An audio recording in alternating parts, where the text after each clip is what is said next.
What is up, everyone? How's it going? How's it going?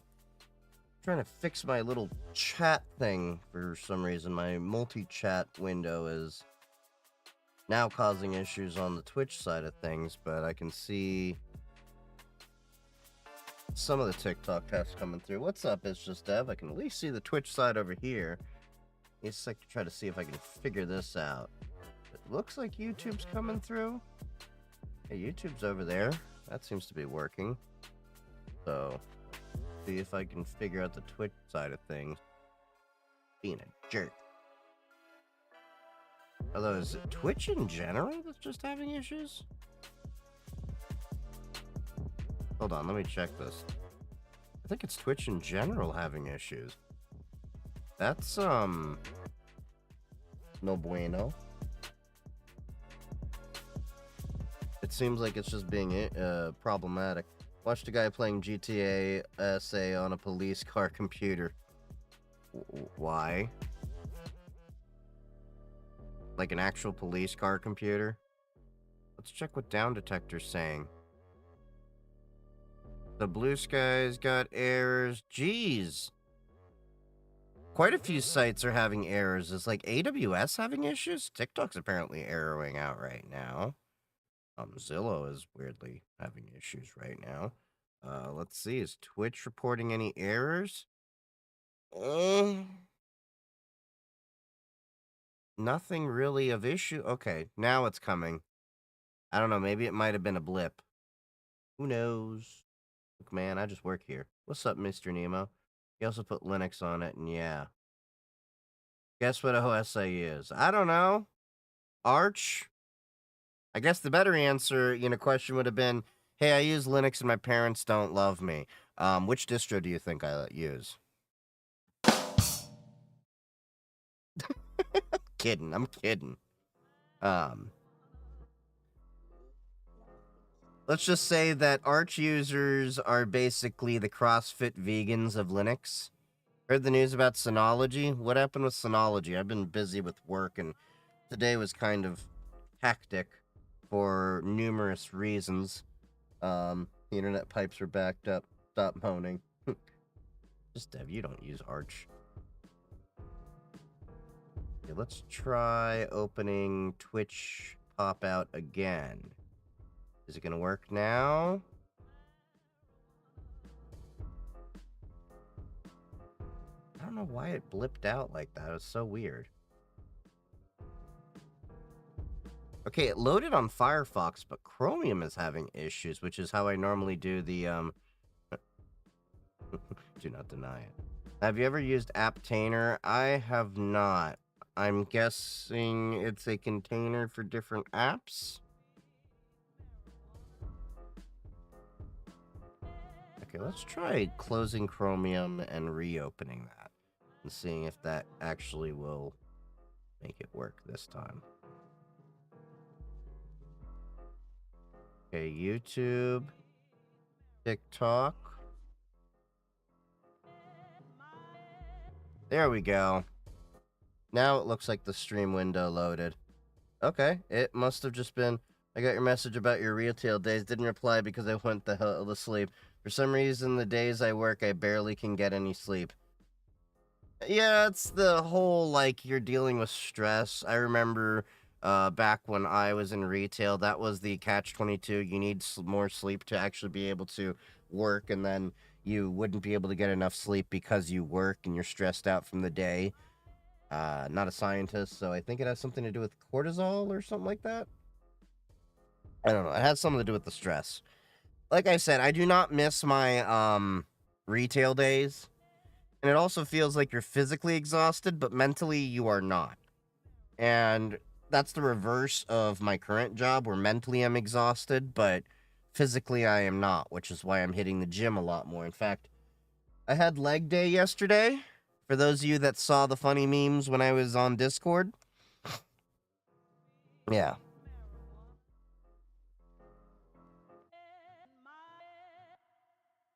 So let's take a look at what Apptainer is.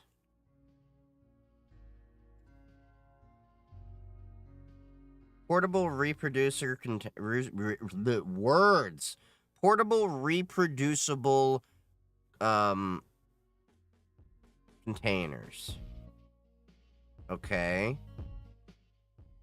What's the big deal about this? Okay, you bring in your Docker images. So how is this any different in my curiosity than, say, Docker, Flatpak, Snap packages? I'm just curious on that end. I'm not trying to criticize it. I'm just genuinely curious.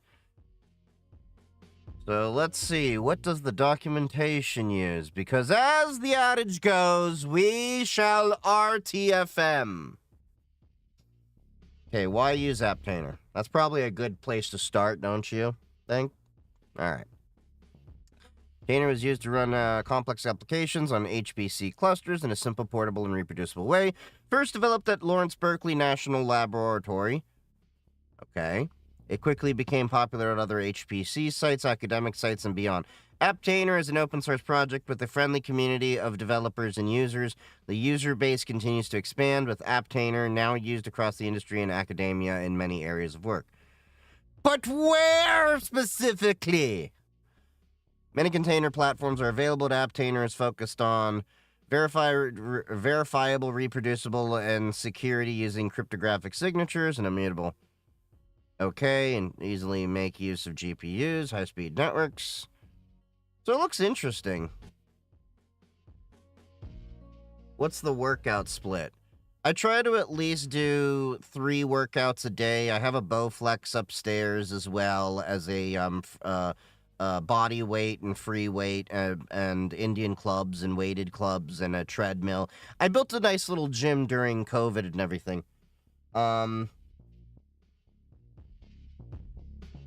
Give me 2 minutes. I have to take a break. It looks like I'm getting an important phone call. I will be right back. I am so sorry. Just give me like 2 minutes here. I will be right back.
Sorry about that. I just had an important call I needed to answer. So, didn't expect that call to happen after hours. They said they'd call me before 7:30, and, obviously it's a few minutes past that. But, yeah. They seem to want their newer NASAs to be optimized on their own HDDs. But Synology doesn't make their own hard drive. So I'm a little confused. Okay. Synology doesn't manufacture hard drives, last I checked.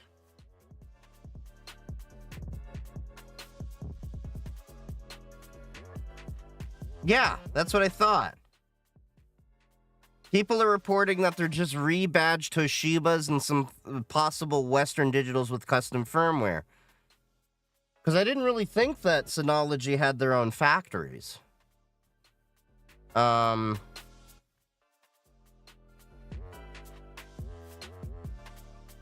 makes no sense to me. Synology drives required for all 2025 plus models. That's a bit dumb. I have to see if that's true.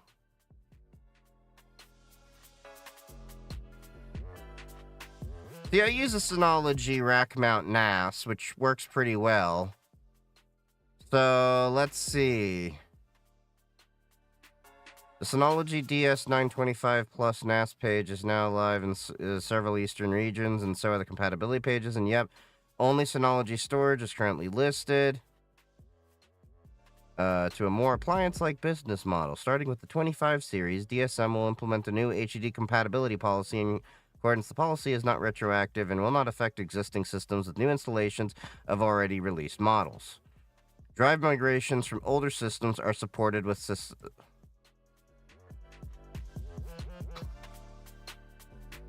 Yeah, that's really dumb. So, I was thinking about getting a newer Synology NAS in the near future, in a year or two, but what was the other rack mount one I was looking at? I'm not building my own, though I could. The issue is I want to have it rack mount, and it's a pain in the butt to find a chassis that's still a 1U and works in a shallow network rack like I have. I'm not doing a full depth rack. I don't have the space for it.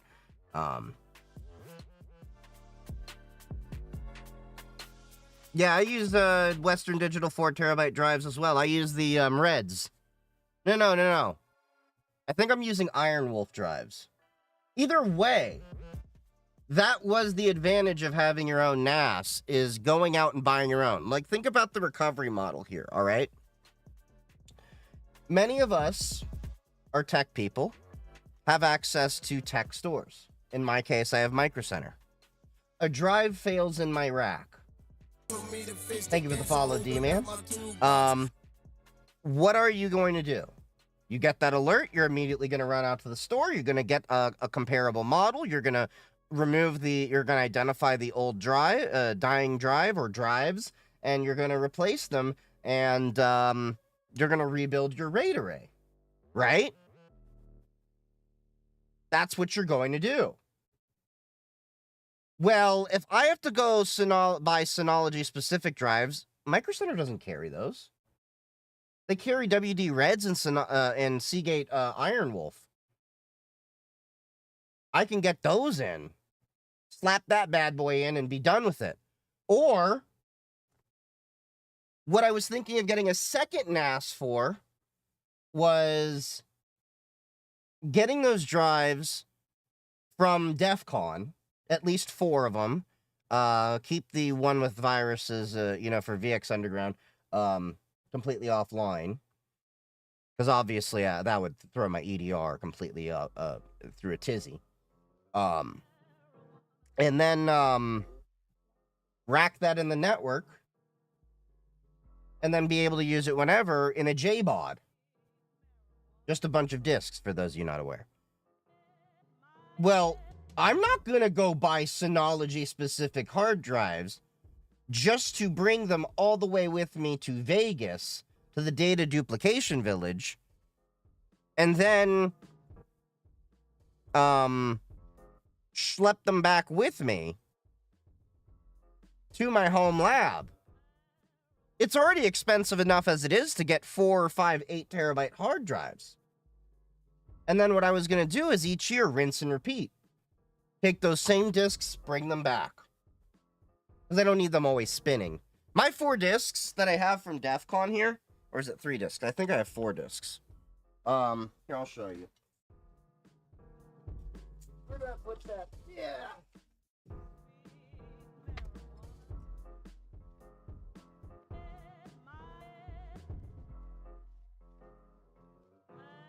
Yeah, I gotta find the adapter. This is my DEF CON drives that I got from last year. And I was planning to rack these in a NAS. Okay? You see there's 4 labels in here. It can hold 5. I was planning this year to get number 5. So this one is... Crap, I can't read it because the sticker's covering it. Anyway, there's 4 hard drives here. I plug these in, I can grab whatever I want. And like one's like InfoCon, like all the past DEF CON talks from DEF CON 1 through 32. I need to grab 33s. That was part of why I was going to go bring these drives to DEF CON this year, get them filled, so I could get DEF CON 33 stuff, 32 stuff. No, I have DEF CON 1 through 31. I want to get last year's stuff loaded onto this while I'm at DEF CON 33. Do you recommend using the Unify online or just locally?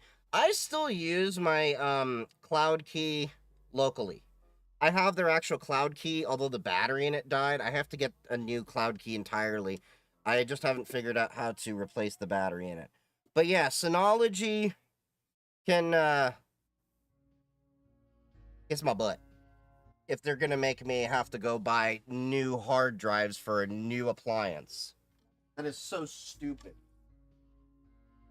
That breaks the whole idea of proper business continuity and planning for an outage. Is it a G2 Plus? I think so. I've been trying to get SMTP alerts for years. The honest truth is SMTP is kind of a pain. What you may want to do... I don't really do email alerts, but what you can do is probably fire that through a relay like Mailgun. That might help you. They have free accounts. But yeah, there's quite a few. Just rip the battery out and keep using. The new ones don't have the battery. Wait, the new ones don't have a battery? I haven't looked at it. No, I don't have the G2 Plus. I just have the G2. I didn't get the hard drive. Don't need the hard drive. But I do like having the local tool. I was also playing with the idea of just racking a Raspberry Pi with a UPS hat to have an 18650 or such battery as a backup, or a lithium polymer, and then just home labbing my own. All the G2 got EOL, sadly. I just don't like having all of the assets in the cloud. It's one thing for me to remotely be able to access and manage my systems. It's another thing for me to have my controller in the cloud, because if I'm having to troubleshoot issues, and part of those issues are networking locally, then yeah. Well, email just sucks in general.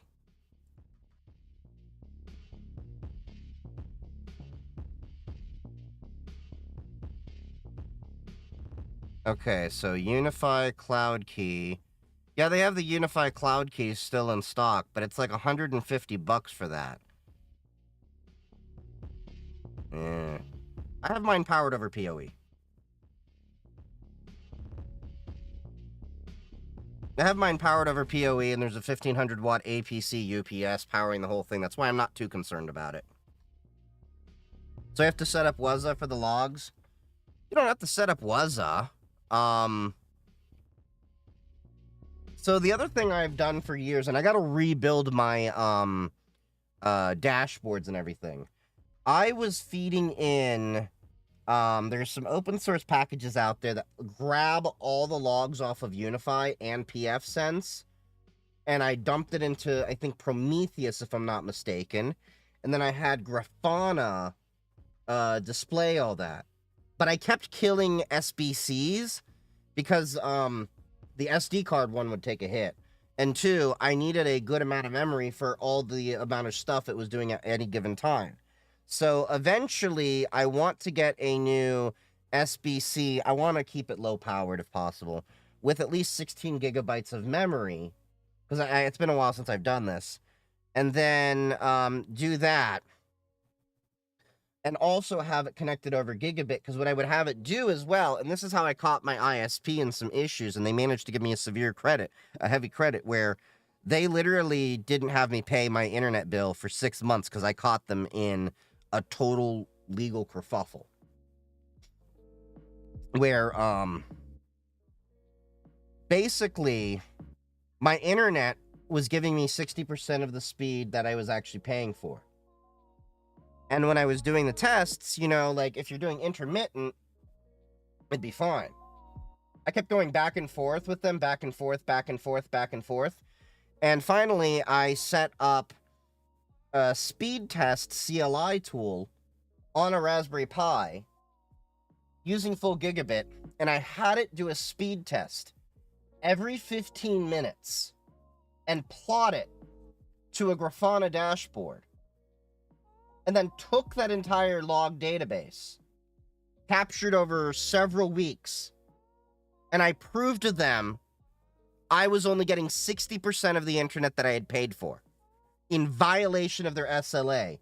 And I don't like saying that I did this, because I don't like being that guy, but I basically threatened them, and I said, look, I have a social media platform with 300,000 people. I will rake y'all over the coals if you don't start fixing this and look into the issue of what happened. And turns out, it was an issue that affected several nodes that they had been ignoring for a while across my entire county. There were other people reporting it. And I was quietly just going under, you know, the gun and saying that, and I managed to get other people credit for this.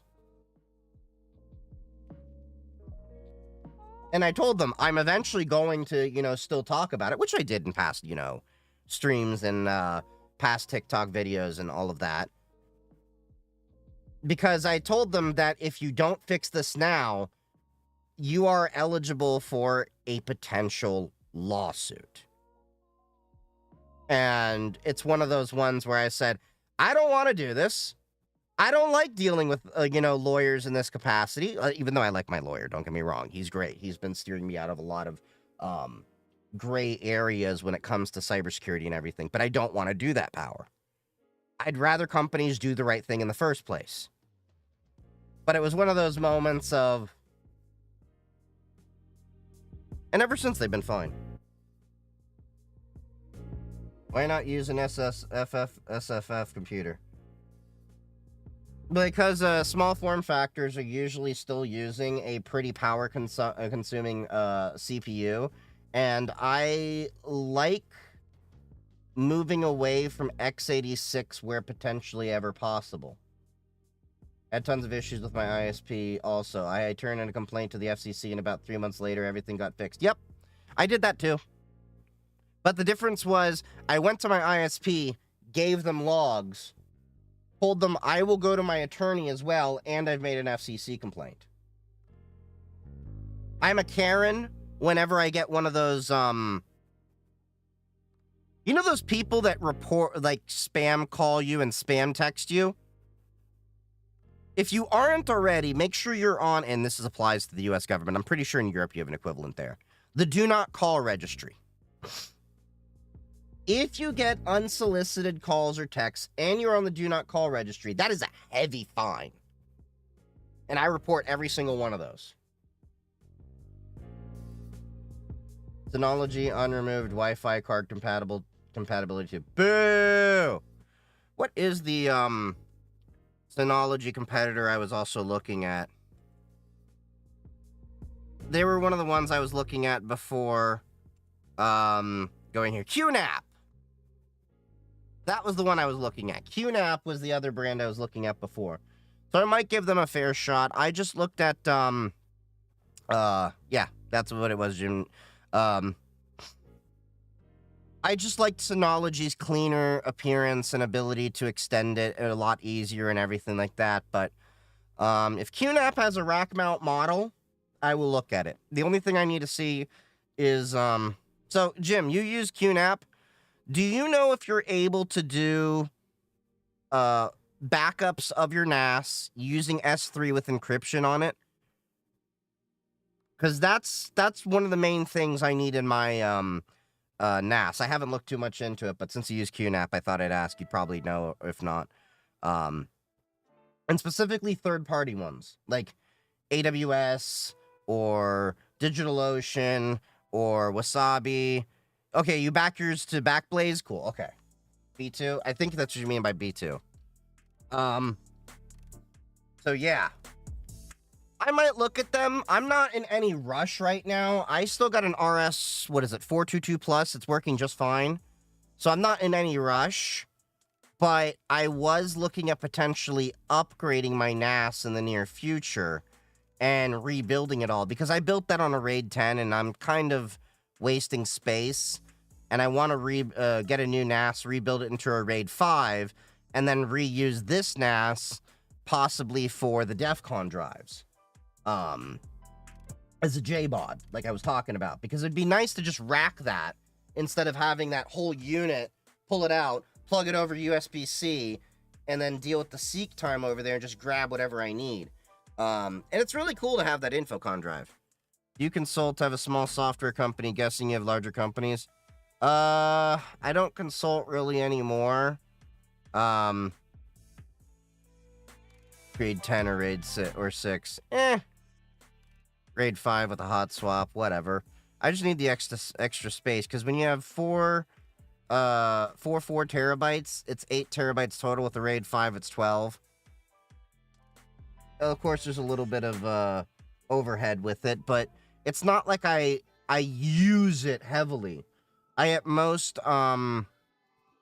write my content files that I'm editing to it. So when I'm recording videos in OBS, I record it locally, then I store it on the NAS, then I bring it over on my NAS to either the desktop over here, the Linux desktop, or my Linux laptop upstairs, and I do the editing. Now, I'm running into some weird issues with my laptop for some reason. I think it's just Kdenlive, where when I render the video with NVIDIA, I'm getting... It's not rendering the colors right, but it renders fine on the desktop here. So I got to play with that a little bit more.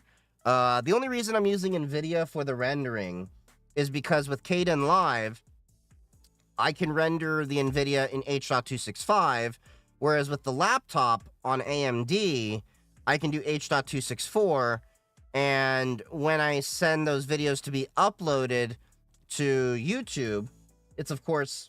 takes a lot less time to upload those videos, but also when I send them off to one of my mods who does all the editing of the clips and everything you see, it's also a lot less time for him to download them as well as me to upload them. And to the person asking, do I consult? I used to work for an MSP. Now I'm a full-time cybersecurity engineer for a company, but I mean, if the price is right, I won't say no, but my hours are limited, shall we say. Yeah. But yeah, I'm gonna have to look at QNAP. Let me actually take a look at QNAP. Do they have a 1U unit? That's my one thing. I need a 1U shallow, a 1U, not a deep 1U, because I don't have a full rack. I have a shallow network rack. A TS453XEU. Let me see. That's the tower NAS. That's the, here they go. They got rack mount NASs over here. Let's see. Those are dual controllers. If I had the money, I'd get an all-flash NAS, but, if I were a rich man,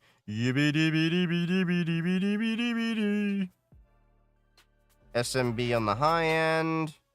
Oh, that actually might be nice. Little 4-core Atom over there. That's nice. 2 by 2.5 gigabit. That'd be nice for me to upgrade if I ever get my switches upgraded a little bit. We've got some Celerons over here. Celerons. Oh, this is nice. This, 1-use short depth. That's nice. That actually might fit the bill. Oh, and it's got M.2 NVMe slots for SSD caching. And this one, let me see. Oh, 10 gigabit expandability if I ever get that route. So, I'm torn between, it really depends on the price. The TSH765EU. That looks like a nice one. Especially with the 4-core Intel Atom CPU. Ooh, ECC built in. Nice. How much is this? Of course, you're gonna, like, send me to that. We'll just go to the website. See what that runs. What do you think about Cubes OS? Love it. I use Cubes OS. Not as my everyday, but when I'm tinkering, yeah, totally. I used to use it when I went into infected environments and everything. These aren't too badly priced.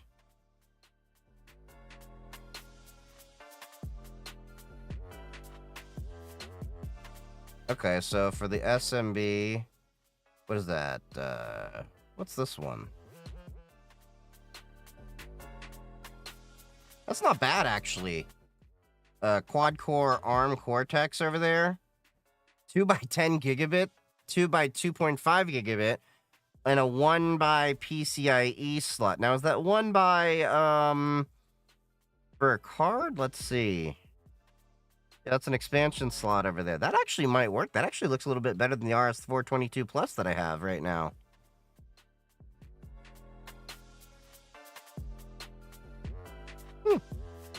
Actually got Microsoft Hyper-V virtualization certification.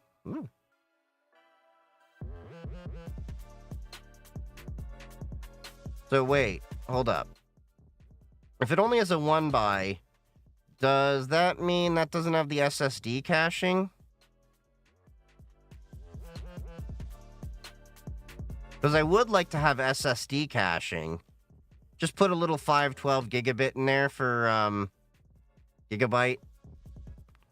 But then you have this guy over here. This is nice. Yeah, that 435XEU might actually fit the bill for me. 2 by 10 gigabit SFP plus ports, so I could easily draw. Yeah, that actually might be the ticket right there. Come on. A little bit slow of a site. That might just be my network for some reason. Okay.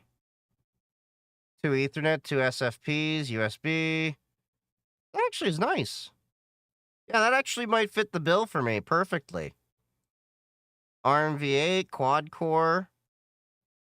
Oh, it's got upgradable memory? And later will support ECC. Oh, crap. I'd just drop in probably, So wait. Is that only one SODIMM slot from my understanding?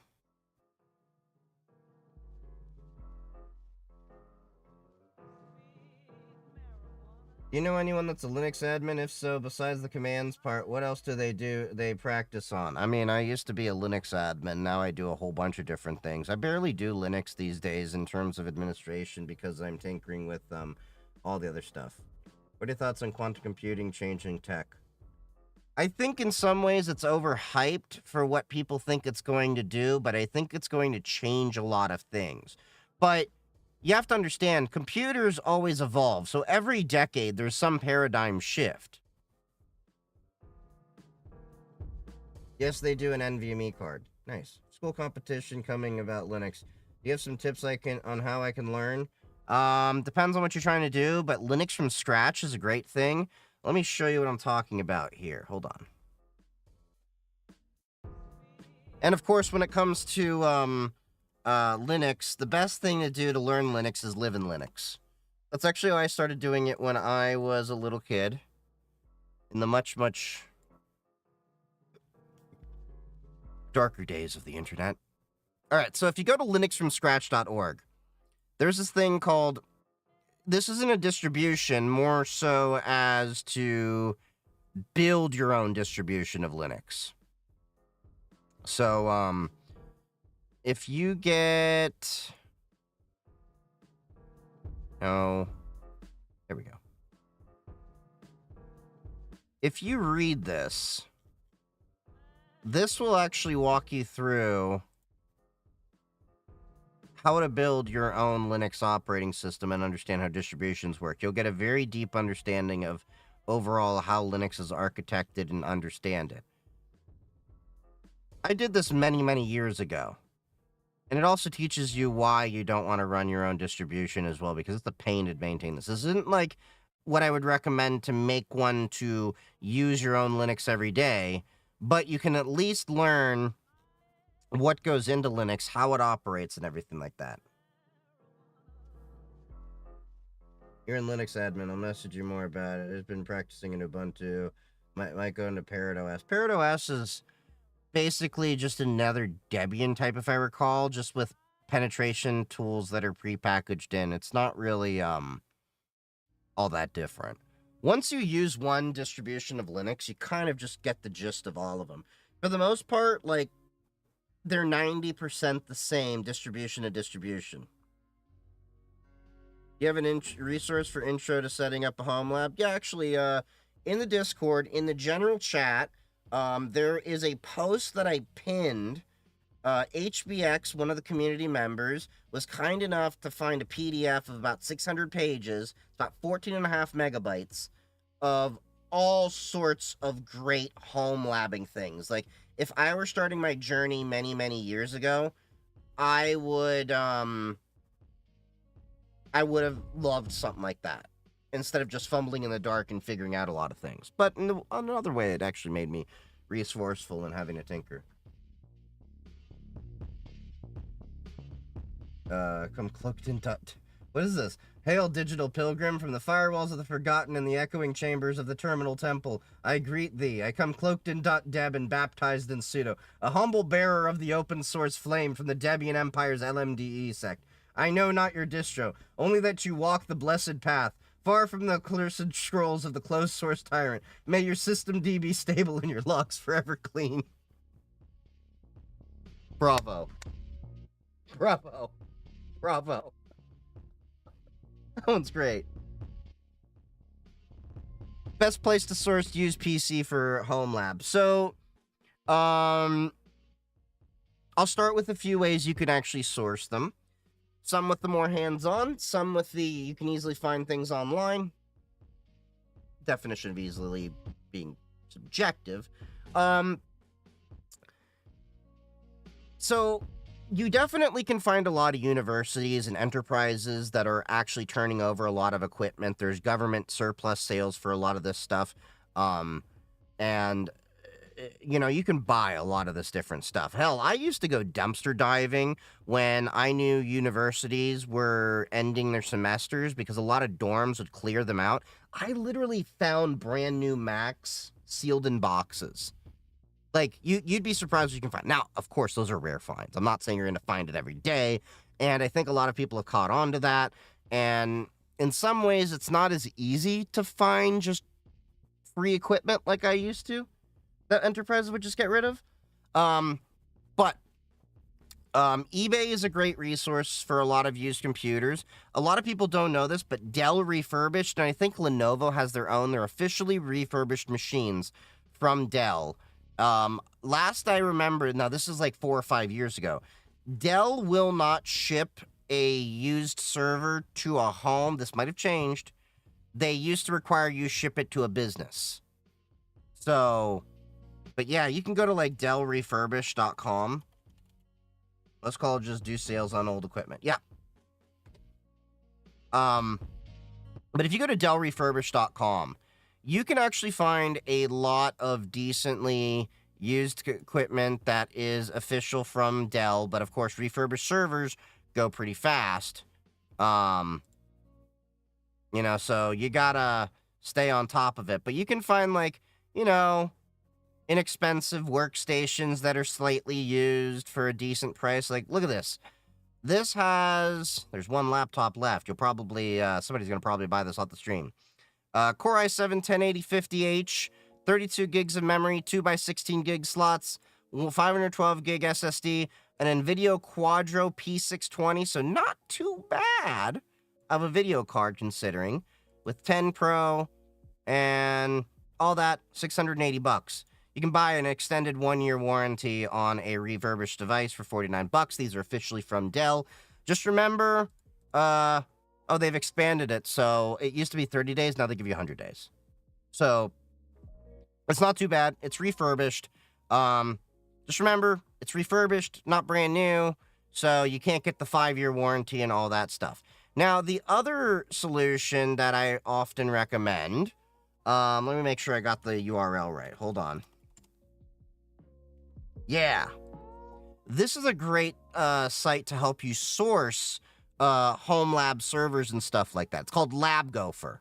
So you go here, you punch in what you're looking for. So let's say we want to ship it to the Midwest. Probably helps if I turn off the script blocker. Okay. Why are you not working today?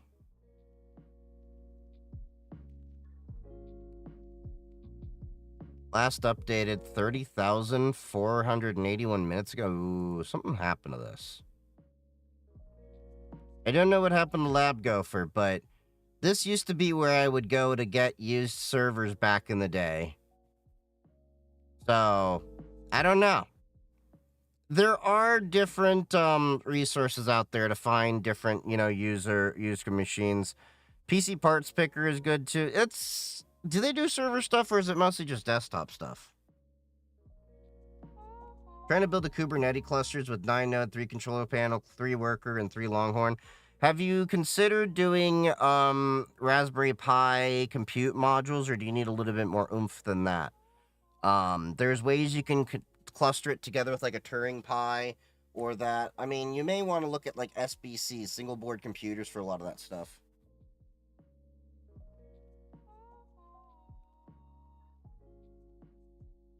If you want cheap drives, WD has a recertified hard drive store on eBay. Oh, on eBay? Interesting. But yeah, there's definitely resources out there. I'm really curious now. Last time I checked Lab Gopher was...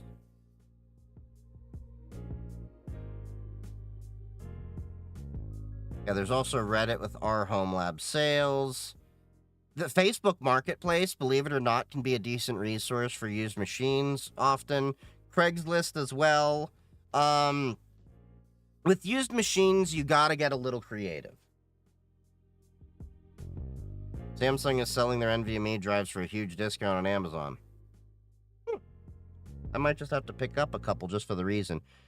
I think this weekend I might finally mess around with the Wi-Fi card on my MNT Pocket Reform laptop. I need to get this together for not only the content that I'm promising PCBWay, because they were very awesome to CNC this entire new black backplate that reduced the cooling.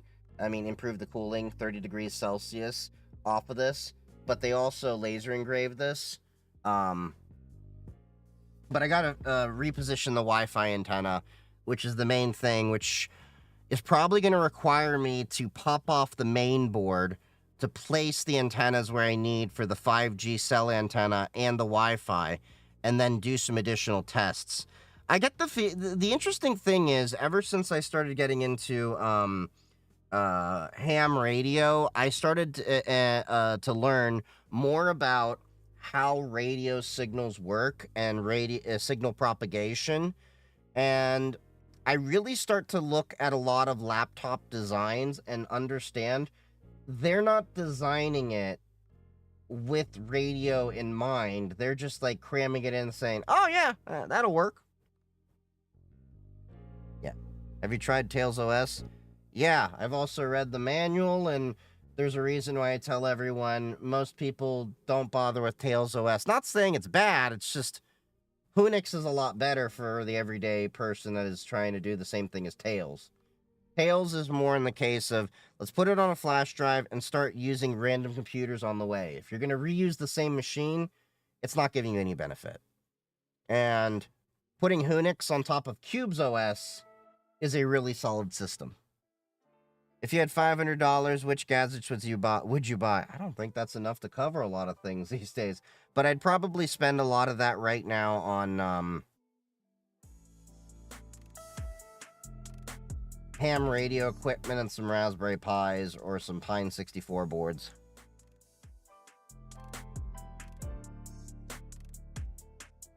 Yeah.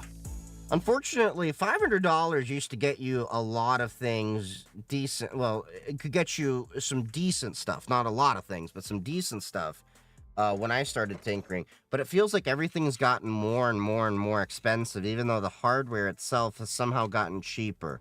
It's this weird dichotomy. If you had $500, what software would you buy? The only software I actually buy is video games. I'm not even joking. Well, CrowdStrike. Because $500 ain't enough for Zscaler.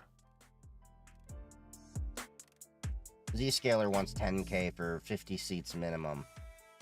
If I had the money, if I were a very successful streamer, even if I only had a team of 5 people, I'd still buy Zscaler and get that whole network zero trusted. As much as people hate on CrowdStrike, here's the reality. It's still one of the best ones in the market. Hey, your dad playing.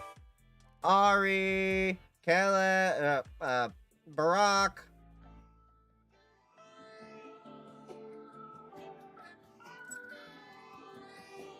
What's up, buddy? Where's your brother? Where's your brother? Where's your brother? Ari! Where's your boy? Where's your boy? Yeah, I like these Bayer Dynamic, what are these, the DT990s? Chev. Lamala. Good boy. Come here, Ari. Chev. Ari. Chev. Lamala. Good boy.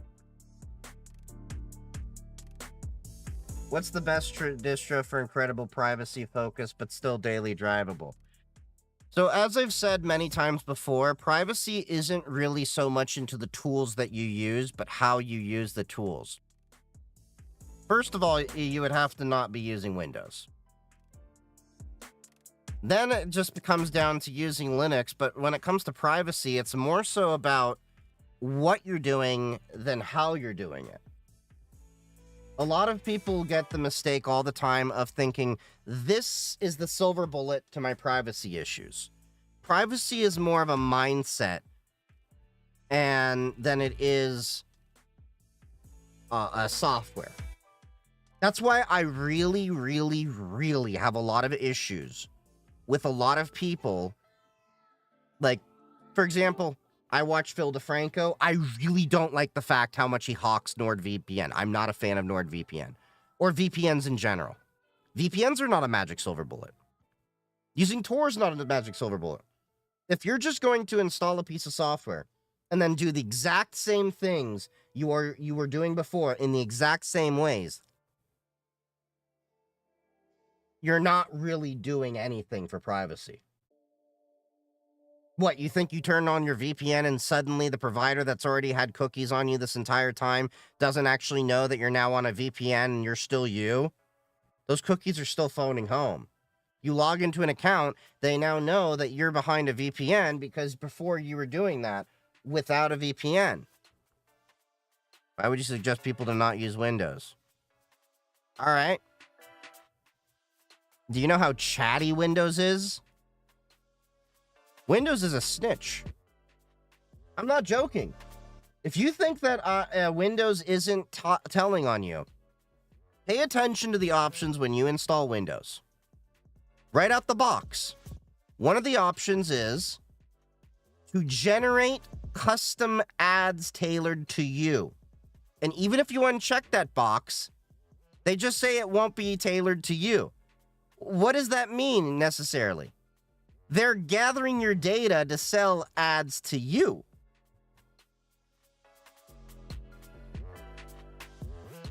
And if you really want to, just put a Windows box. And any distribution of, well, not any, but the more popular versions of Linux, even Pop OS is what I use. Go through a Pop OS, or even basic Ubuntu, as chatty as that is in comparison to, say, out-of-the-box Pop, or you got Pure OS, or Cubes OS, or any of them. Drop that on your network. Install the OS. Have it connected to the internet. Look at your firewall. And literally do nothing but keep the machine on. See how much data it's doing, processing. I'm talking about a new out-of-the-box thing. Mac OS is not chatty, but it's also not very usable.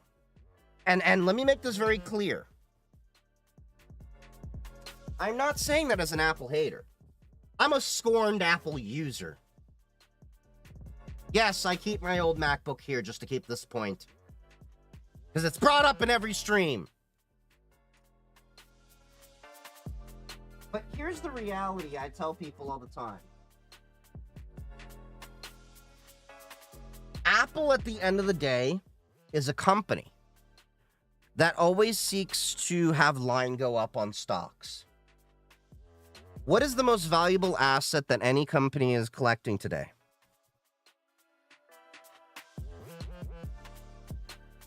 Data. Data is the new oil. Apple has tons of data on people. Right now, they are in the good graces and not using your data for nefarious things. But at one point, what's to stop Apple from becoming the bad guy? Microsoft used to be pretty good back in the Windows XP days when it came to your data. Why do you think they don't care about you using Windows 10 or 11 for free? Because they're making money on the back end either way.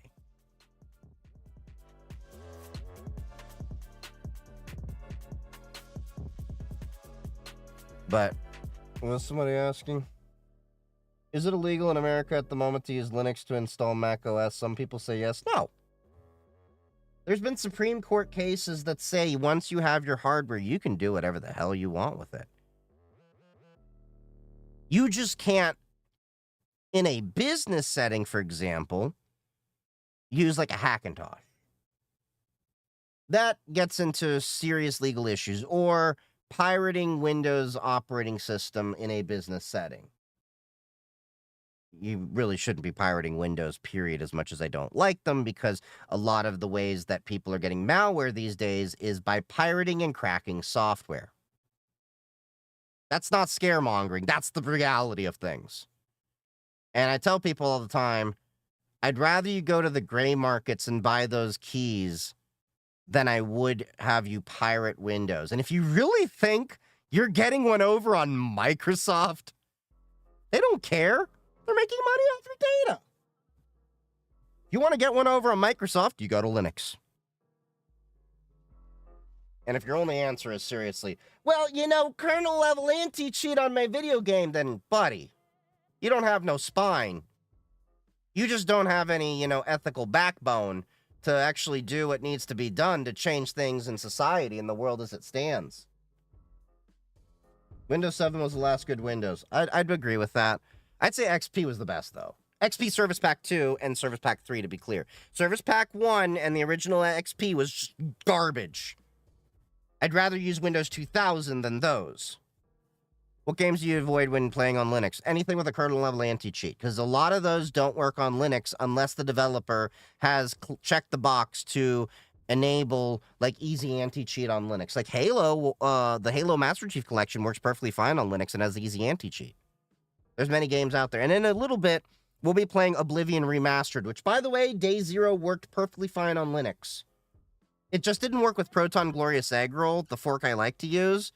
And we only experienced one crash, which was a random one. But it's a Bethesda game, so I'm not sure I would really blame Linux for that, because we all know Elder Scrolls 3, 4, and 5 have all crashed on Windows. Which, by the way, I'm so glad that they remastered Oblivion, because I've said for years they've needed to remaster Oblivion, because Oblivion, I think, is better than Skyrim. But I think Morrowind is even better than Oblivion and Skyrim. And Morrowind needs a remaster massively. Open Morrowind is cool. It fixes a lot of things. And it made playing it on Linux easier even before Proton. But Morrowind, the story, like, it just needs a revamp, a modern, little kiss. Because there are some mechanics in the game that, unless you're an old school, like, you grew up in that age when we were just starting to do 3D games and everything, it doesn't pick up well. I wish Arma would get on the Linux game. Arma Core? I think I played Arma Core. Let me check to make sure. Hold on. Oh, no, that's Armored Core, not Arma. Sorry. Arma 3. Okay. Do anti-cheat anything except kernel level would be useless. That's wrong. That is completely illogical, and it's been debunked many times. Kernel level anti-cheat keeps getting defeated itself. Because at the end of the day, what is better, you're never going to defeat cheaters completely. Cheaters are going to cheat. But developers don't want to invest in server-side anti-cheat and behavioral analytics in a lot of things. And now with kernel-level anti-cheat, they're talking about embracing IOMMU requirements. Kernel-level anti-cheat's been crashing a lot of Windows machines as it is, because that anti-cheat runs in the background all the time. And now they're looking at IOMMU because they're thinking, oh, that's going to fix the problem. Now, IOMMU, I forget what the acronym stands for. We use that in virtual machines so that we can directly connect to hardware in a more efficient manner. But we've only used it in virtual machines. Yeah, anti-cheat needs to be server-side, but that costs money to run. Exactly. And what do you think about cloud computing? Have you tried that? Yeah, I've done cloud computing. In terms of, like, AWS and DigitalOcean, I've deployed a few Lambdas at work with Terraform.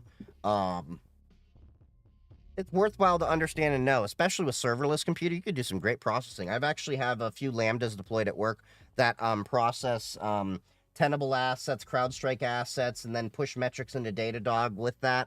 So before CrowdStrike had an issue where their Fusion workflows for SOAR, Scalable Orchestrated Automated Responses, to automate things, it didn't have a not statement. It was the dumbest issue, and I went at them for months.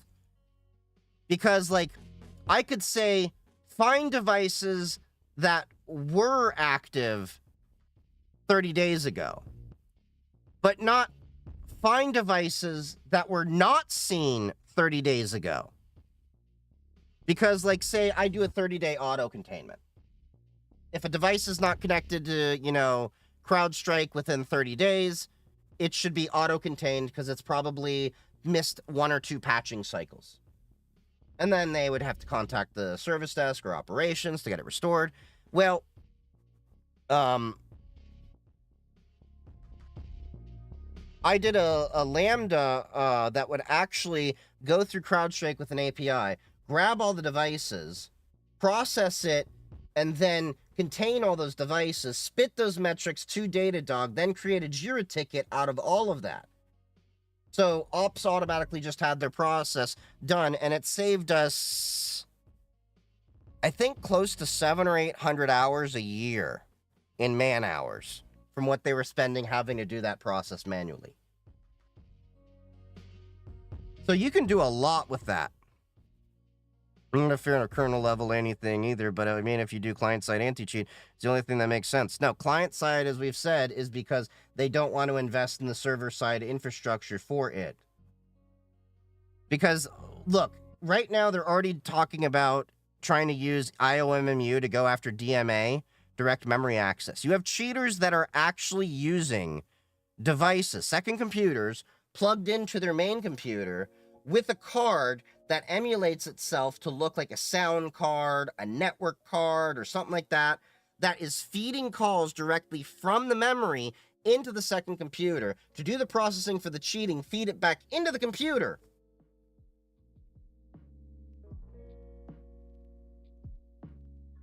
And the anti-cheat can't detect it.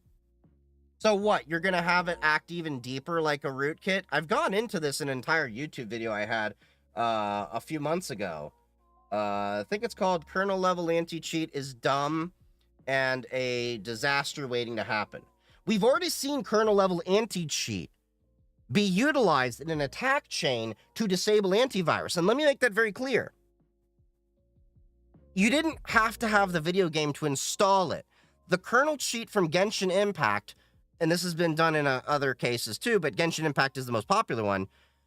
The anti-cheat was ripped out of the video game, co-opted in an attack chain to be able to be used as a package, a payload, in a victim's computer to disable their antivirus and then do their attack. And because it's kernel level anti-cheat, kernel level, there's nothing stopping it. And here's the thing, here's the kicker. This is why I'm really against kernel level anti-cheat. Video game developers are not security developers. This issue with that Genshin Impact anti-cheat was known, reported for over a year. The proof of concept was in GitHub, and they chose to do nothing. That's the problem. And it remained signed software that Microsoft just signed off on for long after that 1-year report. Don't forget it could be used as part of a botnet. Basically, that's what I was getting at. And what we've only seen kernel level anti-cheat be used in part of an attack chain is scratching the surface. Because people are still just figuring out how to do these things. Video game developers are not security software developers. Antivirus on a kernel level is totally different. Antivirus is designed by security developers that are looking for active threats. There are arguments for and against kernel level access to things. As much as people like to say, well, Mac doesn't have kernel level, doesn't give kernel level access to antivirus. Mac has their own antivirus that is kernel level access. Microsoft Defender has kernel level antivirus. And the reality is, you do need to hook into the kernel to see these kind of things for security insights.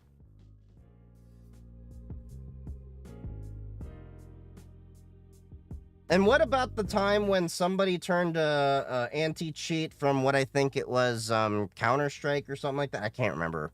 Into, I think it was a third-party one. They turned it into a Bitcoin miner. Microsoft Defender is the only one I trust. I would trust CrowdStrike a little bit more. Despite what everyone's like, well, CrowdStrike had that one issue. Microsoft Defender's also caused outages, people.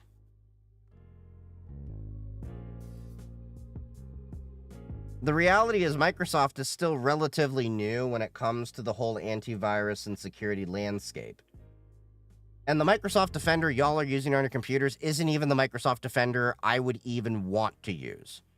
Many people don't know this, but there's Microsoft Defender EDR, which is an enterprise solution.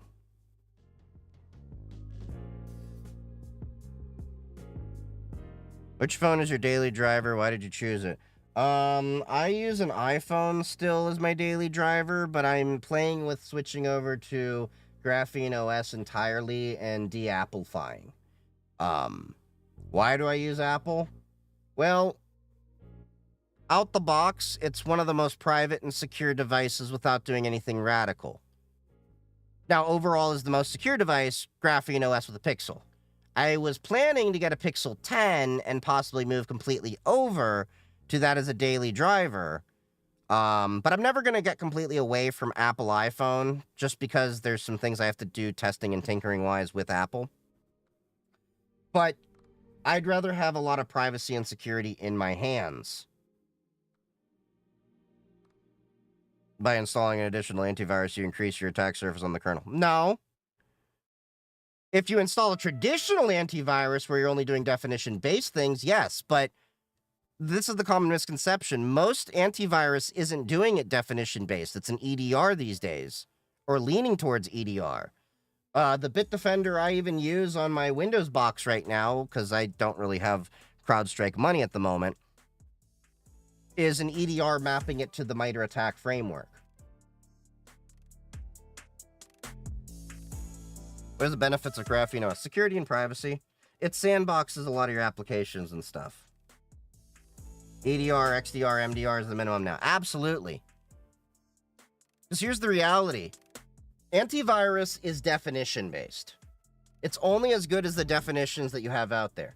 EDR, endpoint detection and response, is looking at the behavior of the machine. What is it doing? What is it accessing? How is it accessing? What is connecting? How is it connecting? All of these different things are going in because threats are evolving faster than we can have definitions for different issues out there. The problem is a lot of people still think of antivirus in the old-fashioned antivirus way.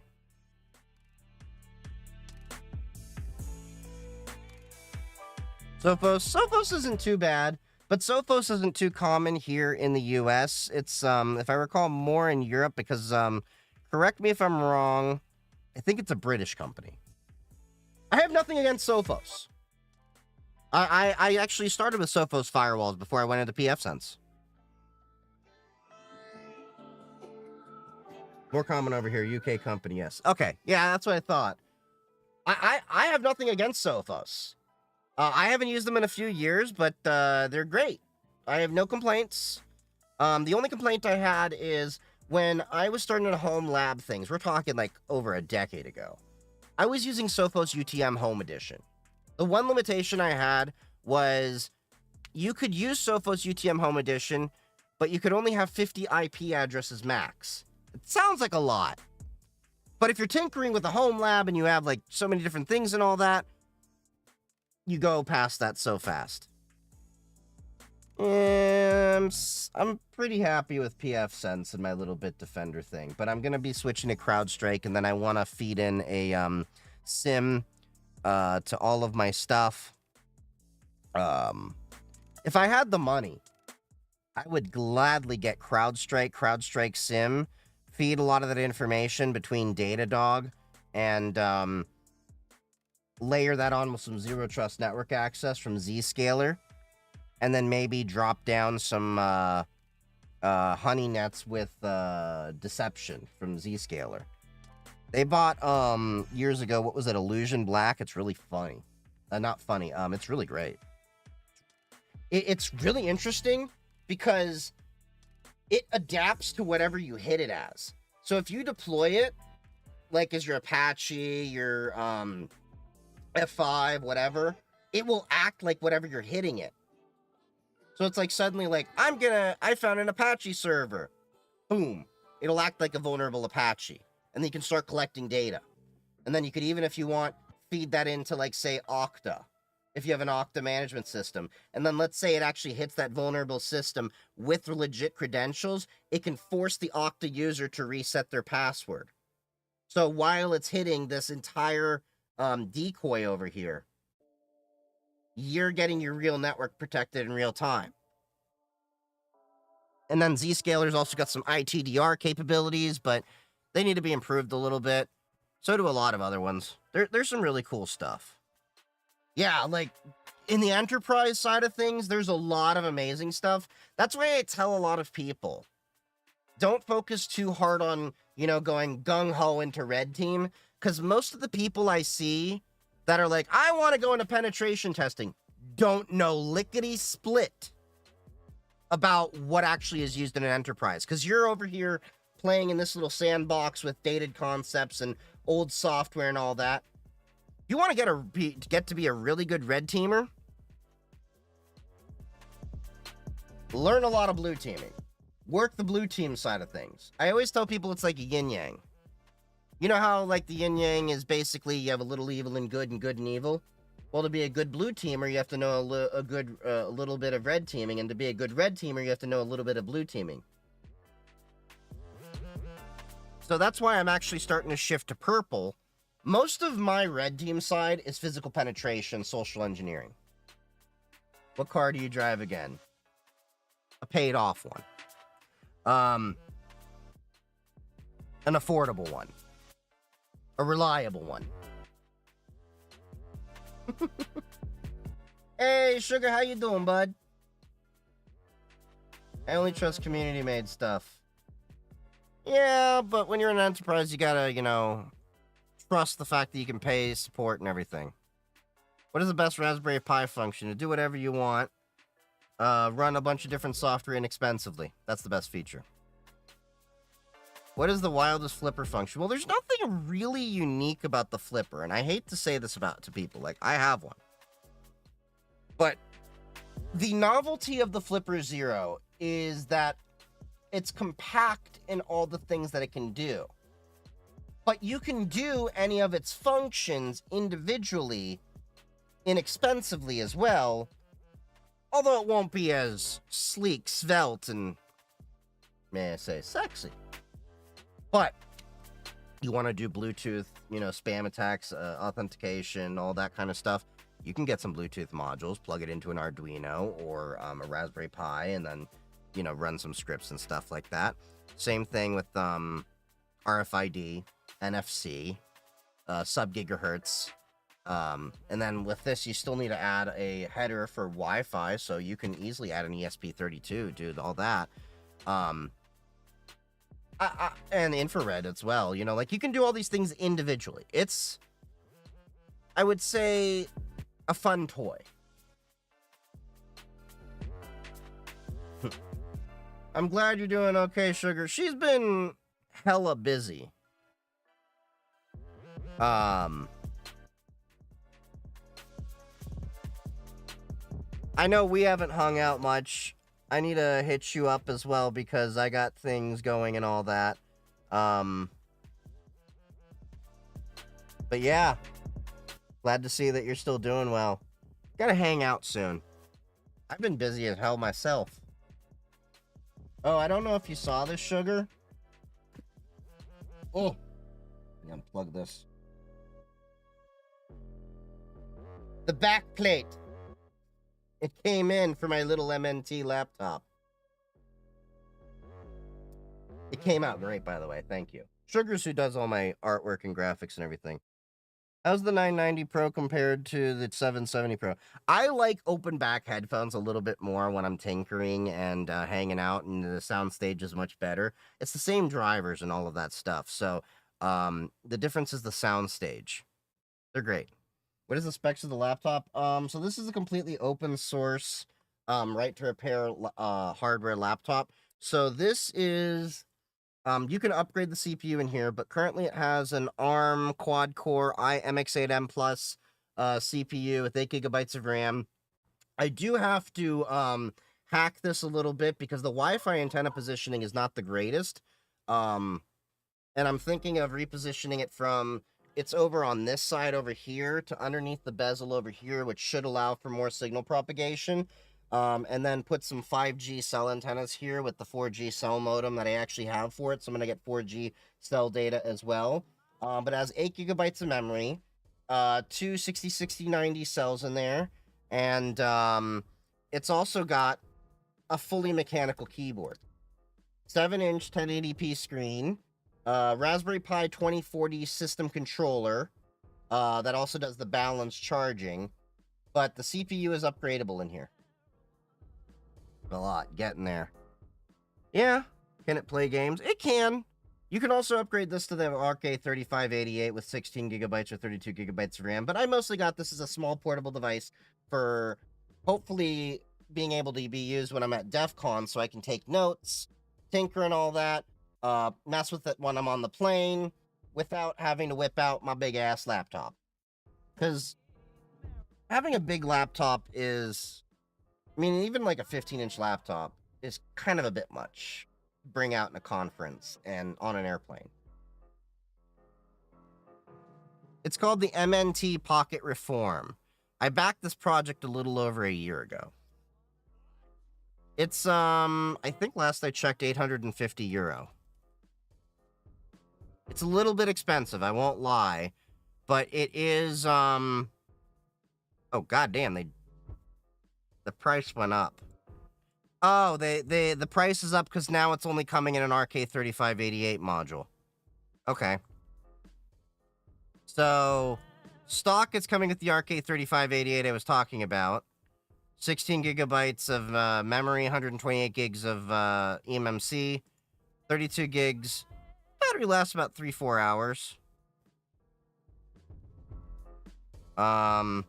So they got rid of the Banana Pi option that you used to be able to have in here.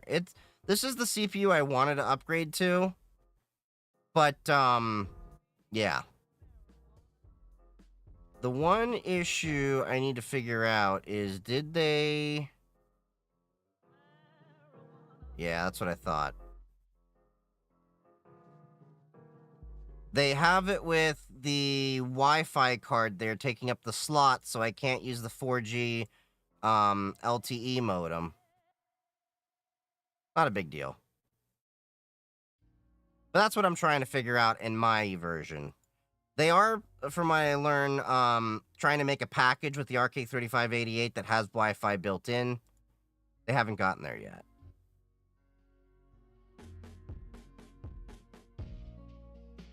Upgrade to path 2504 is currently broken. Yeah, I stay on LTS, but see you later, JustLX420. What is your next Raspberry Pi project? I haven't done Raspberry Pi projects in a while. I've just been so busy with other things. And a lot of the things I want to do take a little bit more power. I was planning to get my AWS Cloud Lab set up, but I need to set up Zero Trust Network Access with TwinGate and a few other things, and I just haven't had the time to really sit down and do that, because right now, my projects are getting this to where I need it to run, because I also owe the sponsor a video, and getting my ham shack set up, studying for my ham general license. I've been slacking on that for a few months, and getting into HF on ham. I'm trying to build a ham shack over there, fix up my house a little bit, you know, fence, get antennas installed around the house and all that, for HF, UHF, and VHF. I also, well, okay, so Raspberry Pi wise, I'm going to probably set up an ADS-B and UAT tracking system for planes. I'll have some content when I get around to that. That's going to be in the antennas and all that. Can you sponsor me with a Linux laptop? I've been a true fan of yours.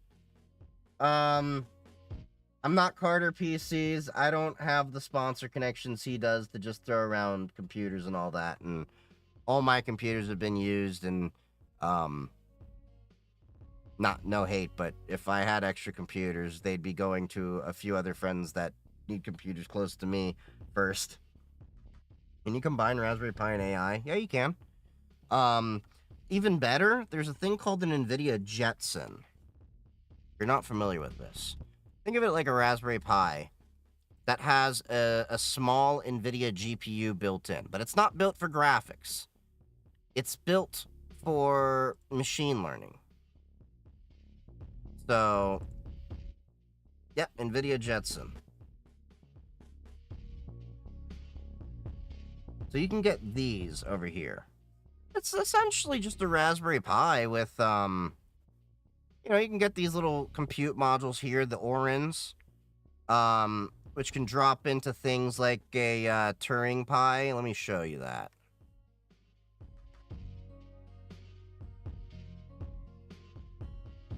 TensorFlow Lite for microcontrollers, I think.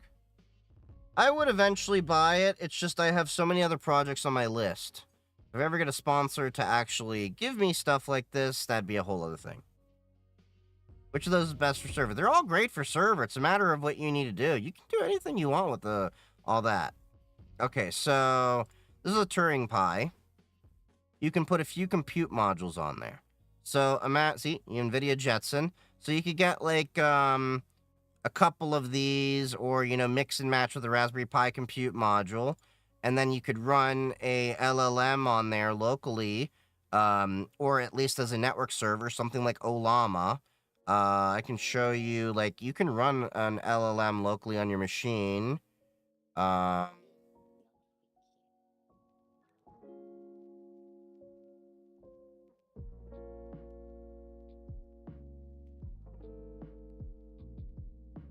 So, this is an LLM that can locally run on my machine. We'll use, yeah, Qwen 2.5b. That should be good enough for this example.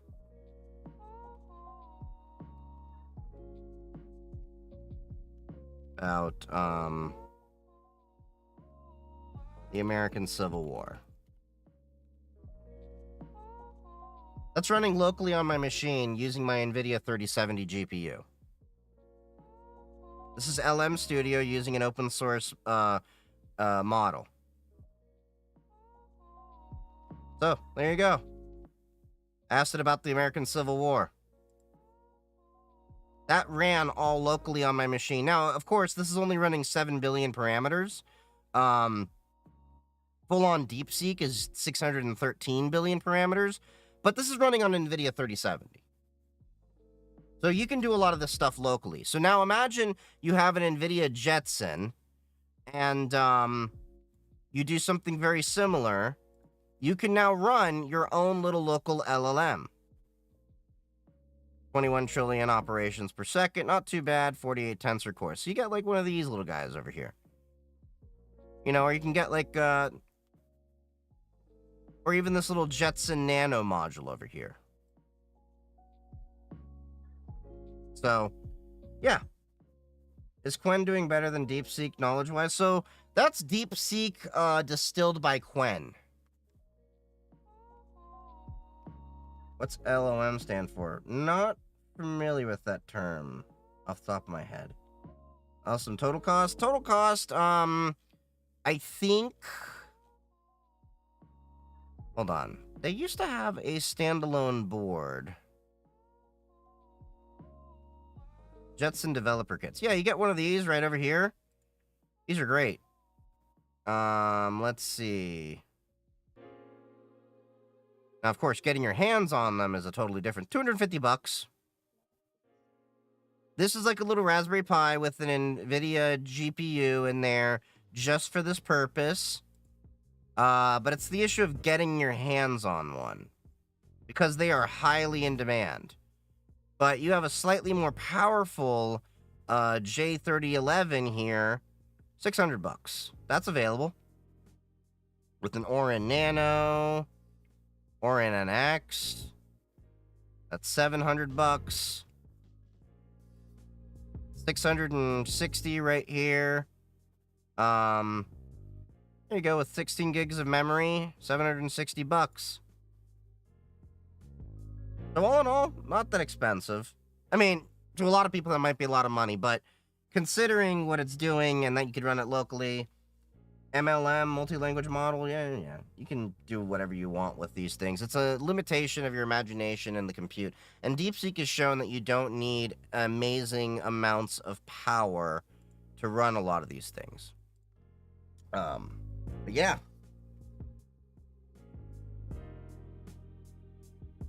Thank you. Please never leave us. Well, if TikTok goes away, look, I have the Discord community. I have a YouTube. I'm streaming on Twitch. Right now, I'm multi-streaming to Twitch, YouTube, and TikTok. And I have the Discord community. I have Discord. I'm on Blue Sky. I'm on Mastodon. I'm not on Twitter. Because F Twitter. I try to make content on YouTube at least once a week. Emphasis on try. This week I did manage to pump out 2 videos. One was about Signalgate Part 2. The other one was about how fashion is an OPSEC risk, looking at Kristi Noem, the head of DHS, the Department of Homeland Security.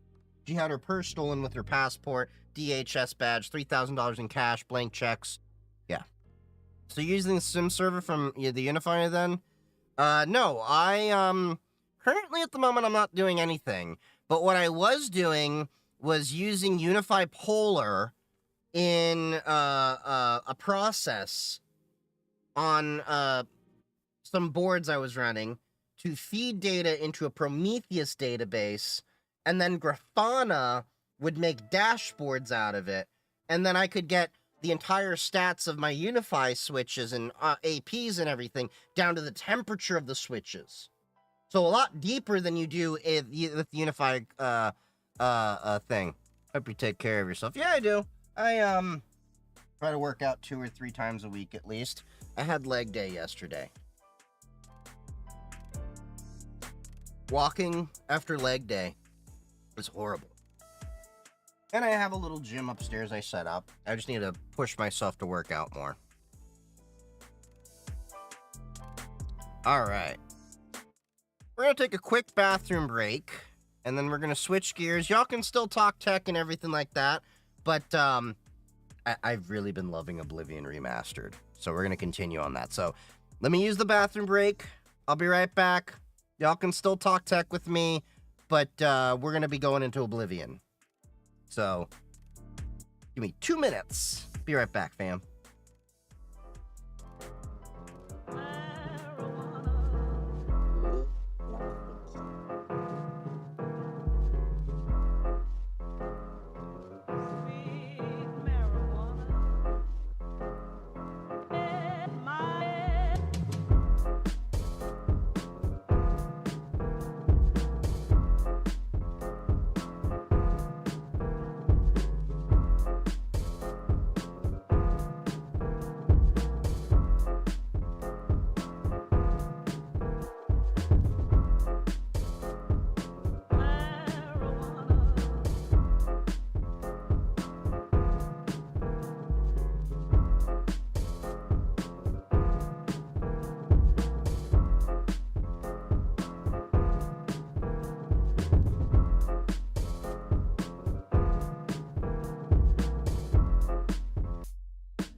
All right, we are back.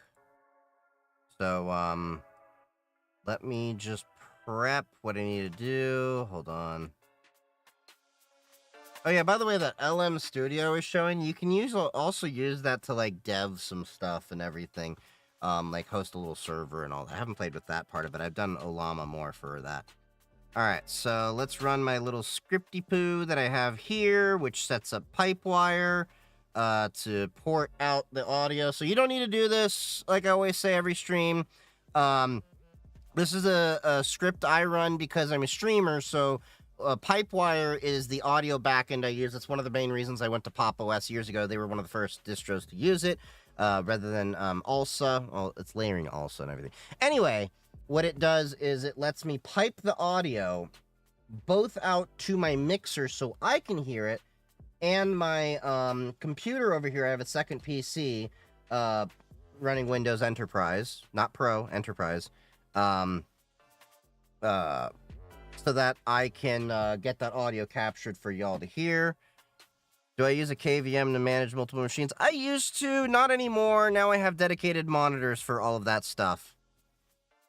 I got 2 monitors on the Windows box, and I've got 3 on the Linux box. I do kind of want to add a 4th. Well, technically there's 3 because I also have the teleprompter. Front, left. Front, right. Okay, I can't hear the audio, though. Hold on.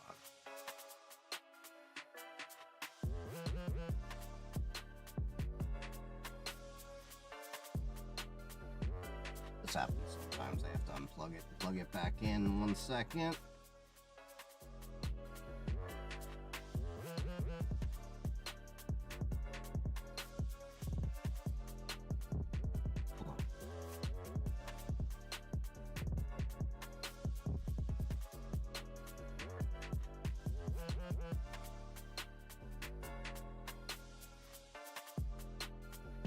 All right, now let's try that again.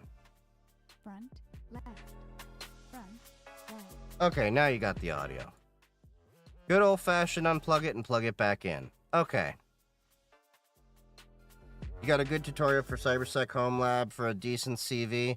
Yeah, like I was talking about earlier, if you go in the Discord, on the general channel, there is a great pinned post. One of the community members made with a 600 or so page PDF that has tons of different projects you can do for home labbing to learn all sorts of different concepts. A lot of the stuff that I've learned on my own, but it puts it in a really easy, condensed, consolidated way for all of you to do that. So, if you haven't already, join the Discord, follow me on Mastodon, follow me on Blue Sky. I am not on Twitter. And YouTube, and Twitch, and TikTok. Any tips on getting a gateway, laptop's Wi-Fi to work after installing Linux Mint? It depends on the wireless card in there. Usually Athros and Intel should just work out the box. You may have to install some proprietary drivers, though. You'll need to actually do a... we can some of the people can walk you through. That was a little loud. Some of the people can probably walk you through that in the Linux, in the Discord server, because a lot of Linux users are in there. A lot of us are gaming on Linux in there. And we just passed 1,000 users in there not too long ago. So it's a great little community. Of course, we've all got,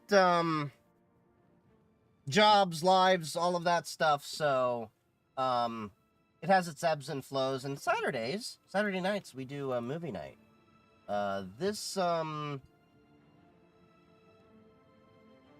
coming movie night is Ghostbusters, by the way. We generally do it every Saturday unless there's an issue or something comes up. The only time I missed, I think, so far since we started doing that was last week, because Passover. No, not last week. The week before last. Hold on 1 second. That's something. I just noticed on the Twitch overlay. Using some old data.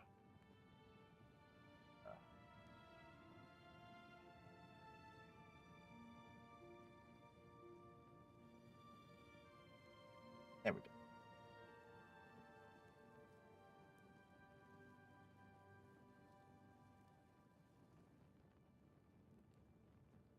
First, no, it's I hit the wrong one.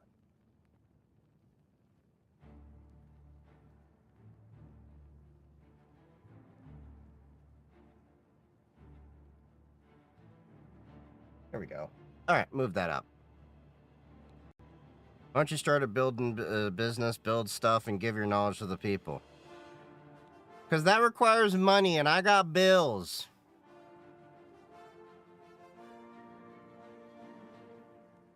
Yeah, no problem, Kaylee. Jesse, ever use Tails? Yeah, I've talked about this before. Tails is a little bit overhyped and overrated by a lot of people, and Hunix is a lot better. What's your thoughts on the remaster? I love it so far, although I've only gotten one level in. Like, I literally just got out of the sewer. I think only got about an hour and a half playtime in so far. Because you gotta remember, I only really play games when I'm streaming. Because otherwise, I've just got so much other stuff to do, and... yeah, but I honestly liked Oblivion a lot better than Skyrim. Don't get me wrong, Skyrim was a pretty great game. But Oblivion, I felt, had a little bit more to it. And I always thought it needed a remaster instead of the 7 or so remasters we've done with Skyrim. Although I did crack up at the fact that, what was it? They, in the deluxe edition, which I bought, they advertised horse armor. But otherwise, it's been working flawlessly on Linux. I only had one crash. Now, I still say they need to remaster Morrowind. I would love a total remaster of Morrowind, but I also hear they're doing an Elder Scrolls 6.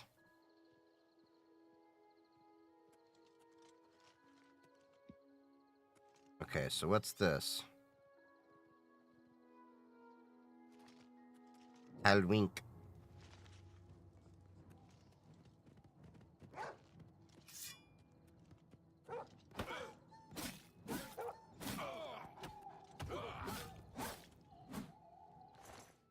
Take your damn pelt.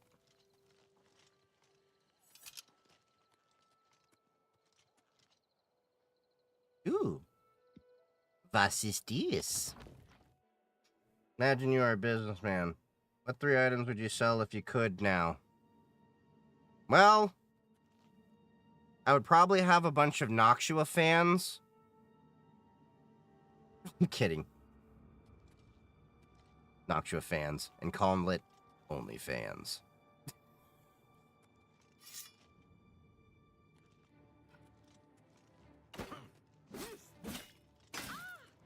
This is the part where you fall down and... Yeah, that's the part where you fall down.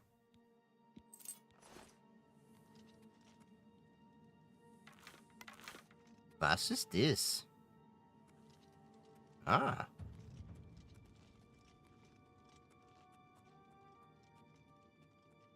What about products with Raspberry Pi? I mean, you can make so many things with a Raspberry Pi, but I think I'd do better with services. That looks like a pressure plate.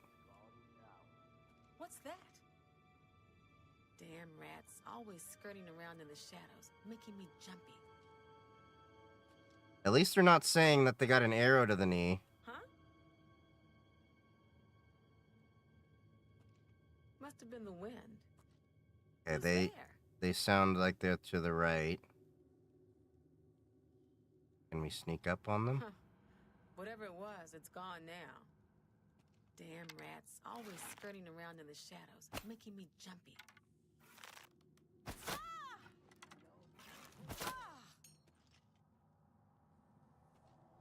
Get that archery. Get my arrows back, too.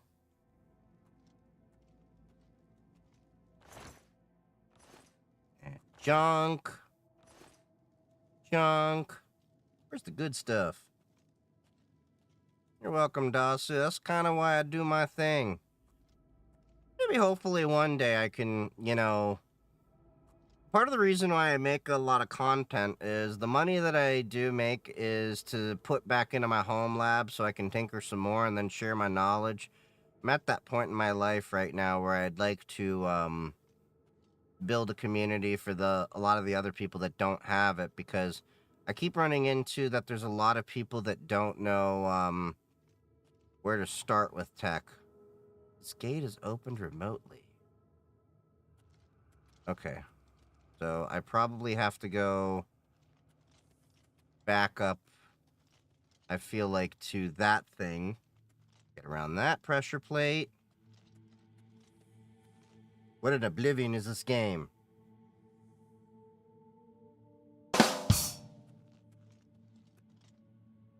Nice meeting. Thank you for today. You're welcome, Das. You have a great day.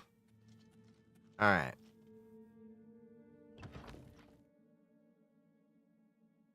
Yes, this is Linux.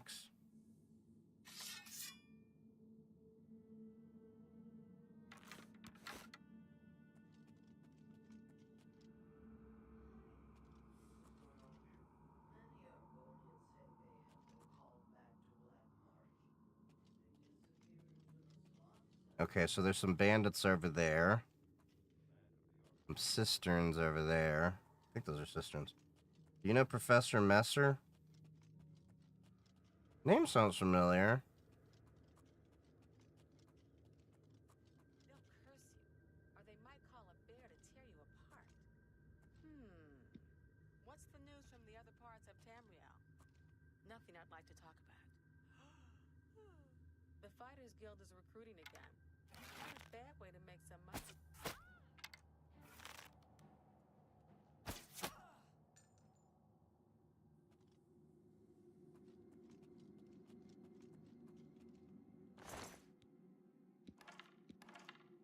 Just been slowly working up my archery skill. Oh, he does Comp TIA course. That's where I got the name from. Yeah, I don't have a Comp TIA cert. I just have a CISSP. I say that like I just have an, like, that's somehow below. But that's seriously the only cert I have. Well, look who we've got here. That the best you can do? How the hell do you not hear me, like, hacking and slashing your buddies up? What do you think about M.2 adapters? What do you mean, M.2 adapters? Like, what do I think about them? Gate is activated remotely. Okay, so I've got to find somewhere. Okay. I have a feeling it has to do something with the things I've seen over there. Okay, we got another trap pressure plate over there. Ooh, pretty.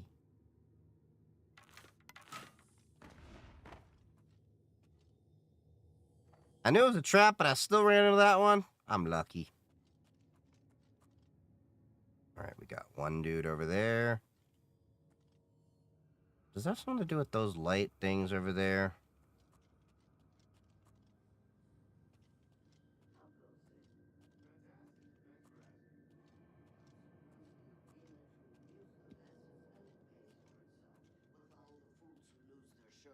I just want to say recomputer, J4012 edge computer with NVIDIA Jetson. Looks amazing. Oh, yeah.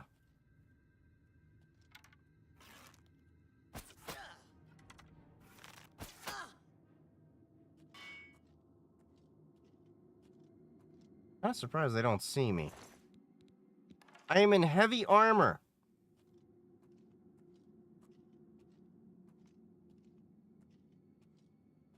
Oh, yeah.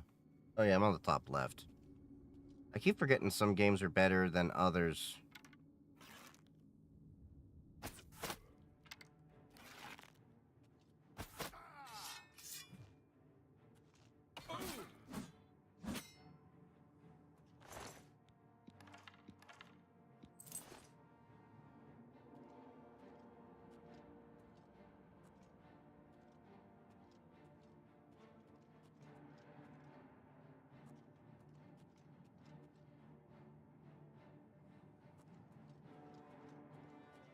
Okay, the other one sees me, but where are you? Also, I like the lock picking a bit better in this game.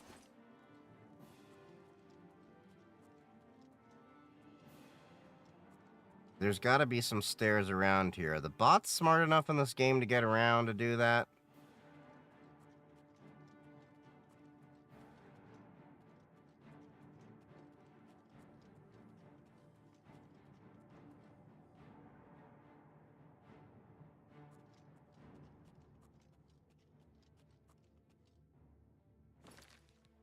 Let's do a quick save just in case I get my ass handed to me.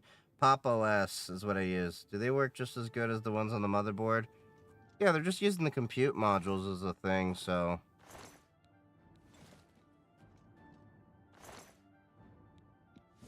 That. Ooh. Bone meal. Forgot. That does things. I'll take that, too. No, I don't want to escape the area just yet. Playing Schedule 1 the other day. What do you think of it? I think it's a fun game. But immediately when I heard Oblivion had a remastered edition, I was like, well, I was planning to do Oblivion playthrough anyway, so...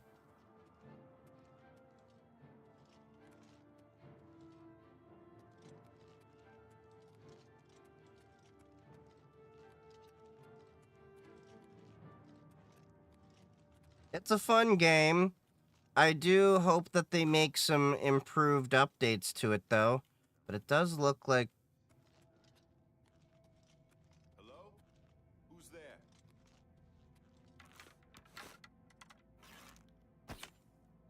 Okay, that is a dumb mechanic.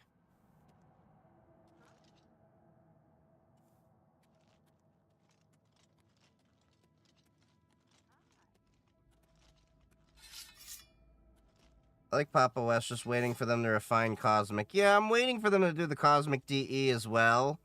But I've been on Papa West for, a couple years now. Hold up.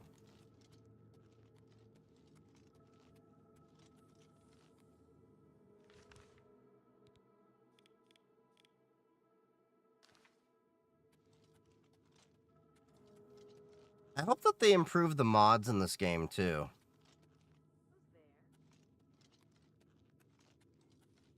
Yeah, they definitely need to improve the NPCs in this. They didn't do much in that way of things.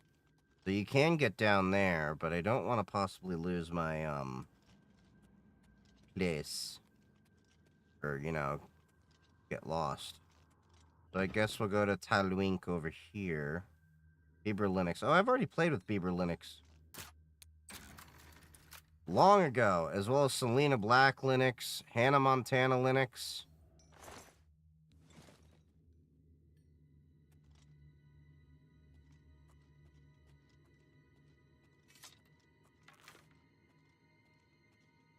Is there any way to play Game Pass games on Linux? I haven't really tried. I kind of had this principled take on not wanting to support the Microsoft monopoly in any way possible. New topic, profit.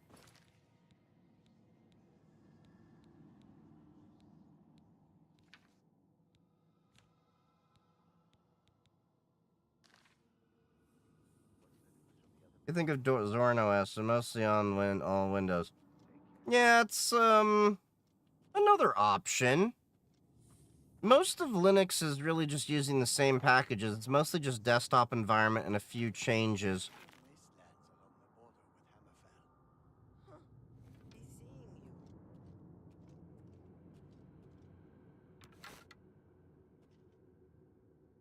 To arms! To arms! You look like you're not well equipped for that. Die, damn you! What's the matter? Is the baby gonna cry? Oh, no, you're gonna cry. All the way to your mama!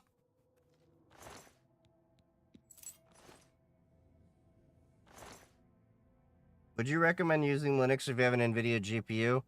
I'm using an NVIDIA GPU. I'm on a 3070. Showing your face was the last mistake Oh, you'll ever god make. damn it. You'll never take me down. Die, My arrows are stronger.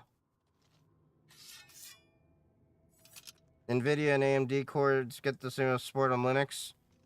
I mean, AMD works with the Linux kernel out the box. Whereas NVIDIA, you do have to install the NVIDIA drivers to work a little bit better. But Pop! OS does a good job of making them work really well out the box. A rat soul skirting around in the shadows, making me jumpy. I also think I have my problem in drivers where catching up aren't as in video. But yeah, if you install Pop OS, What's that? NVIDIA, you can get the NVIDIA version and get it working out the box pretty fine.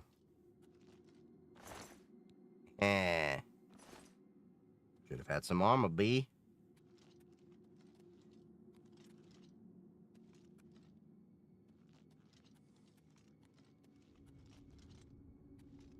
Where's that going? To the Aransal. Doggos need a treat. Oh, yeah. Barack! Ari!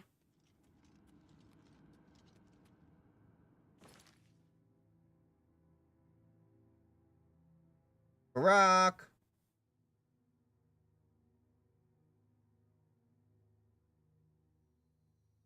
Barack? Ari! Oh, they might be outside.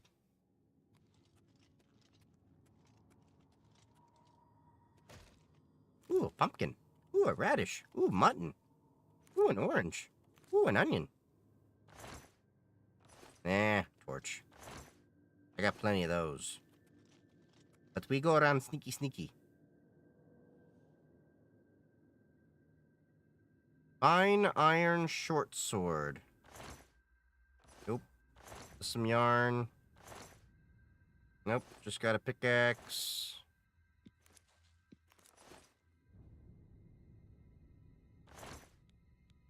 I forget, is this the game that you can actually use the pickaxe, or, is that just Skyrim?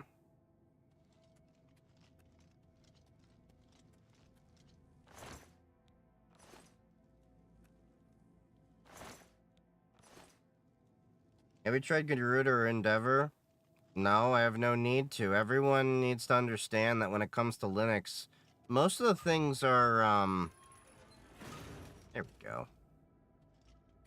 There's not much difference between different OSs. It's just mostly desktop environment and package management and very minor things. Pick an operating system you like, and you'll be fine. I mean, it's not going to make much of a difference between most gaming and using your applications and stuff. Ubuntu looks awesome for a Windows user. I'd rather recommend somebody use something with KDE or just something entirely different. I really like Pop OS.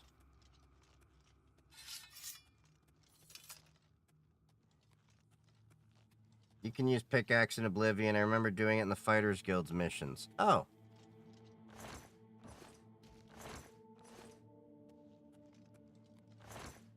I just haven't played this game in a few years, so I can't remember all the nuances. Okay, so that opened that, so I remembered there was something to do with the pressure plates.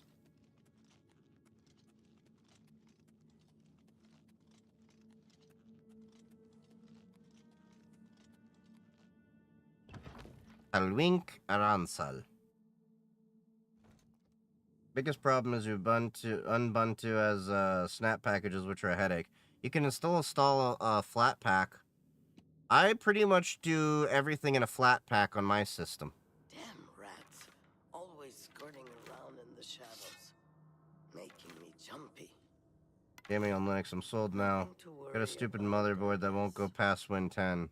Just my eyes playing tricks on me. Yeah, the only issues you'll have with some games is, what you call, kernel level anti-cheat. But I wouldn't play those games even on, Windows, if given the choice. Huh? But yeah, I do all my gaming on Linux. Who's there? Windows 11 style, I guess deep in desktop environment works. Yeah, but the Windows desktop environment is horrible to begin with, period. Unleash yourself from the shackles of bad user experience. Instead of trying to find something that's familiar, try to find something that works. I don't think people realize just how bad and inefficient the Microsoft Windows UI is. until you start looking at other options. Yeah, you first have to get used to, you know, the differences with it. But with Ubuntu, you have options. Or with Linux in general. Come here, you bastard! Oh, what's the matter? Is the baby gonna cry?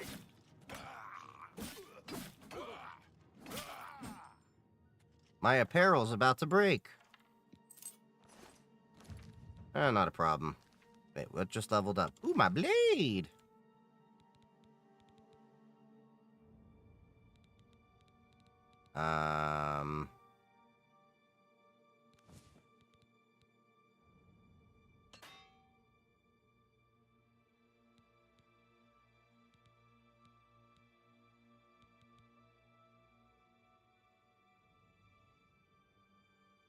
Shit.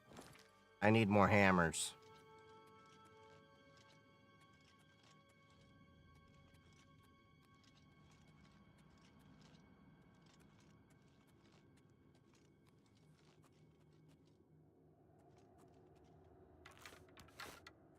I will say I'm getting a F-ton of Linux experience to show off to employers. What, from my streams or just in general?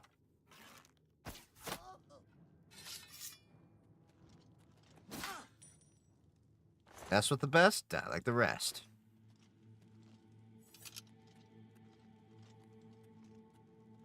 Just from using Linux as a daily driver. Oh, that's how I learned all my Linux experience, too. Been doing it for a decade now. Okay, that's the Telwink syscell.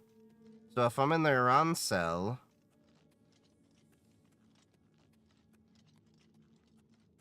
It's down here.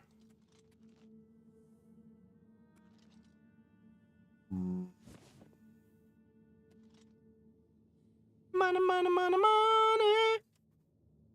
Get the money, dollar bill, yo. To arms! Are Varla stones good for anything? Who's there?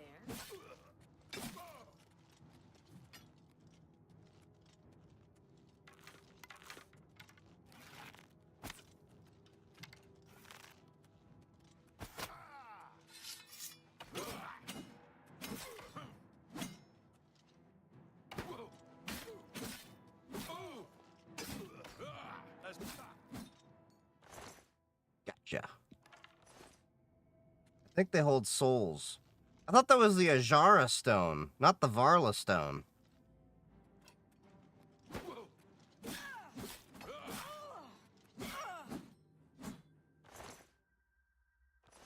They all have light armor.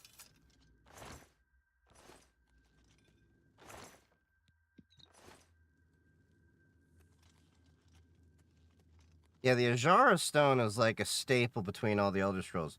The other one is used for mana? I don't know, but it was worth 1,000 gold. Damn it.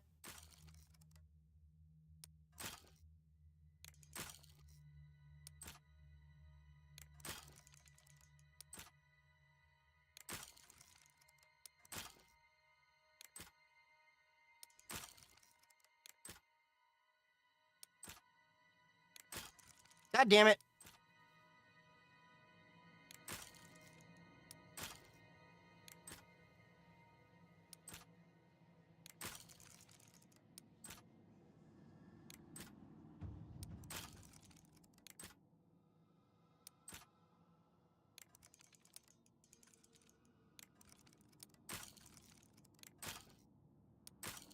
God damn it. My lockpicking skill sucks. Burning up all my lockpicks.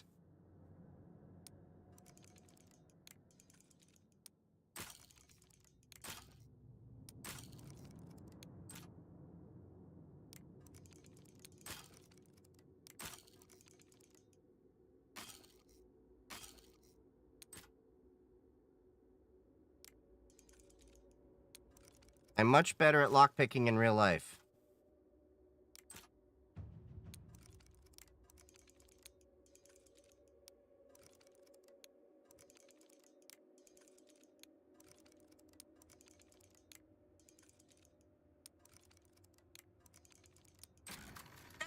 Hey! F you, you gave me one lockpick. That's like mean. That's vindictive. They changed the name to Winx. I think Microsoft actually sued them if that's the distro I'm thinking of.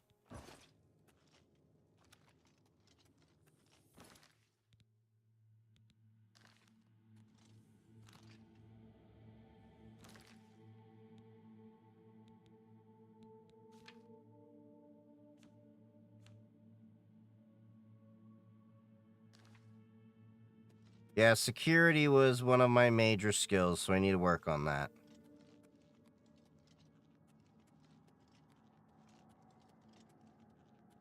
Wait, no. Let's go the other way. That's the show that made you pay for premium but never kept your IP safe. Oh, that one? I know there was one that talked about that. There was one that was literally like taking your money and then like, yeah, it wasn't great. If that's the one we're thinking of.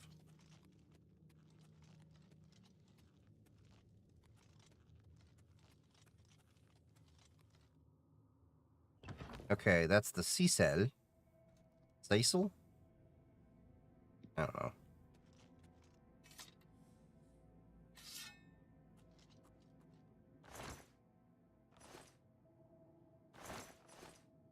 Wait, have I been here already? Yes, I have.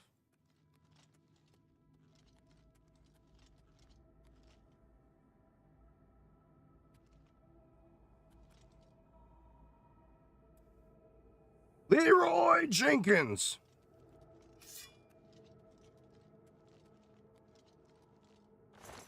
Random ass mud crab down here. I think Zoran's just another Debian, basically. God damn it.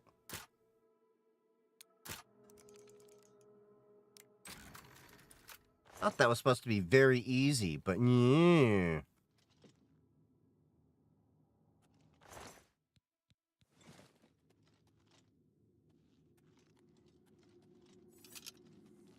A better, if you're really looking for a better Debian-based window-looking distro.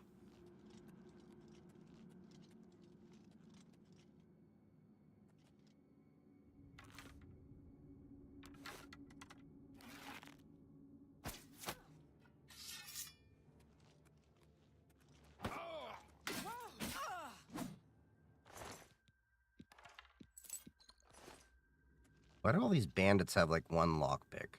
If lockpicks break so much, why do we only get one lockpick per person, basically? Nope.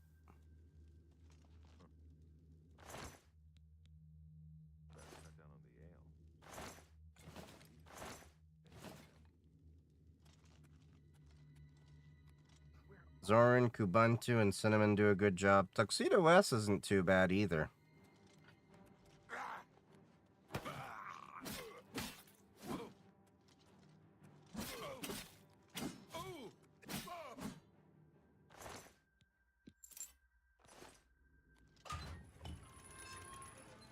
Smack!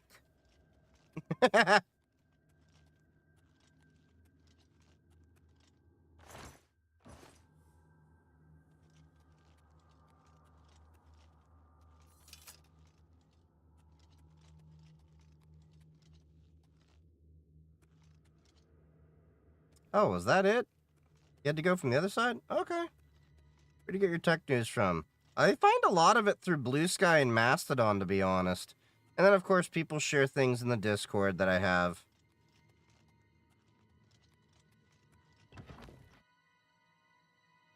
There's ways you can build your own custom feeds and everything. And that's how I do a lot of it. In NVIDIA GPU, I'd say just use Cinnamon because it's really easy for drivers. OpOS is really great for that, too. I just stepped on the plate. Nope, I just missed it. Ha. You can't catch me. I'm the gingerbread man. On Blue Sky? Oh, yeah. Blue Sky is really great. A lot of people have actually been moving there. InfoSec Twitter's pretty much dead. So they pretty much moved over to, what you call it? Blue Sky. And then there's a good chunk of InfoSec people that are over on Mastodon as well. And Mastodon I can see a lot of threads posts from, so it works out pretty nicely.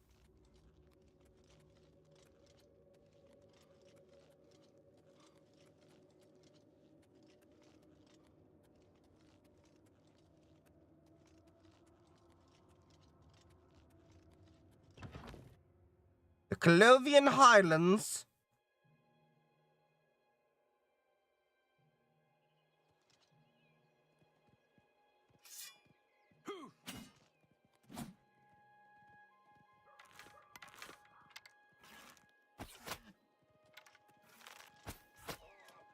Ha We eating good tonight, boys?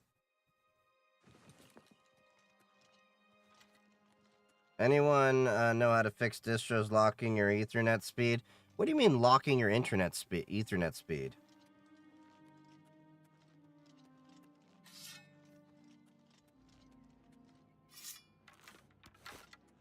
Do your work.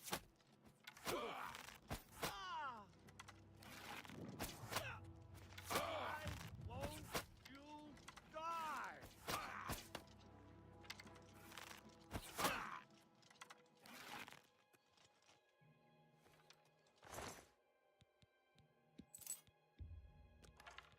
I wonder how many of those arrows were ones that I just shot at him. You have a career in cybersecurity? Yes, I do.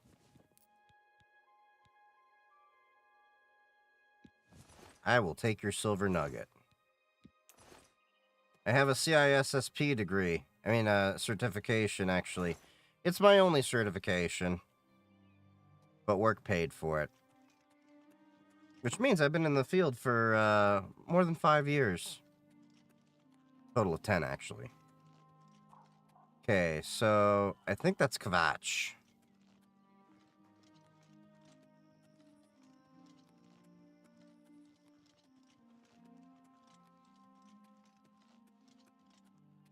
You have to talk a lot. I got social anxiety, but I really want to try this career path. Here's the reality, and you can go watch my YouTube video that I put up like about a week ago. What did I call it? The truth about certs, why your resume is getting ignored or something like that. I put it on YouTube. Anyway, you're going to have to talk in your career no matter what. You're going to have, the reality is you're going to have to interact with different people on different teams and, you know, work together on different teams and all that.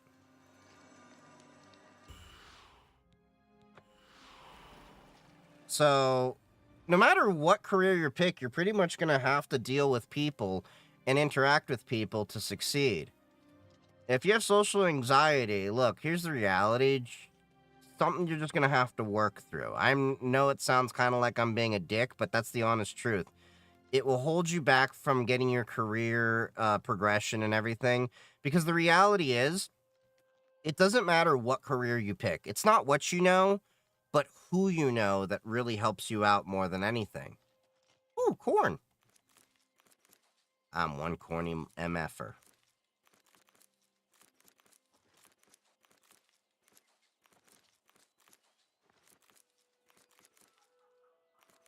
You successfully harvest corn. How does one fail at harvesting corn? You just pull and twist.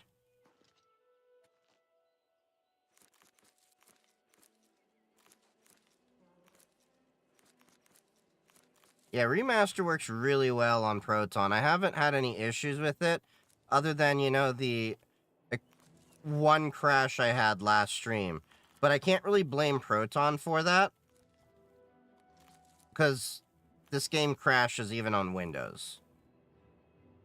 The Elder Scrolls game. Wait. Aha. Ooh, pumpkins.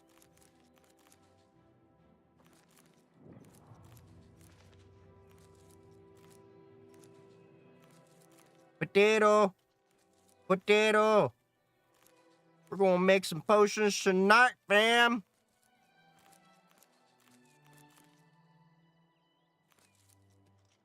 Ooh. We got leeks. We can make potato soup. Not really in this game, but you get the point. I do wish they added a cooking mechanic into the base game. I know there's mods that let you do it, but I haven't really tried modding this game yet.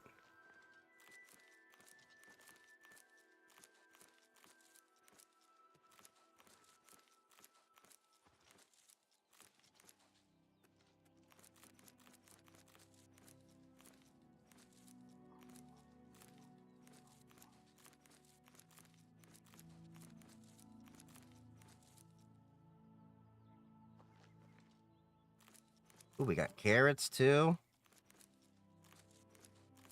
Let's see what we can craft in a second with all this.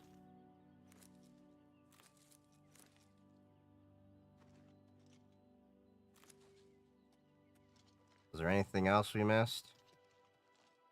Yep, we got carrots over here. These poor farmers, I'm just taking all their food. Oh well.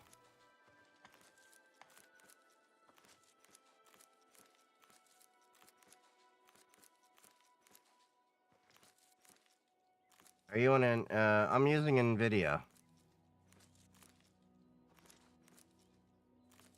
I haven't had any issues with loading and freezing. Other than, when I tried doing this with Proton, GE. And then I switched to regular Proton, and it worked just fine. Okay, we are almost maxed. So...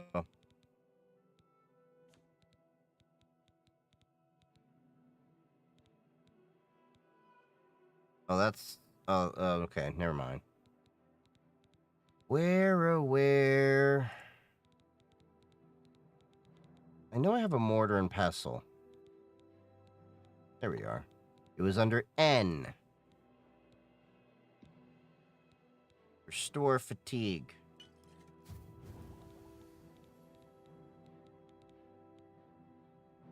Okay, so restore health, restore fatigue.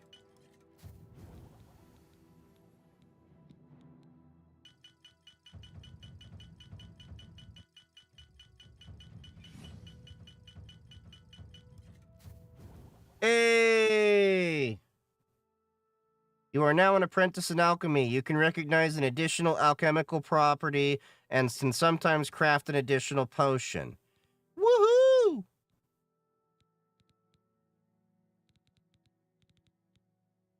So wait, restore fatigue, restore intelligence.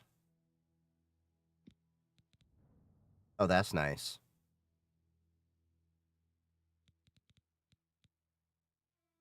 That's also got fortify intelligence.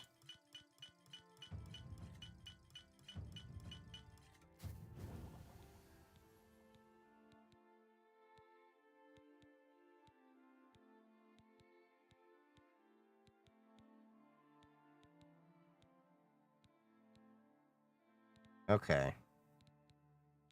Let's see what these two have. Restore intelligence and night eye.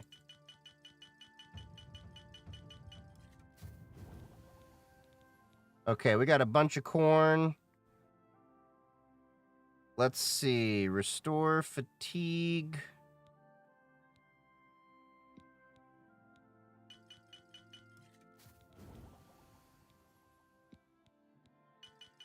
I got a bunch of restore fatigue potions.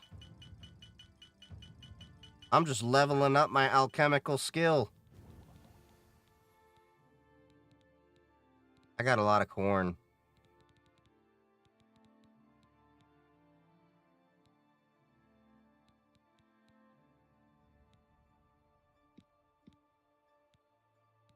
Okay, so let's see what we can do to restore health now.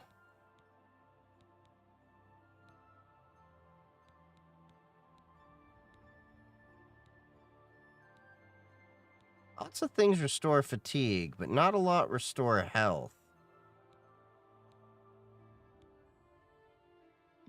Venison.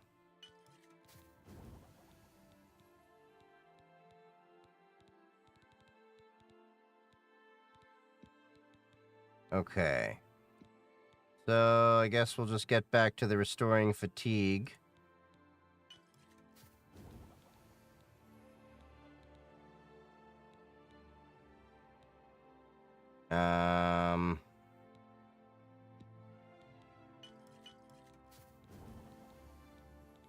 Okay. We got a bunch of rat meat. Damage. What does that do? Damage fatigue. And detect life. Let's see if I can...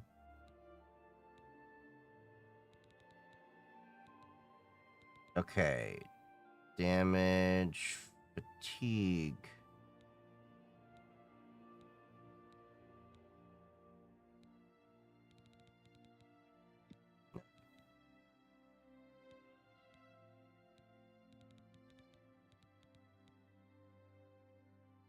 Let's try doing some filters. Detect life.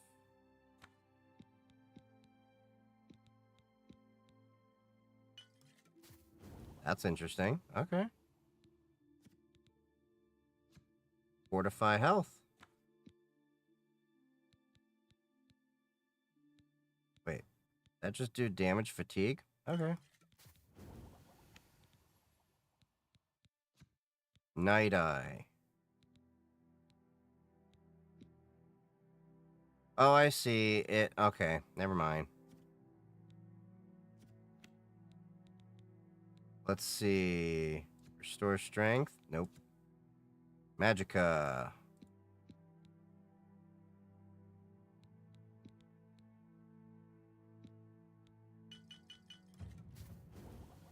Nice. Feel like native Steam runs faster. It seems like it runs pretty well. Yeah, we cleared out quite a bit here. And let's just check for a second. Alchemy got to level 38. Oh shit, I can level up.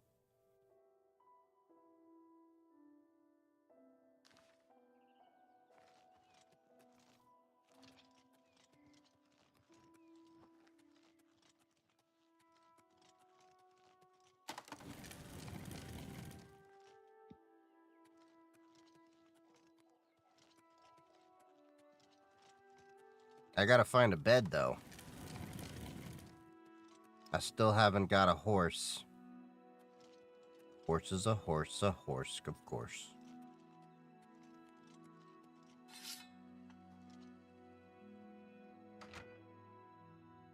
Let's see, what's inside the farm? I'm gonna get great VRAM. My GPU is almost double of the NVIDIA equipment. Entered what appears to recently be an abandoned house. Perhaps if I search around, I may find a clue as to the owner's whereabouts. Okay, I can at least sleep. All right. 12 virtues.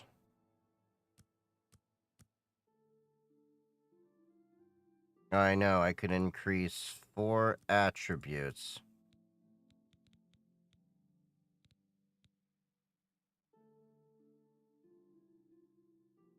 Affects the amount of damage you deal with daggers, short swords, and bows. Slightly increases your maximum fatigue and defines how quickly you regenerate fatigue. How fast you move.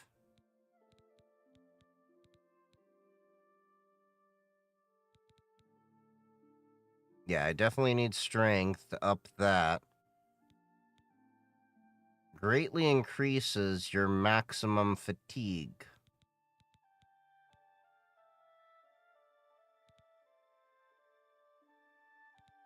What should I go with? Luck. Affects all your skills, an effect on everything you do. I guess we'll go with agility since I went with speed the last time. Okay, so let's check where they went. Ooh, a repair hand.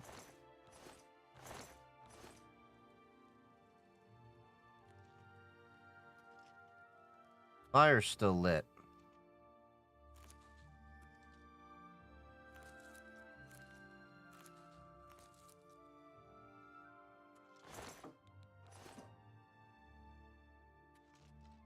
There's gotta be some kind of note.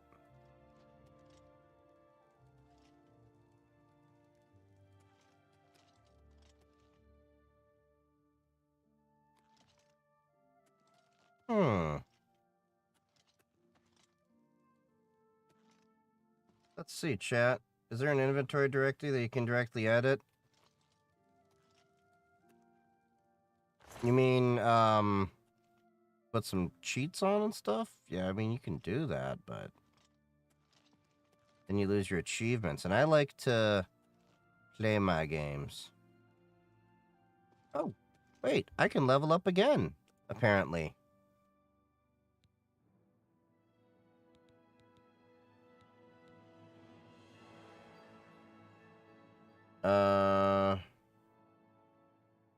Carrying a maximum health.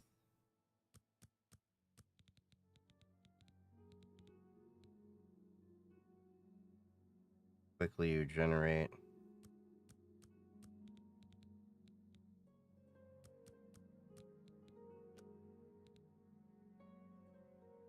Okay, nice.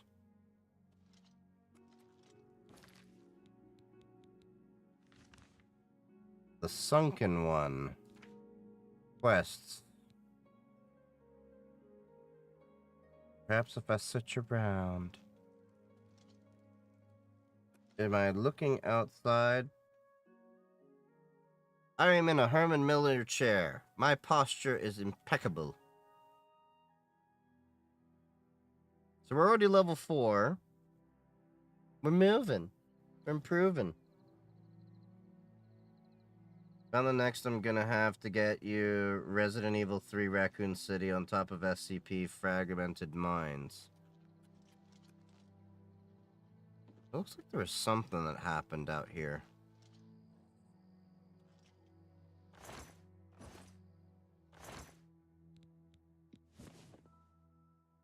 Do calipers do anything?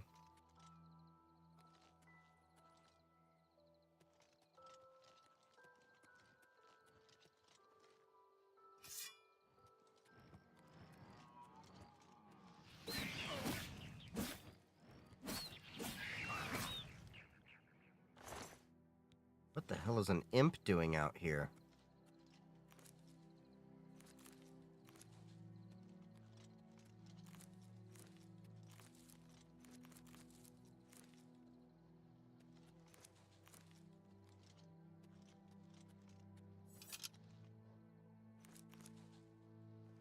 Hmm.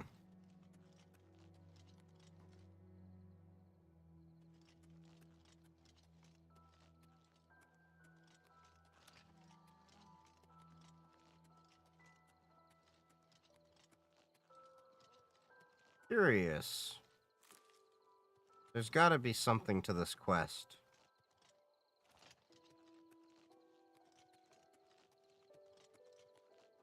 Okay. I'm just curious. I have to look this up. Sunken. Henry Master.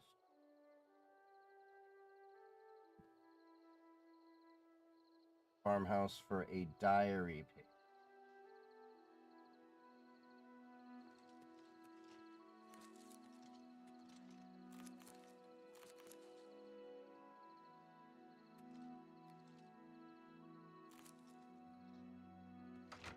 Okay, so we need to look for a diary page.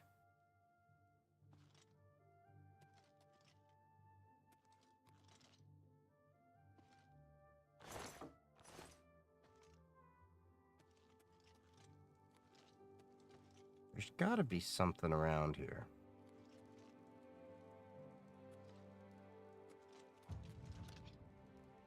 Oh, jumping around. Jump, jump, jump, jump, jump around. Jump up and get down. Okay, where is the diary page that I'm supposed to be looking for?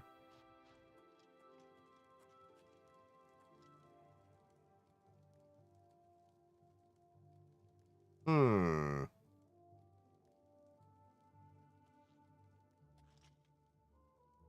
Alright, I'm gonna have to.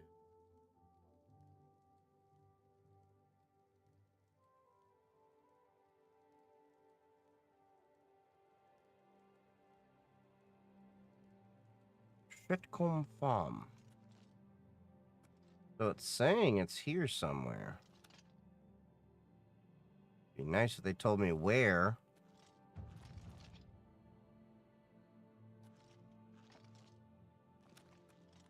So one thing I will say that I like about Oblivion better than Morrowind was that any skill can help you level up. Your major skills just helped you level up faster.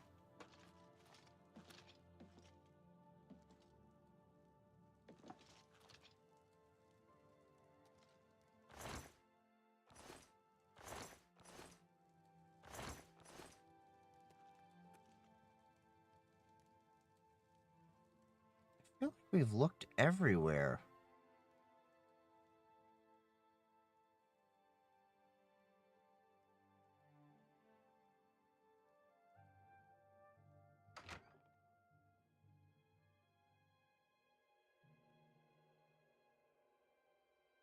This is Elder Scrolls Oblivion.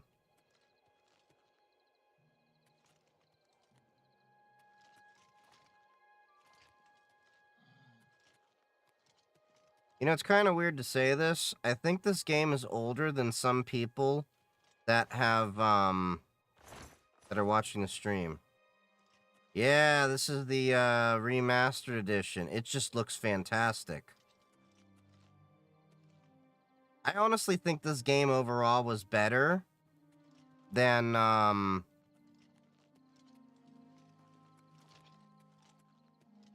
Skyrim.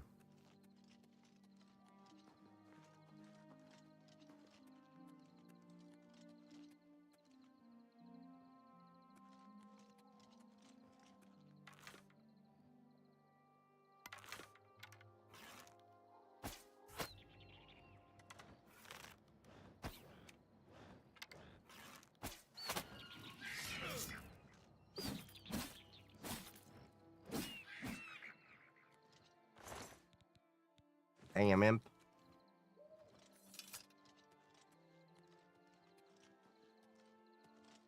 Stealth archer build?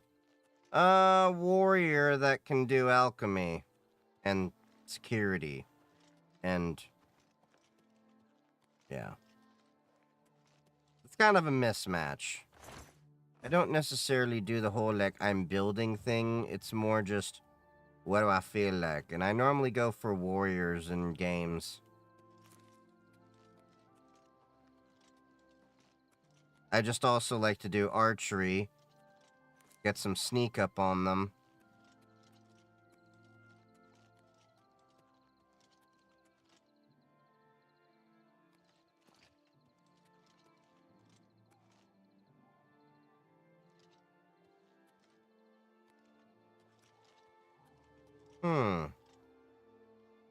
Okay, this is gonna drive me nuts.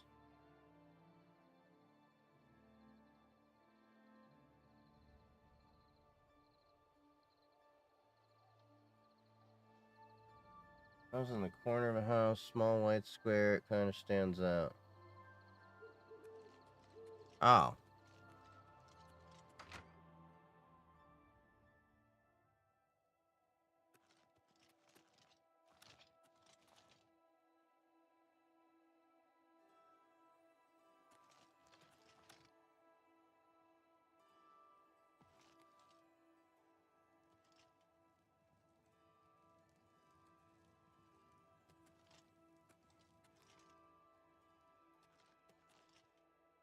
Uh,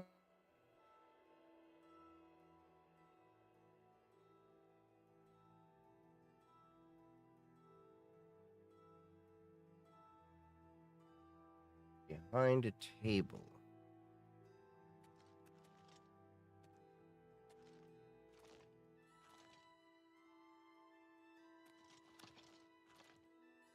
Where?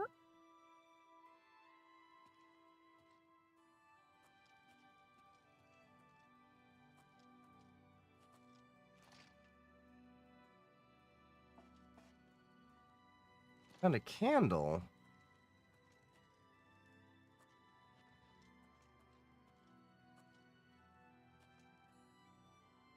Do you teach any DF? What do you mean DF? Digital forensics? I don't really do that kind of thing.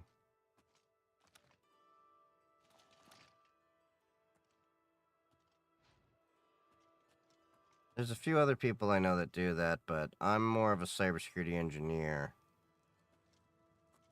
Okay, this is driving me nuts.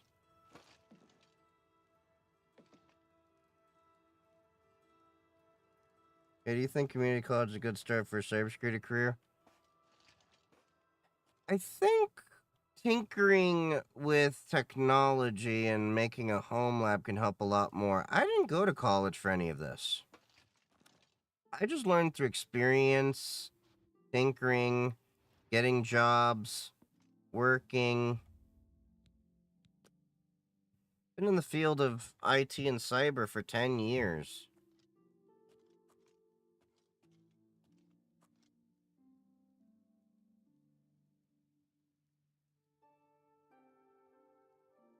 Cannot find anything on the table.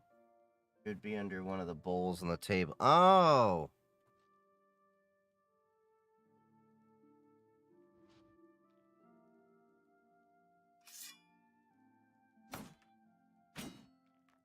Aha!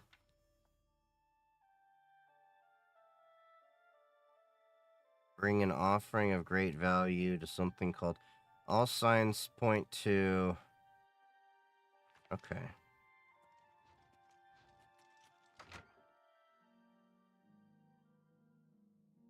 Don't get me wrong, I went to community college to learn to be an electrician, and that was very valuable for networking and everything. A lot of that knowledge did translate, but I haven't really been in tech I mean... hmm?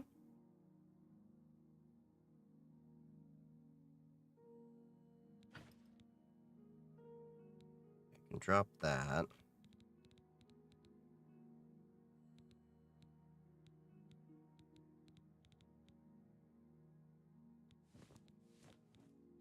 Drop a little bit of weight.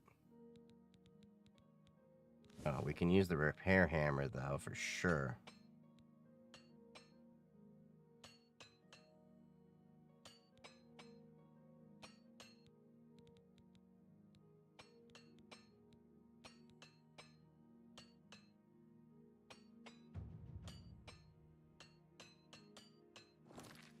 Cool. Repaired all my gear.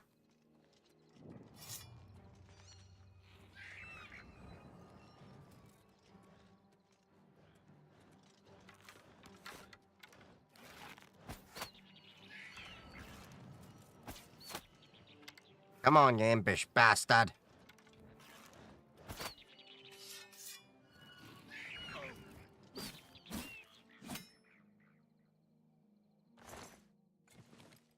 Here we go. All right. Let's continue on. Broken crate.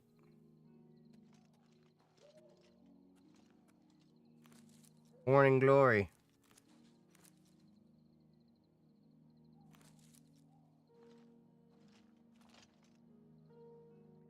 Wood door to sandstone cavern. Let's go!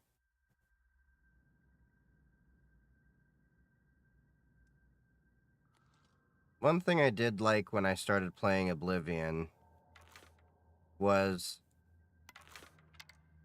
Morrowind didn't autosave.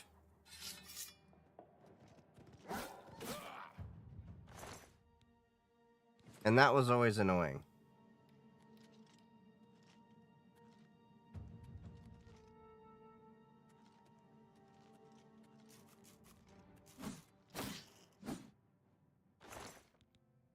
Base ring of detect life.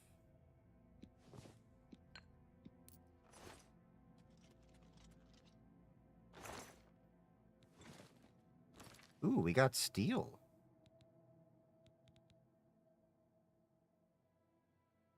From...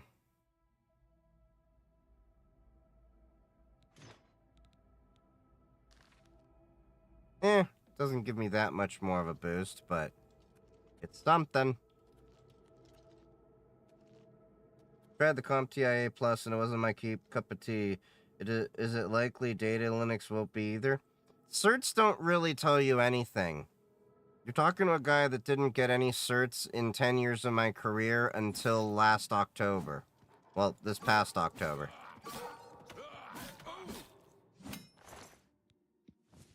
Certs just tell you that you can vomit words for a test. Play around and see what actually matters. Studying for my CISSP sucked. But work paid for it, so I went for it.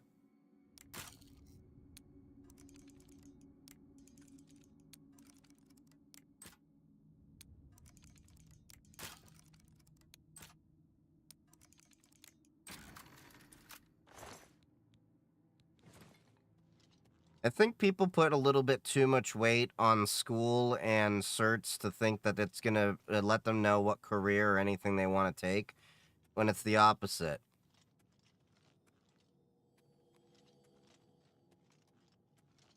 CompTIA Plus is only basic IT stuff, and it doesn't really mean much in the way of, will you like the job? Okay, you didn't like taking the cert. Most people don't like studying for certs.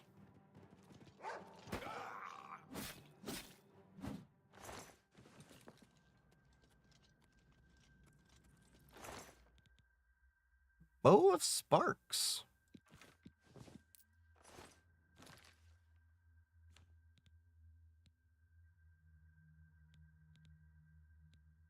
It's got the same amount, but it's the enchantment that's gonna hit.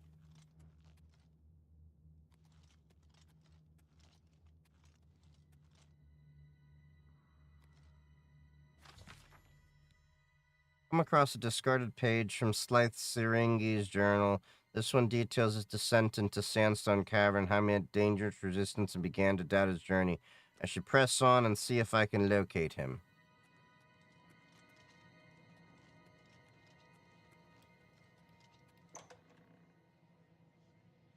Alright. Into the belly of the beast.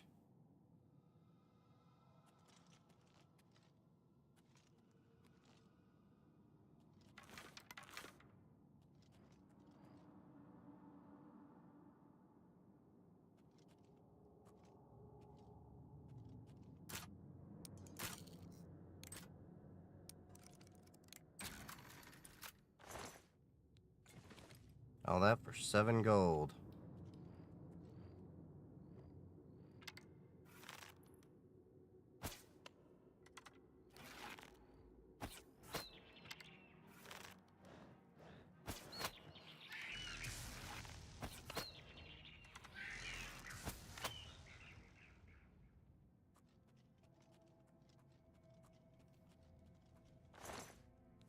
Gotcha, you little bastard.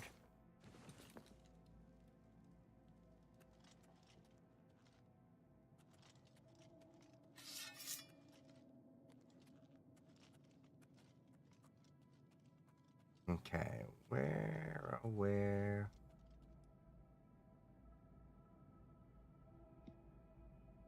Let's keep going. See what else we can find. Oh. I see light.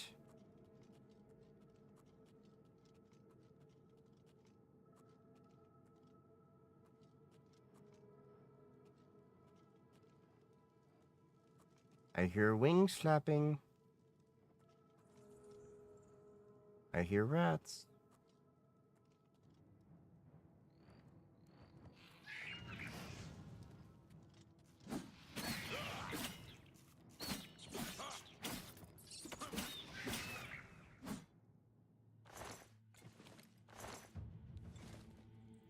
Nice. Blade just increased a little bit. A Warhammer of Frost. A base ring of con... Okay, not bad. Not my speed, but not bad. Let's not drop into the, the belly over there.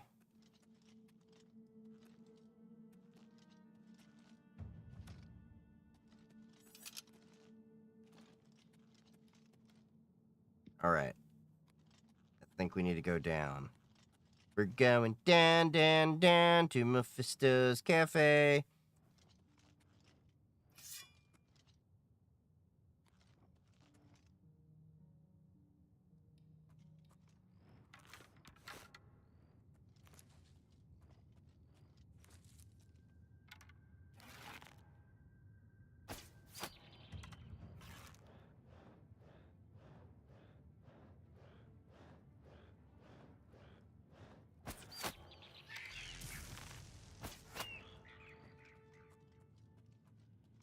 Cool. All right, we got that little impish bastard.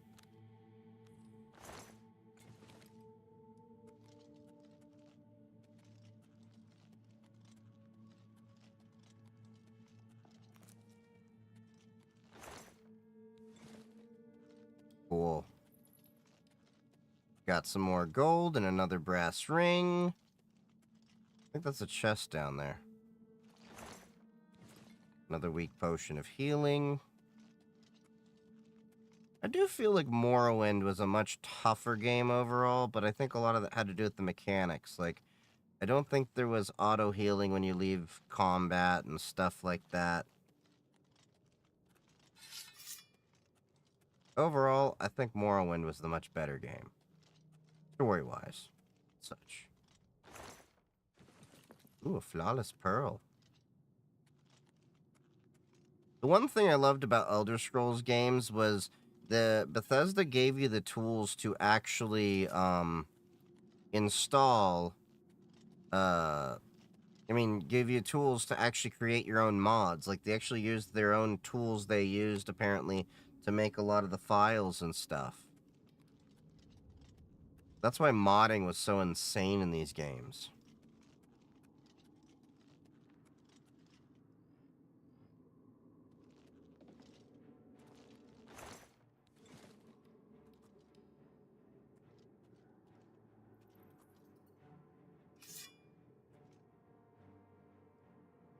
The rat saw me.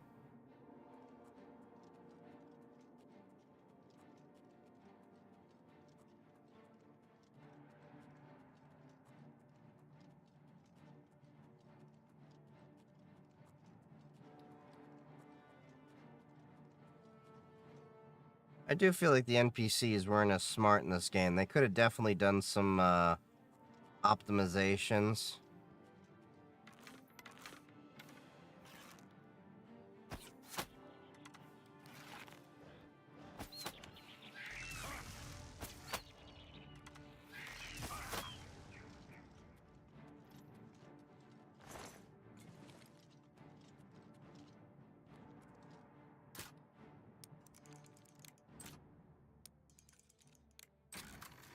There we go.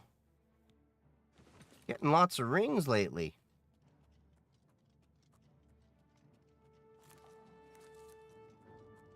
Karen Bolette.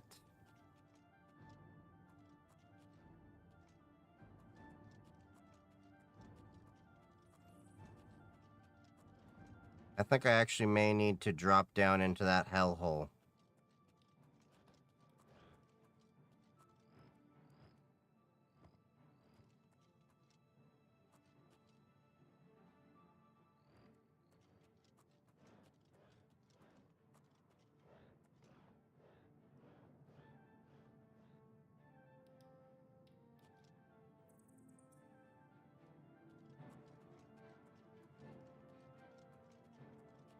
Where, oh where? I hear flapping.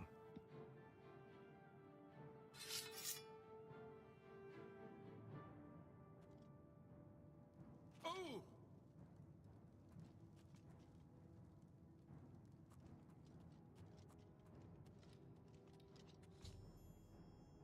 Located Slythe Syringe's course. I should search him. Look at his last journal entry. It seems he fell here believing he's truly going to meet his god and give an offering to him to help all of Tamriel. His death is a sad end to a well-intended sojourn. I mean, he definitely, Oh, God! It's an Atronach!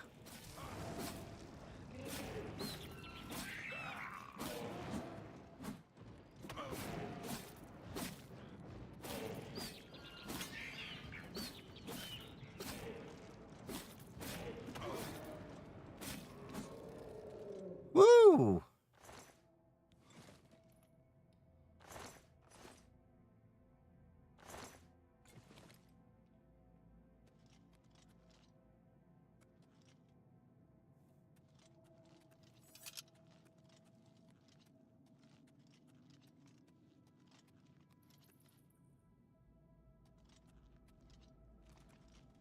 Is this chest? Okay, I already opened that chest.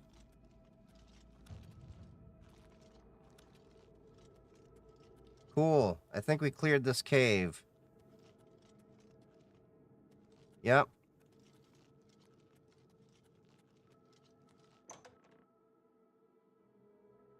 We can make our way out now.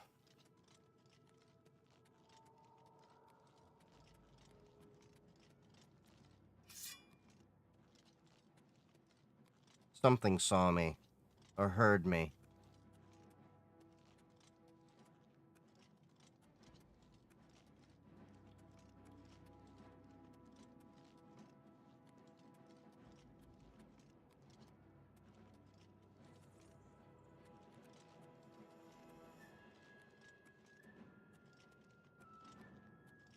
Here, doggies.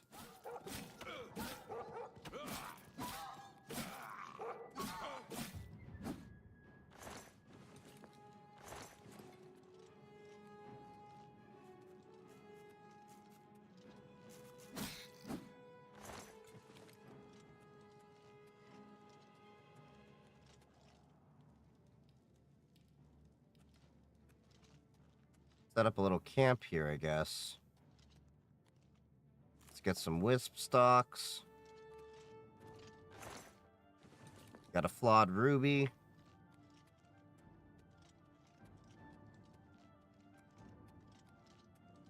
Come on, we can clear this cave out.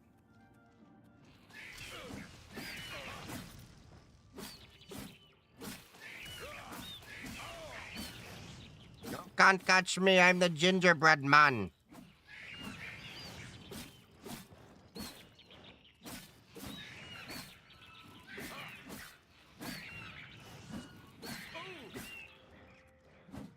Oh, now you run away.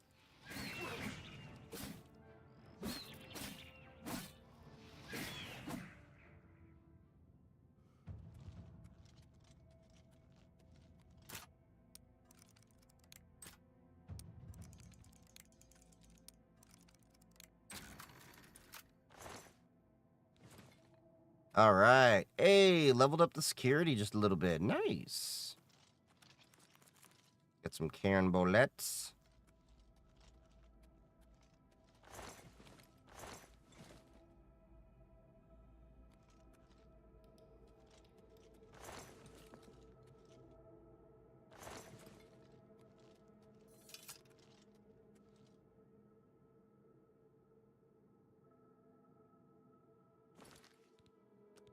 All right, let's see. Do we have...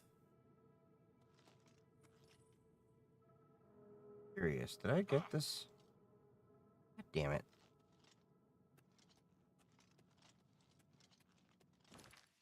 Yeah, I already got that chest. So let's load back so I don't have to run all the way back like a schmuck. Right. Cool. Oh, some more gold. Ooh, piece of candy. Ooh, piece of candy.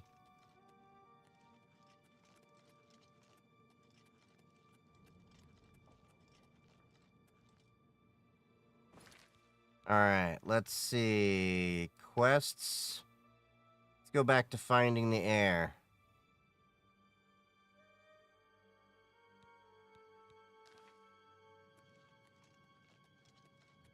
What level are you today? I just made it to level 4. So we've already made 2 levels.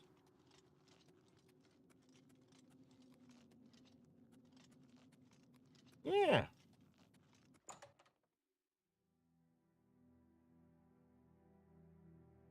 I do want to at least kick off the Oblivion gates, because that's when it makes the entire game quite a bit more interesting.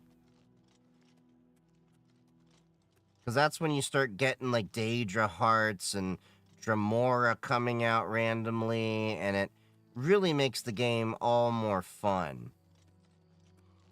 Like, don't get me wrong, Skyrim was a pretty fun game, but I think Oblivion just had a overall better vibe, I guess you could say. Oh, it's raining. It's pouring. The old man is snoring.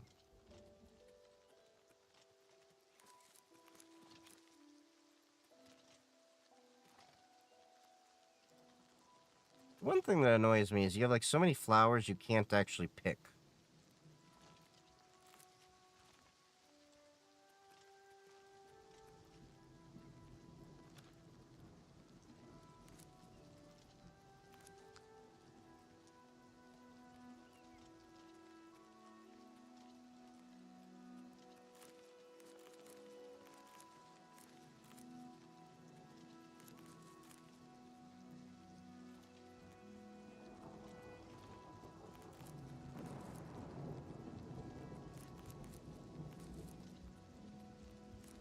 You know, they could have done a little bit better to make the rain seem a little bit better and more realistic, but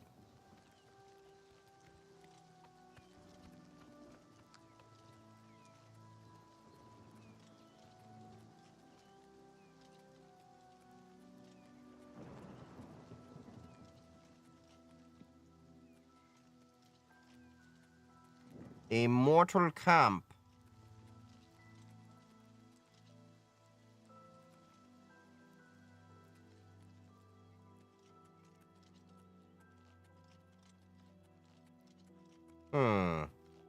Nothing there.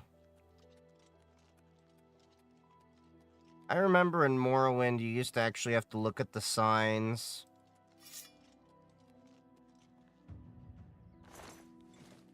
Huh. Dead rat. What killed it? Nightshade.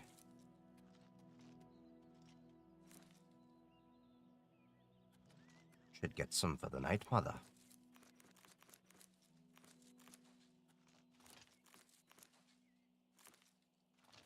They used Linux to rewrite the OS to install Chrome.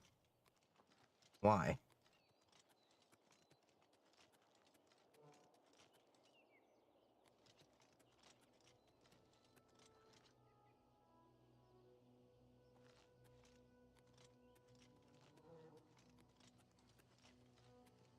The gate to oblivion.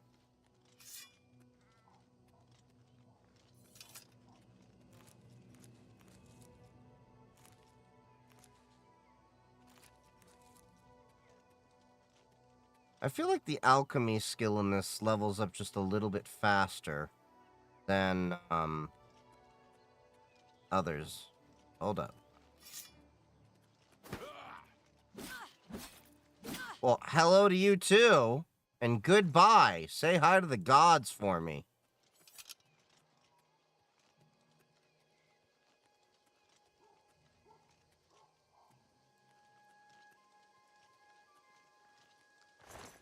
And you wasted good deer.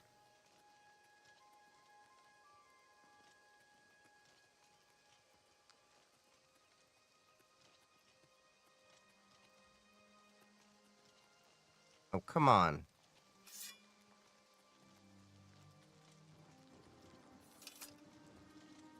They really do slow you down on these hills.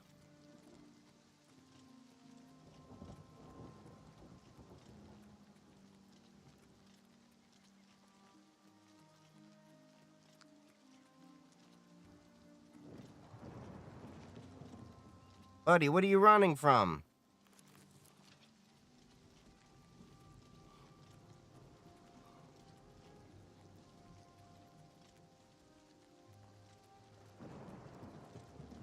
Come on, run while there's still time. The guard still holds the road, but it's only a matter of time. God's blood. You don't know, do you?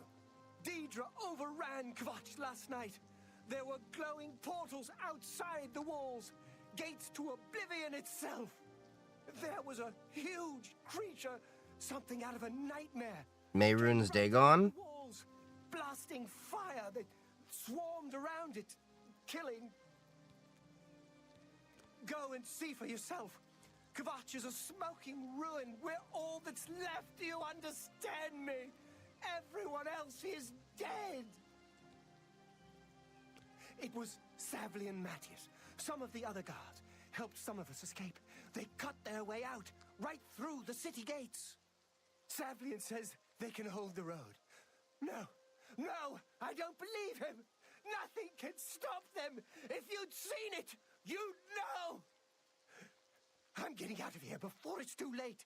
They'll be here any minute, I'm telling you. Run when you can. Okay. You do you, boo-boo. What do you want? You'll find him at the barricade at the top of the road. He's still trying to hold what's left of the guard together. Late at night, while we were all asleep, A door to oblivion opened. Deidre came out and set fire to the town. Many people died. You mean the priest? I don't think he made it out of the city. But Savli, goodbye. I don't have much. I lost everything. Okay. Leave me. Go on. I don't like to talk about it. I woke to screaming, and I was lucky. I'm through talking. I'm waiting.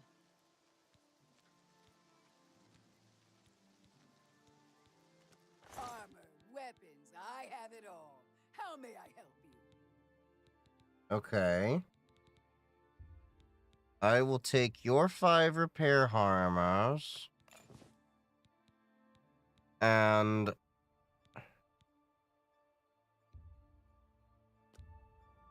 You drive a hard bargain. That's more than I'd use. You made a good bit of gold.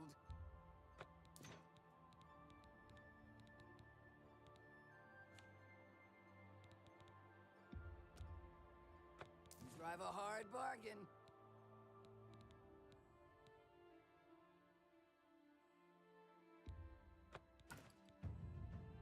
we'll sell 9 wolf pelts, Good cut. a sapphire. Let's just get rid of everything we can. A good price for a good customer.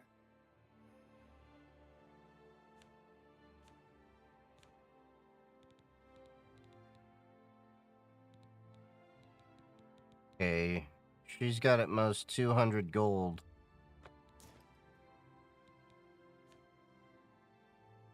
Thank you. Come again. Enough talk. Alright. So now, let's get the repair hammer. Jeez. Oh, she can't take most of the items on that,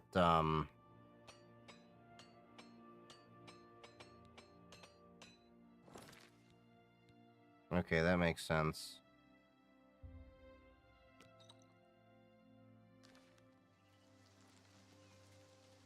You picked My a bad mercantile skill at least increased a little bit. May I So, interest you what in can some of you my buy? fine wares? Okay, you got a novice mortar and pestle, but you don't do anything else.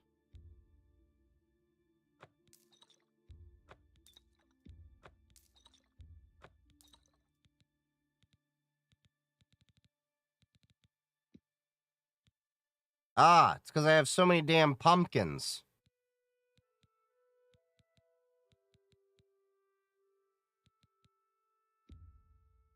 That's a fair deal. An excellent Excellent. That's a good deal.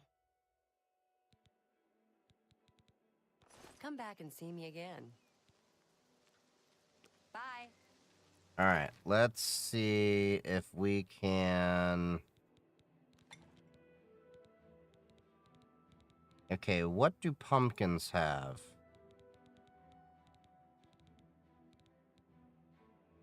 Okay, they can restore fatigue.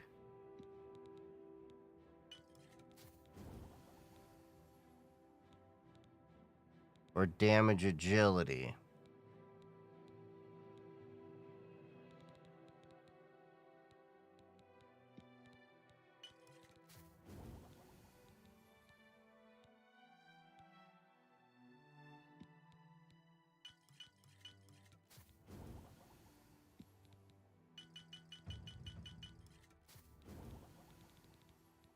Okay, so let's see if we can do...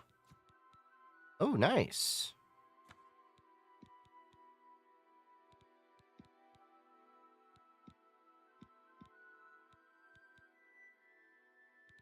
Wait, that wasn't what I wanted to do. Restore health. Okay.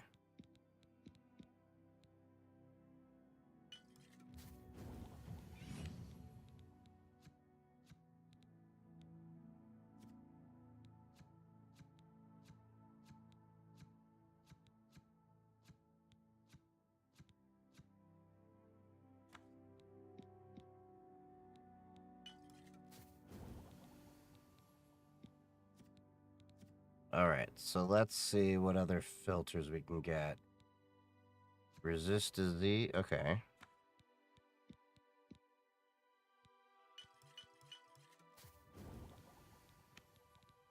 Alright, resist frost.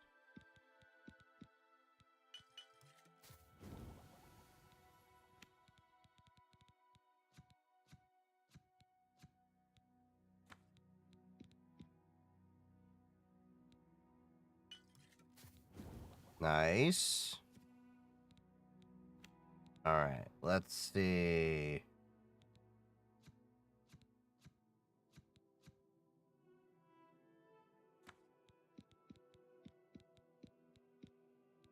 And let's resist shock.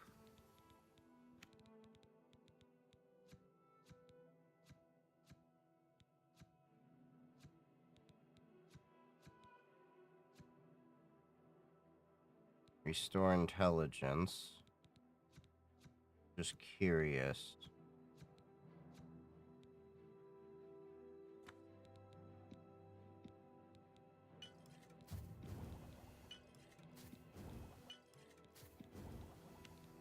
Okay, so we got plenty of restore fatigue.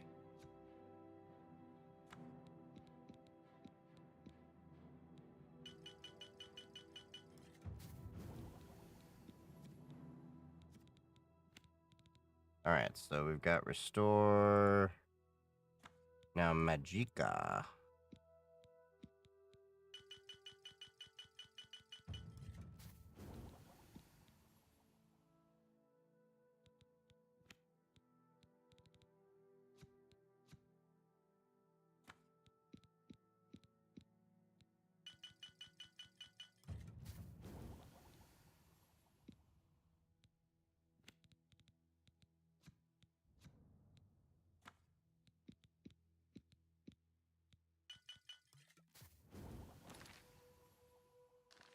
Okay.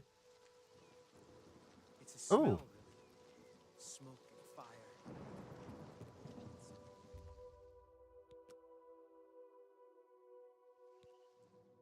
Yay! Level 5! Boom shakalaka.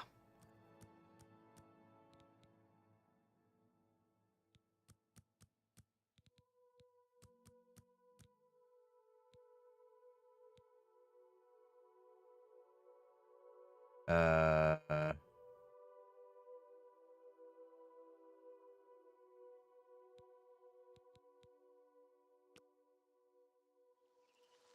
Cool. What? I offer the finest goods and the lowest prices in all Syria. Oh, my potions are getting lighter. Nice.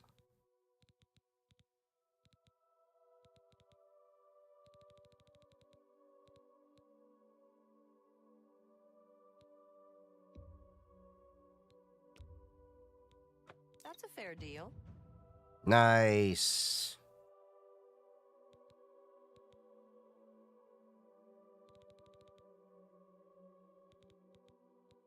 A pleasure to serve you. Go look for yourself. Go look for the Daedra came out of the gate. People, It's take a smell, care. really. Welcome to Kvatch. Farewell. What? What you got, Tavia? You got nothing. Okay.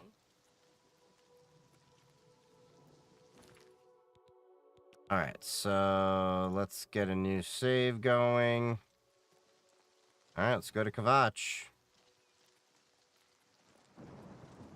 Hope is gone. The Covenant is broken. The Imperial line is dead. Where are our gods? He seems to be different than your usual self-proclaimed. Oh, we're talking about that, He says is true. prophet. Quest added. Things The go from pilgrimage. bad to worse. Lord Dagon is the enemy. Oh, Dagon. Chapel is the enemy. I thought it was Mehrunes Dagon, but I must have gotten that mixed up. No, wait, Mehrunes Dagon, I think, was in the, The Divines are powerless to stop all these threats. Even as we speak, people are. I might be thinking of, Morrowind. You are a noble. I am more than a humble priest and represent an. I feel these disappearances are an insult. I'm through talking to you. Well, through talking to you too. Rude.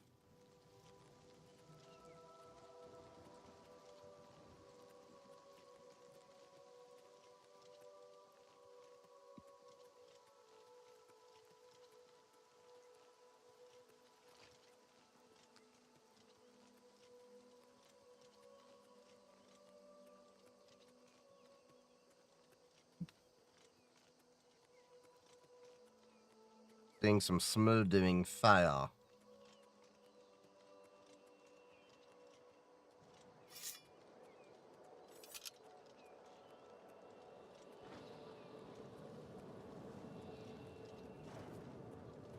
Stand back, civilian. This is no place for you. Get back to... We lost the damn city. That's what happened. It was too much. Too fast. We were over. Some made it to the chapel, but others were just run down in the streets. And now we can't even get back into the city. The only thing we'll try to hold our ground. That's what. I have to try and... You mean the priest? Last I saw Yes, of him, course, the priest. leading a group towards the chapel of Akatosh. If he's lucky, he's trapped in there with the rest. I still can't get over how nice the graphics look in this game. If he's not, you want to help? If you're sick, are you sure? I don't know how to close this gate, but it must be. You can see the mark. I sent men in. If you can get the best I could, some kind of portal to a. They've opened one. My home. My God, we couldn't have been. If only I had a way. Good luck. It's a brave thing you're doing. What's the matter? Getting tired? Little scamp.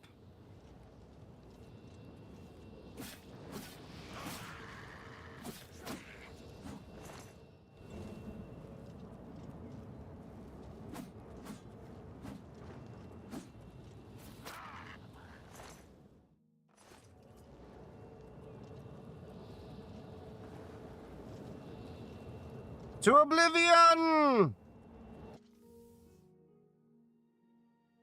I don't know why it doesn't just like have you go in, you have to open it.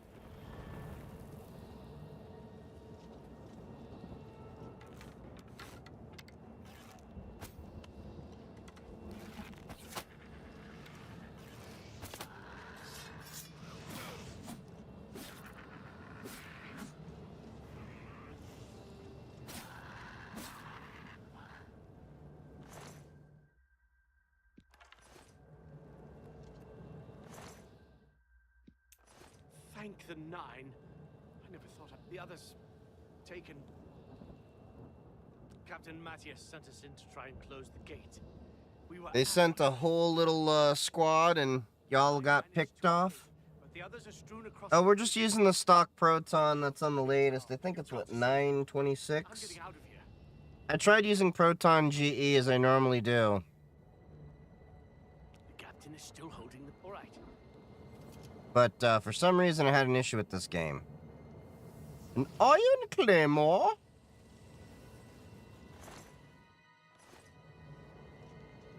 Alright.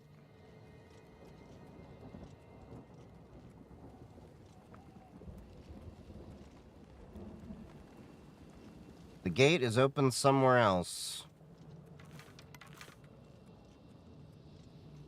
Still got some low-level armor.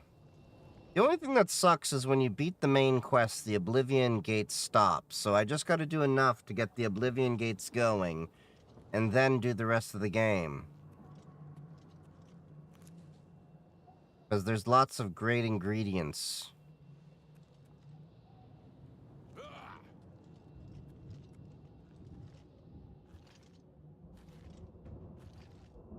Hooray!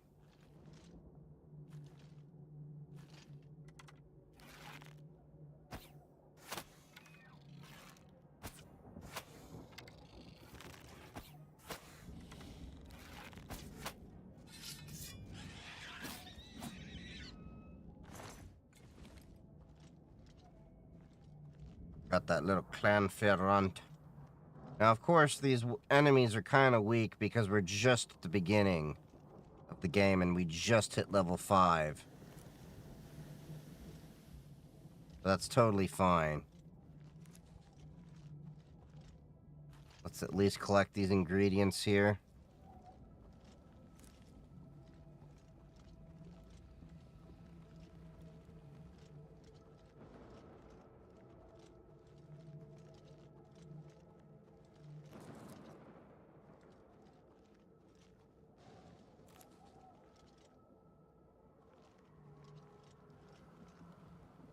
Try and collect all the alchemical ingredients we can. Because there's lots of great shit.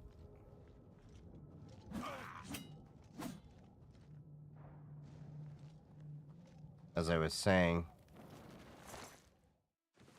Ooh, a weak potion of sorcery.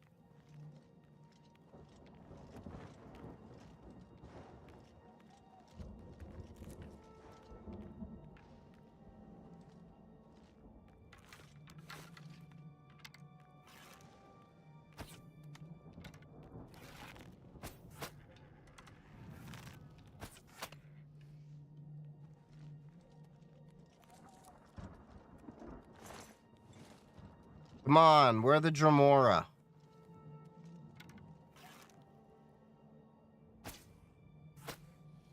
Ah! I'm getting my skills back with aiming, baby. One more. There you go. Just missed one.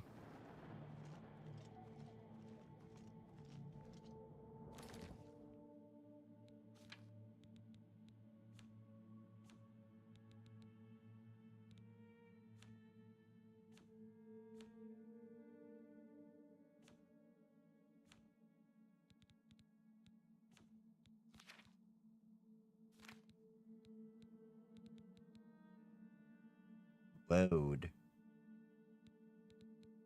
Clairvoyance.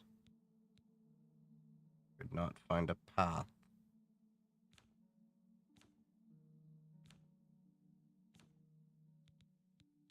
Active effects. Okay.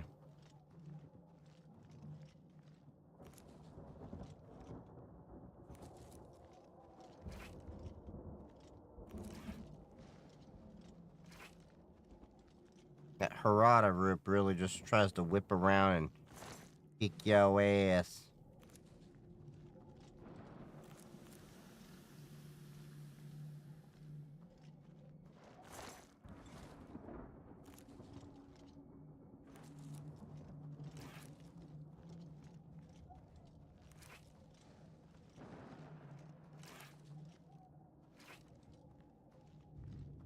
Everything here wants to kill you, including the plants.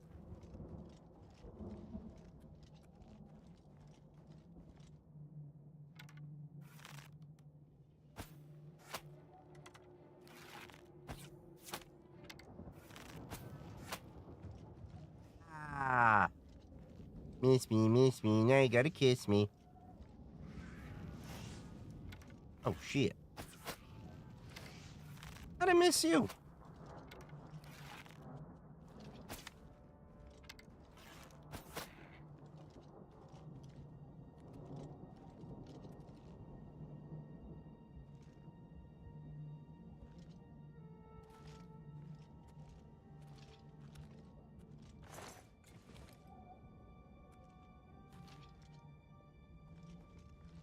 Okay, so now we got that taken care of. Get this.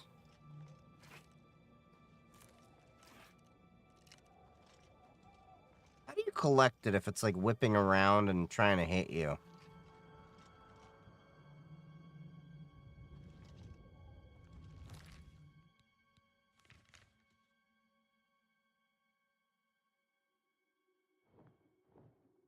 Oh yeah, I forgot. This doesn't really show you the map. Oh, there it is.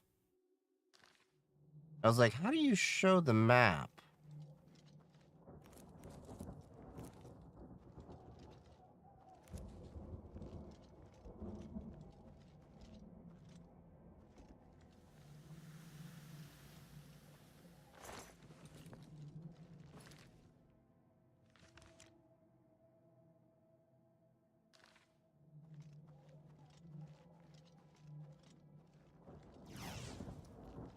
God damn it, I forgot about those little landmine dudes.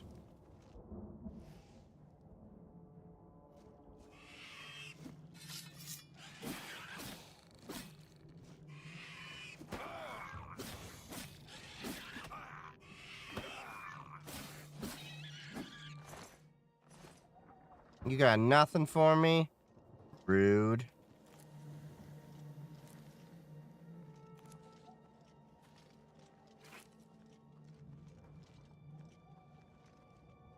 And those clouds poison you, I remember.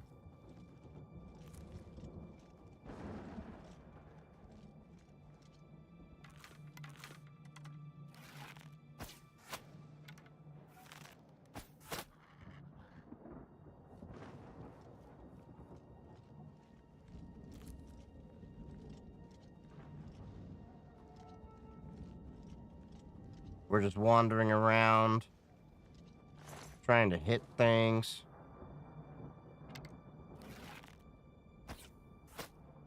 Because all we got are these little scamps. Not a damn Dremora in sight.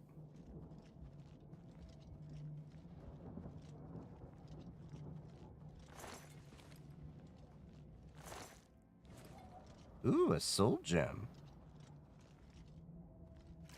Hey!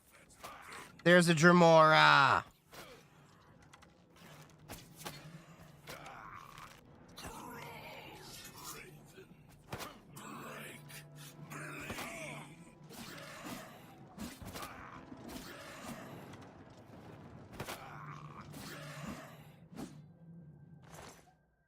Give me your heart!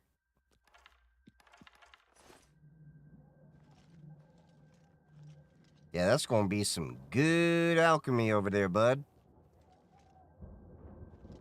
Oh, wait, we need to go that way. We need to go to the tower.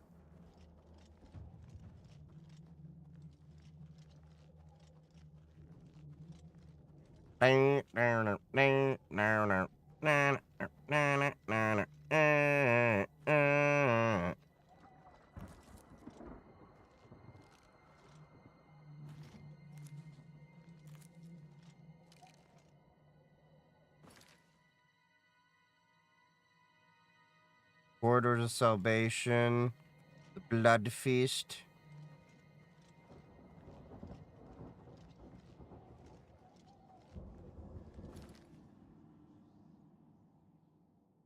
The Meat Harbor.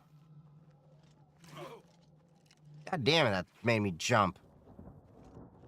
Stupid root. I had to cut you. Game won't let me. Boo!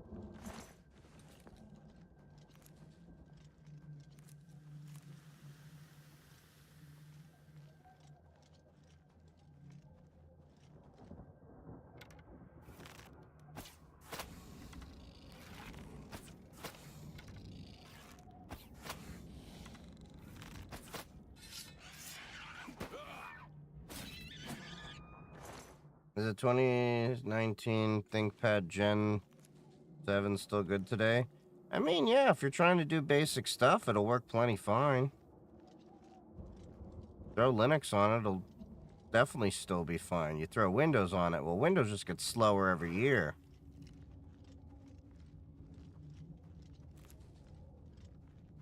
Just going around collecting everything I can.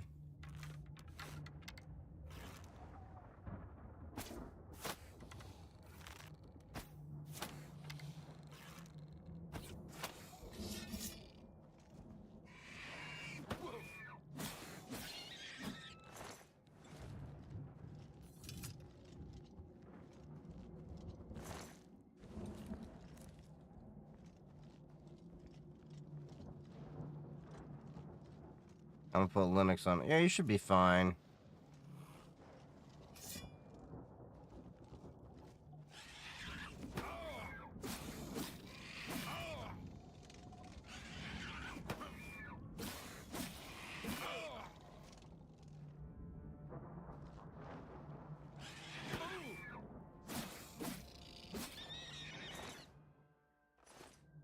These little runts don't really give you much, do they?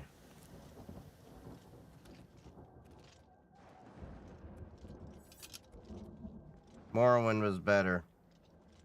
I know, I told you that earlier. You heard me talking about that with someone else.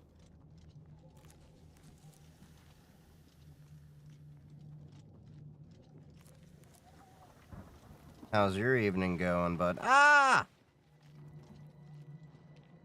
Avalanche frickin' smacked me.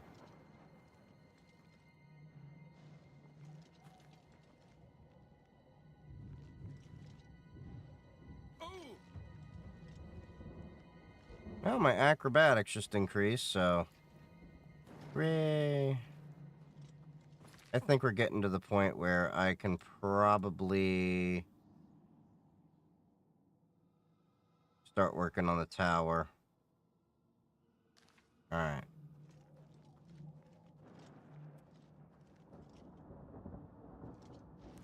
Take that Harada route.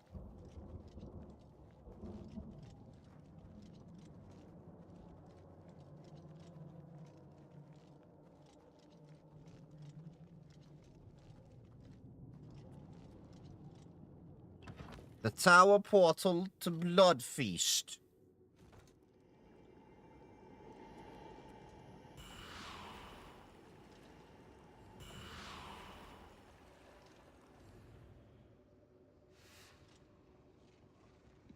These graphics look so great on the remaster, though.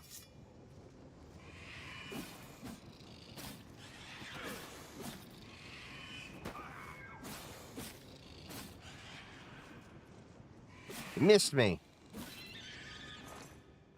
Those clan fears are like leaving nothing in them.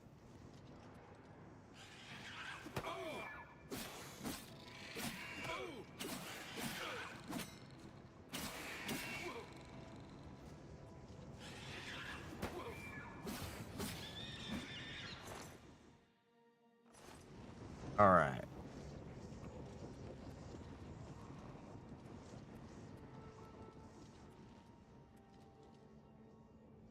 Door to Rending Halls.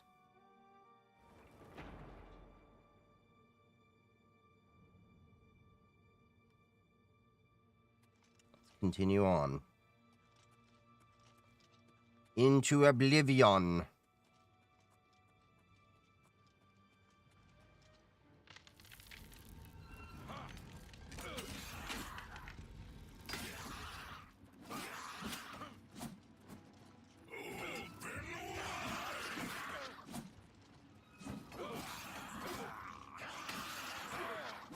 Oh, God, it's a 2-on-1 and not in the fun way.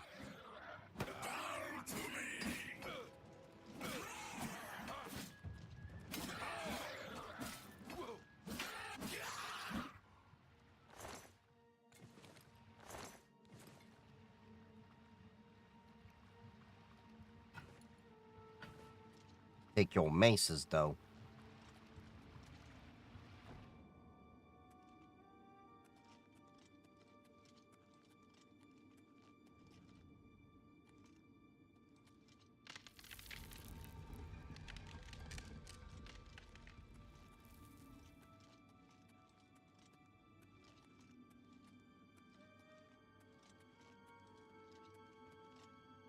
Okay.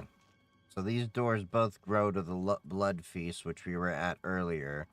So now we need to go, I guess, back to blood feast, but this is the second floor.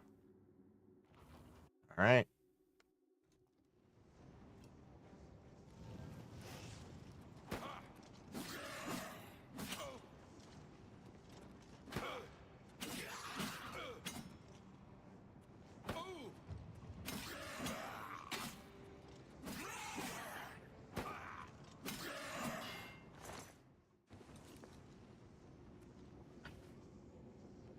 I am over encumbered.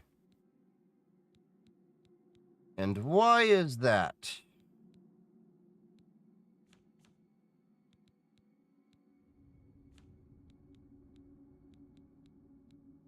Oh, arrows way in this game. Oh, 65 of these mutters.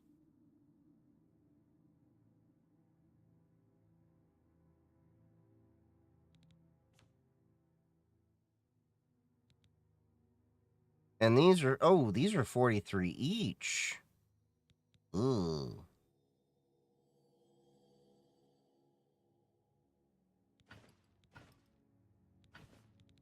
Those are some heavy maces.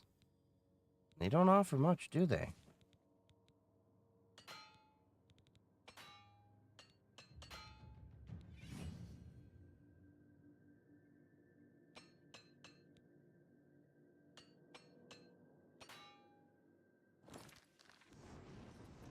Are you using wine? I live in a Linux VM for work. Well, yeah, I'm using Proton, which has wine included in it. Is it? Do you upload the gameplay anywhere? Yeah, I am simulcast to Twitch, YouTube, and TikTok.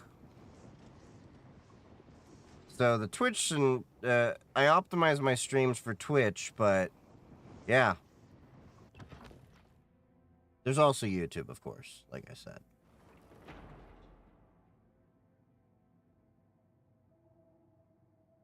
Devil May Cry on Netflix is pretty good. Yeah, I've watched Devil May Cry on Netflix. It is indeed pretty good. You're on red or blue for cybersecurity? Mostly blue. There's far more jobs on blue team than there is red team.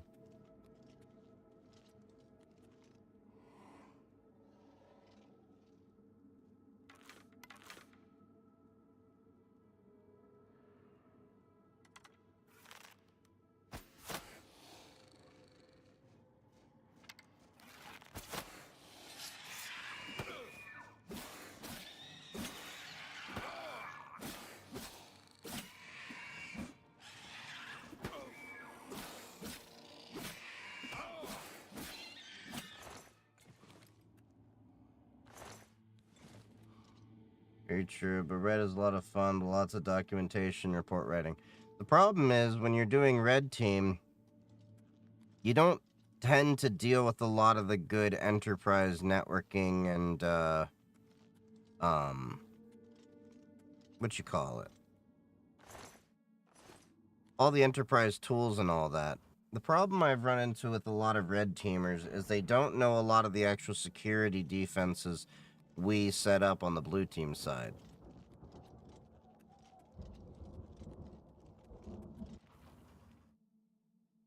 But I'm going to go probably a little bit purple.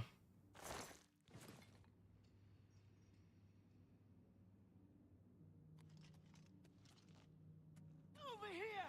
Quickly! You should not be here, mortal. Your blood is forfeit. Your flesh. Big breath skin. Ooh.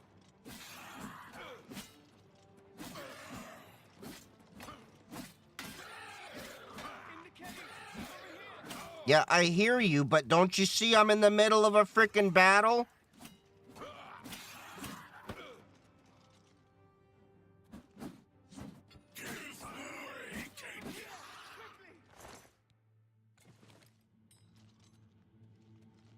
Quickly, you must get to the top of the large tower. The sigil keep, they call. Find the sigil stone, remove it.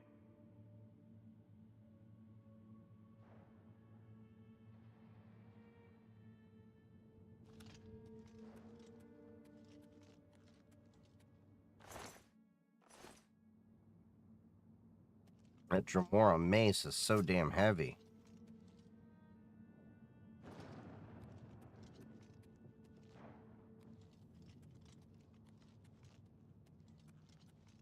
What's down here?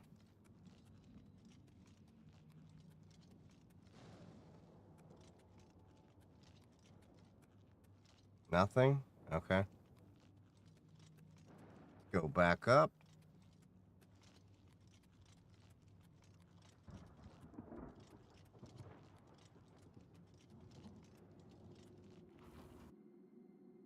The catches most red teams are unexpected LDAP queries. Well, that and a lot of the red team, like we've been doing, doesn't know how to deal with like zero trust network access and stuff like that.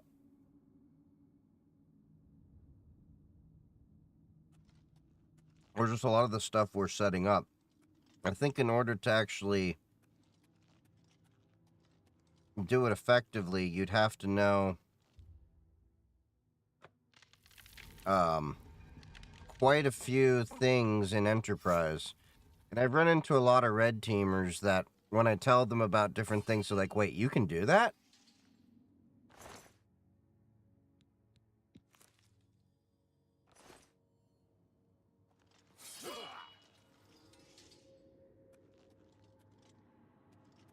So it kind of catches them off guard. Everyone's too gung-ho about finding the newest exploits and stuff. But not enough on,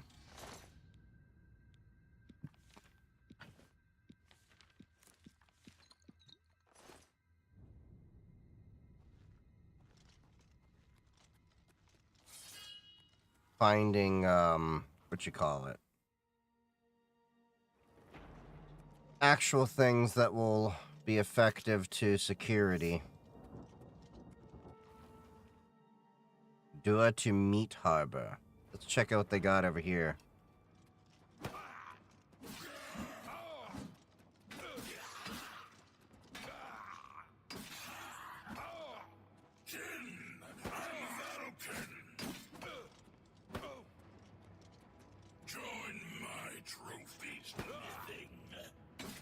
No, you gonna be my trophy when I take your damn heart.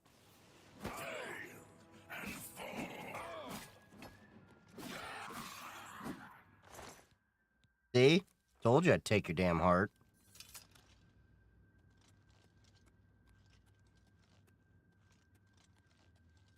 Eat your heart out.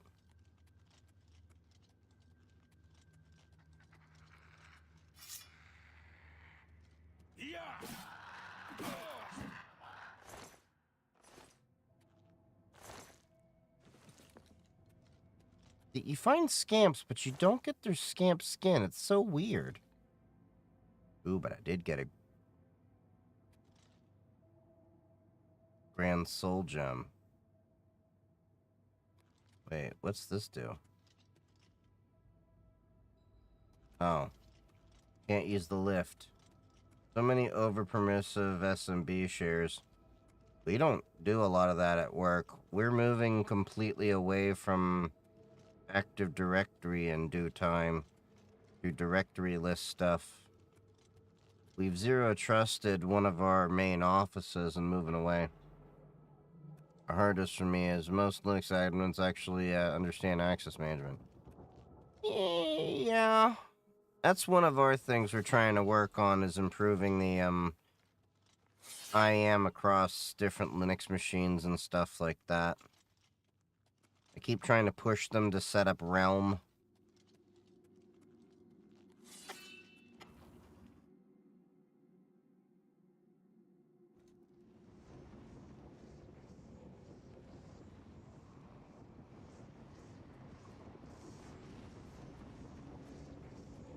Sneaky, sneaky.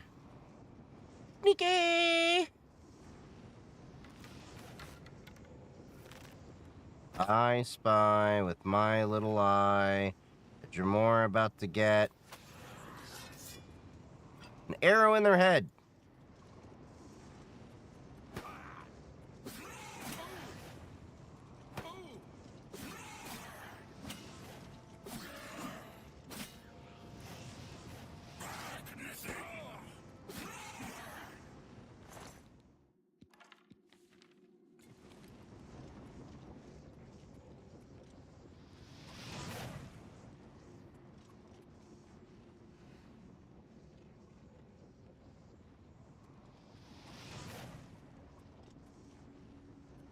Making sure there's nothing I'm missing. See you later, sugar. Oh, this is Oblivion. This is the remaster they just released.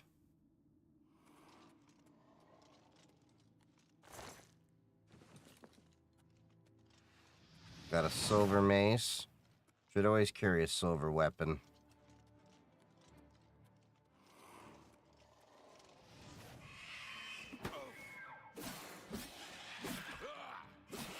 Oh yeah, absolutely. I love all the Elder Scrolls. Although Morrowind is always going to be one of my most favorites.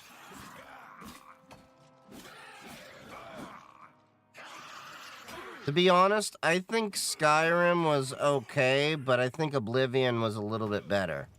Now, of course, Skyrim does have some better mechanics and stuff because, well, the newer game, but Oblivion, I think with the Oblivion Gates and all that, by far a better story and stuff. Morrowind is, as I said, my favorite one.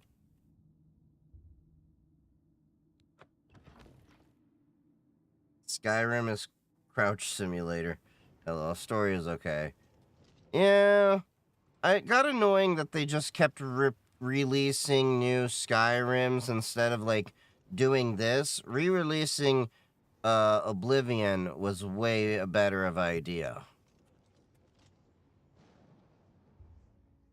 Okay, let's at least backtrack just a little bit to Blood Feast, see what we can collect out here.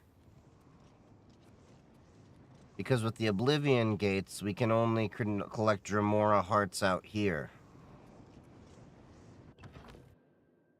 Have you ever played RuneScape? Oh yeah, I played it back in the original days because,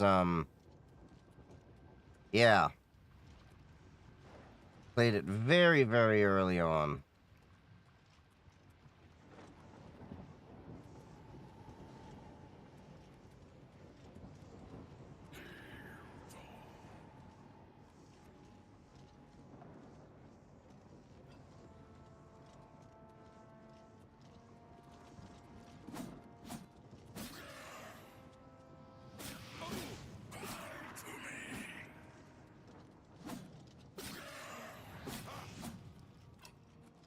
Okay, we got 2 churls.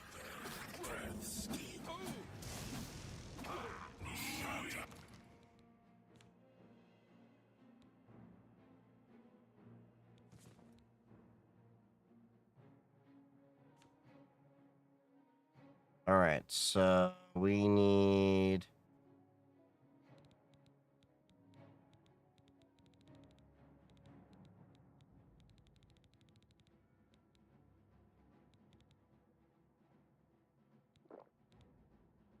And then, let's see. We've got a bunch of fatigue potions. Let's go with the heaviest ones first.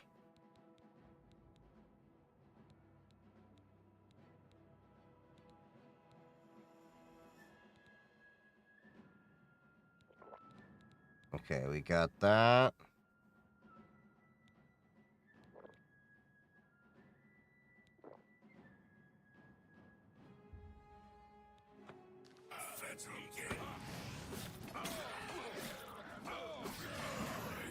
That's one churl down.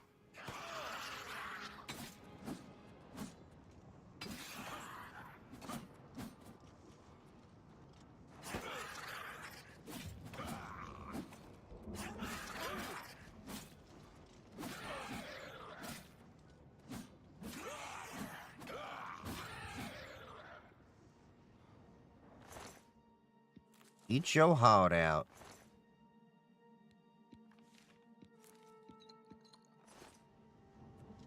Okay, so now I just gotta wait until that spell wears off.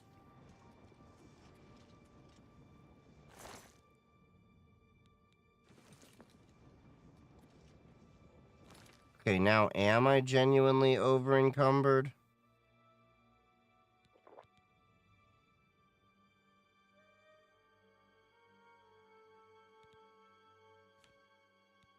Let's see, magic, effects, restore health. Yeah, I am over encumbered. Long sword of frost.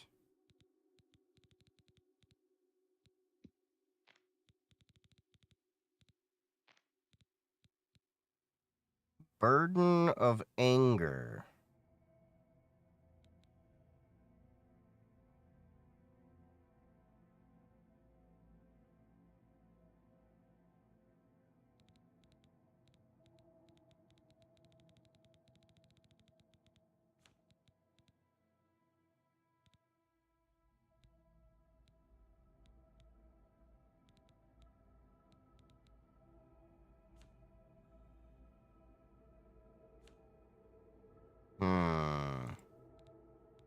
Alright, let's see. Can I use a repair hammer on...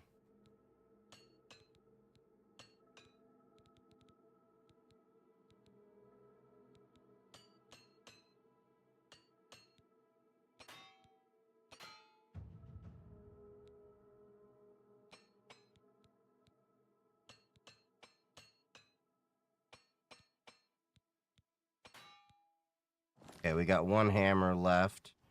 But that left me down to 1 point.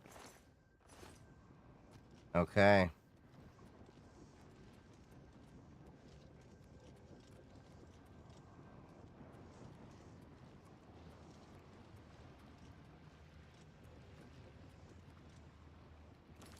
I'm just curious. What? Oh, it's because I got 12 hearts. Let's see. Show details.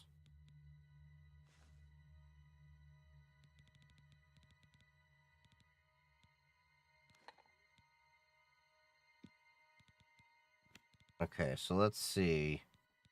Restore health. Okay.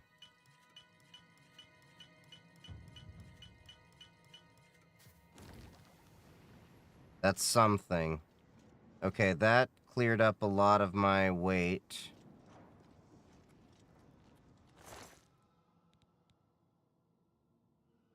Lesser Staff of Demoralize. No, it didn't clear up that much of my weight.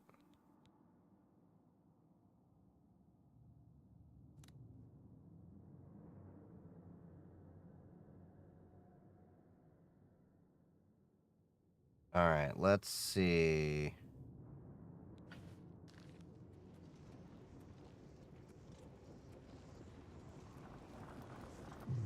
Let's grab the sigil at least. And close this gate.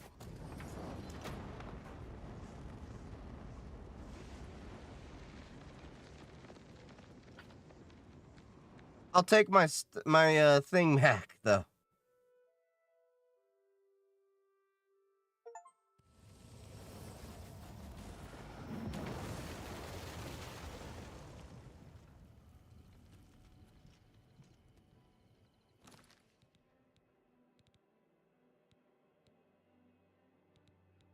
All right, so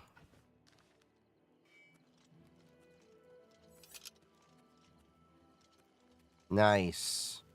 We closed the gate.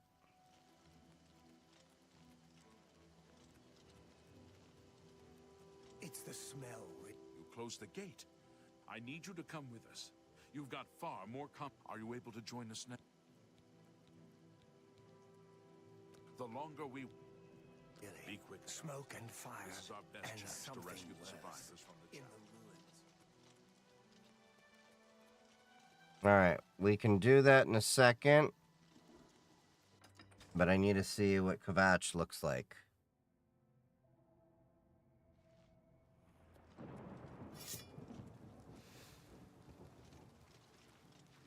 No, I don't. I need to get rid of all my items first.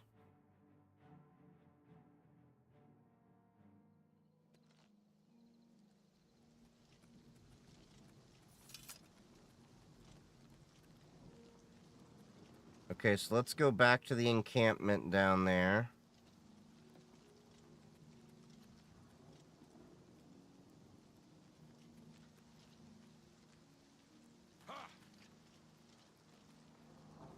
Because I need to level up.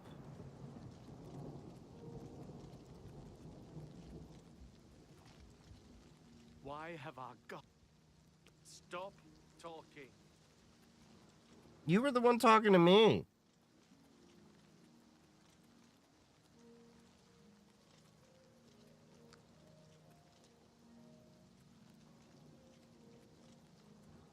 You're the one who closed. Take care. All right, let's level up. I have ascended. Woo!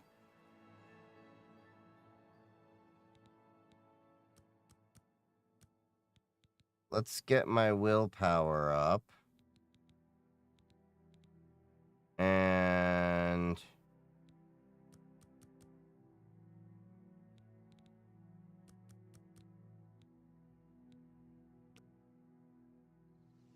my strength is probably going to be maxed out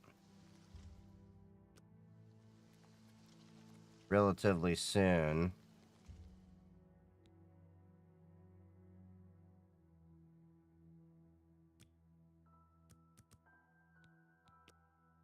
All right, let's at least wait until the NPCs wake up.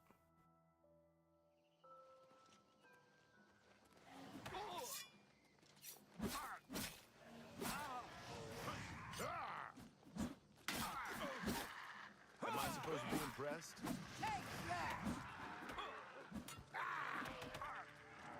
Show me what you... It's the smell, really. Smoke and fire. And something worse.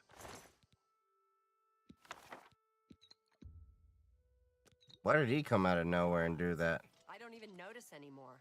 I guess you can get used to anything. You're the one who closed the gate. You too. Thanks. Good day. You closed the gate. Can I interest you in some of my wares? Okay, so I bought all your hammers.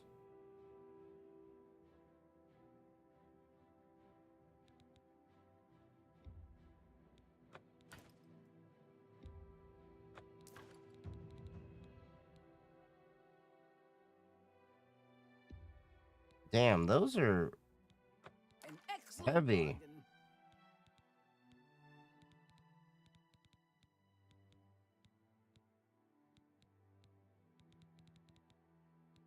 Okay.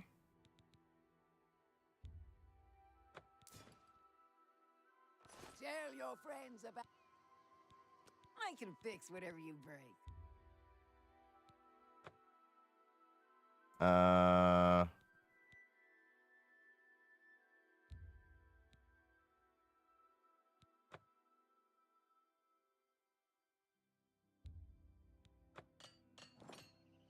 have Enough that talk. repaired all.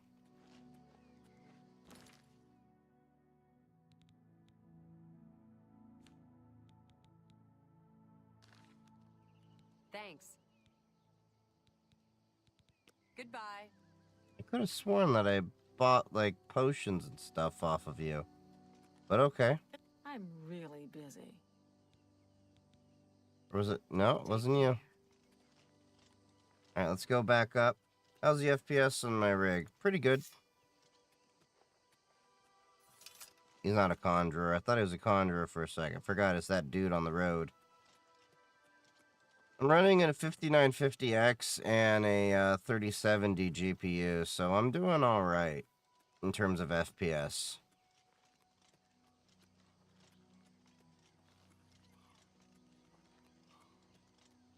Let's at least close the Kvatch thing.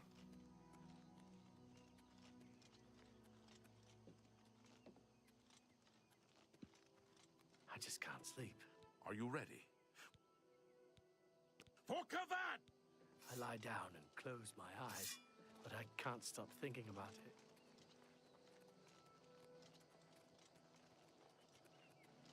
Okay, so let's siege Kvatch. Get the town back. Then we can probably call it a night after that.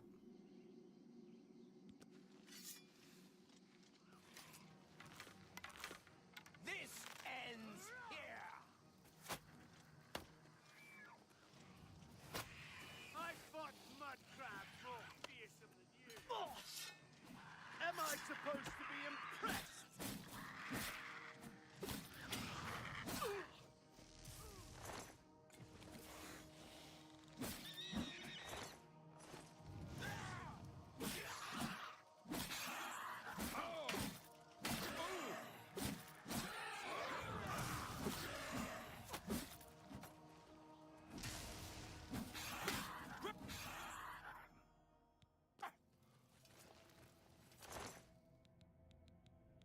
Nice.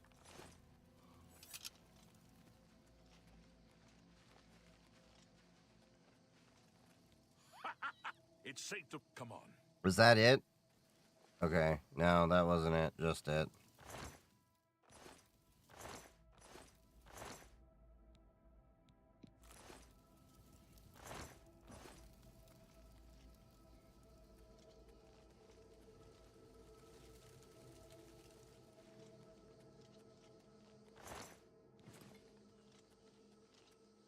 Okay.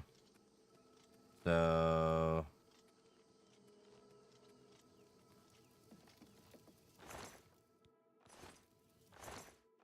You know, if you're gonna, like, clear this out, at least leave some good stuff for me. Alright. But yeah, so far I had to put this on medium quality Report. because, Sir, we're all that's left. Barrack in myself. That's it?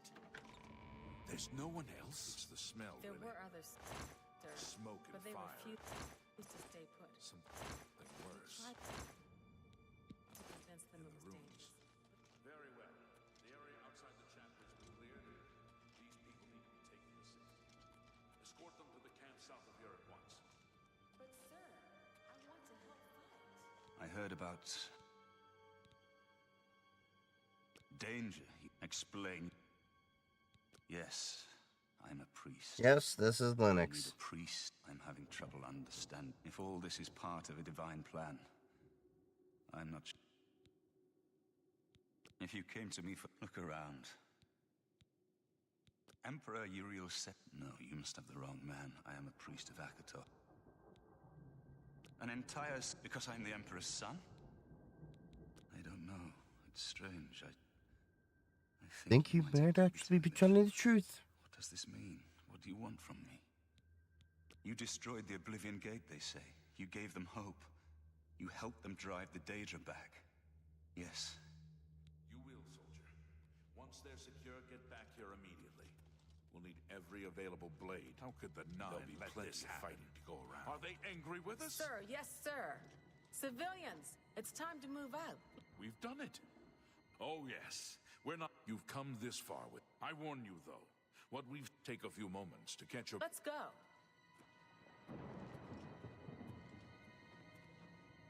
Are you ready to go? You know that...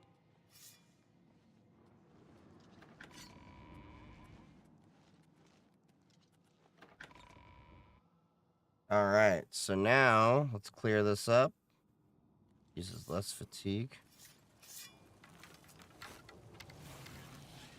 Do your worst.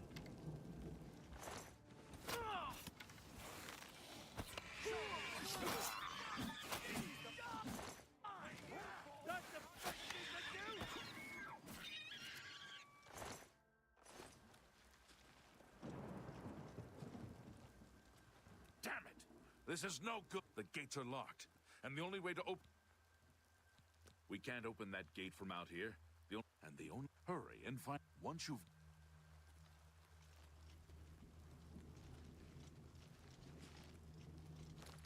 All right, so now I need...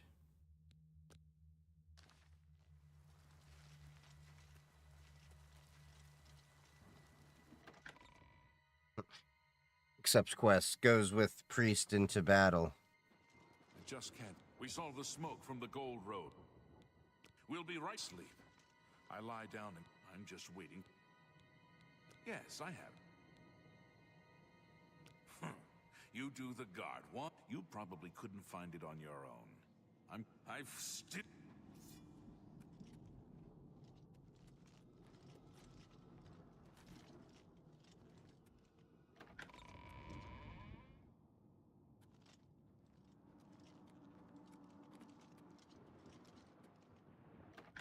All right, we got to go to the Chapel Undercroft, I guess. This is the part where you fall down and bleed to death.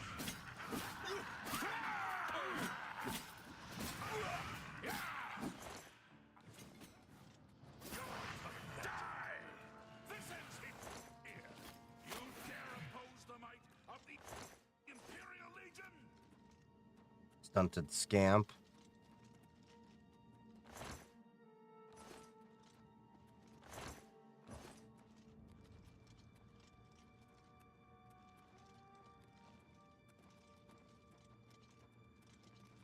Come on, we... All right, so I guess we got to keep going this way. To the guard tower. You'll never take me down!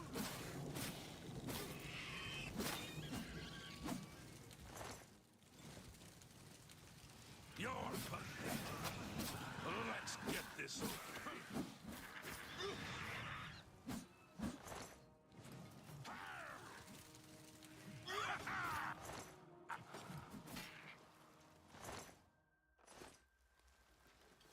Sweet.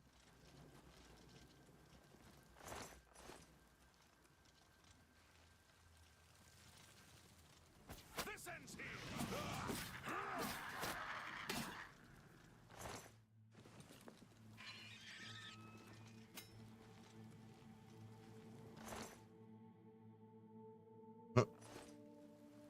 It's half till midnight. Yeah, I'm just trying to finish up Kvatch and then call it a night.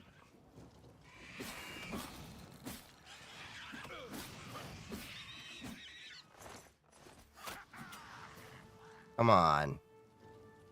Damn kids and their video games.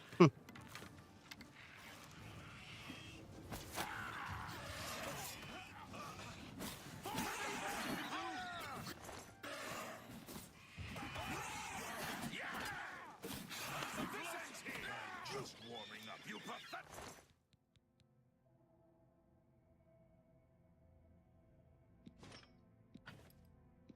Worm. Oh, nice. But you're more caitiff shield.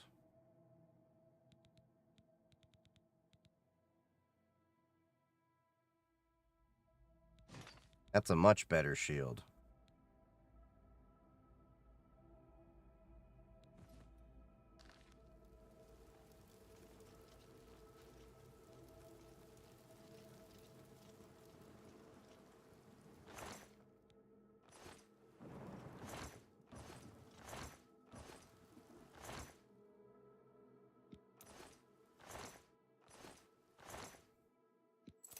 Definitely take that lockpick.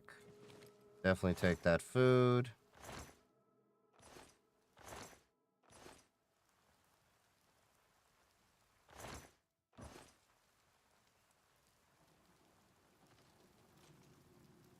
This is it. The entrance to the best of...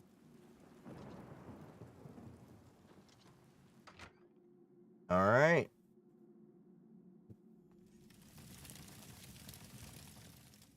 I'm on your side.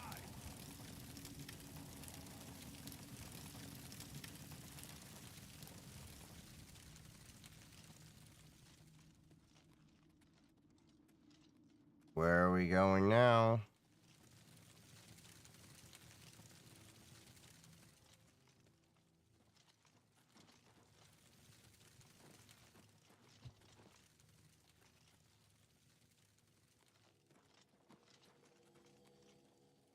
Oh, there we go. Ladder to Kvatch. My cat won't get off me. Send FBI HRT.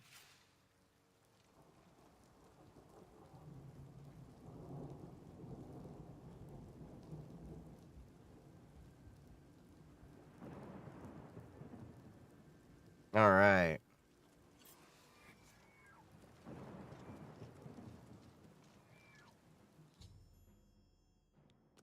All right. The gate is now open.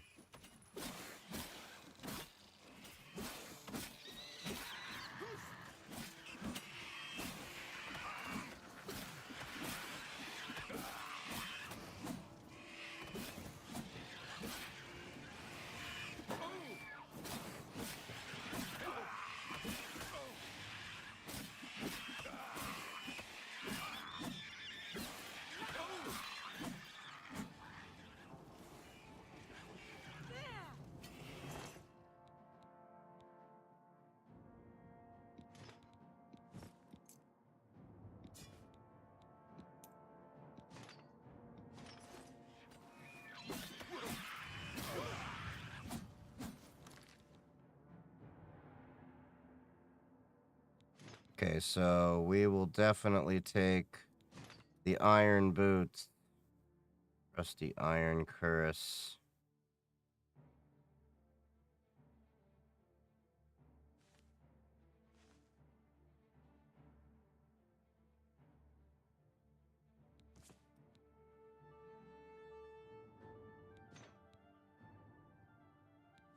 The boots have broken. Yeah, I kind of figured as much as they would.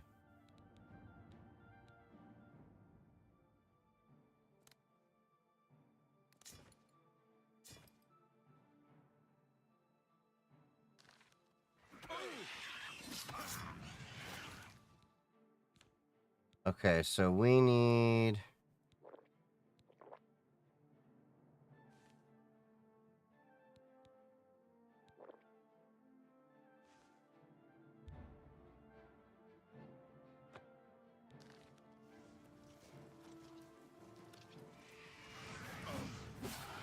That the best you can do?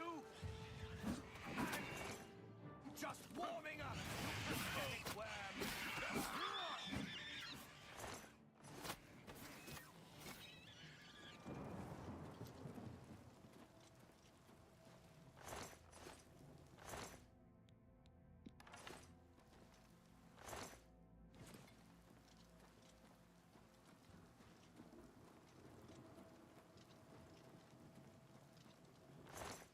Imperial Legion.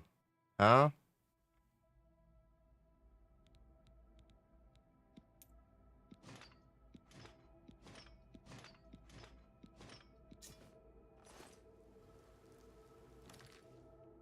All right, let's see.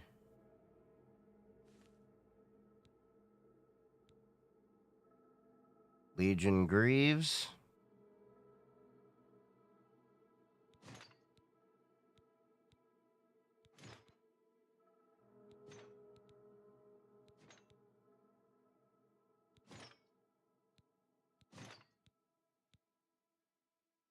Legion Shield.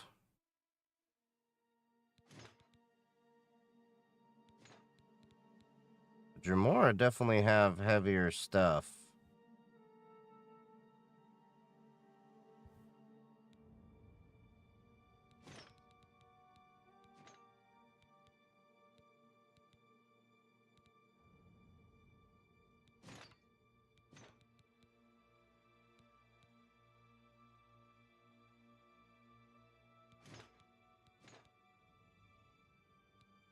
Alright, we'll just get legioned up.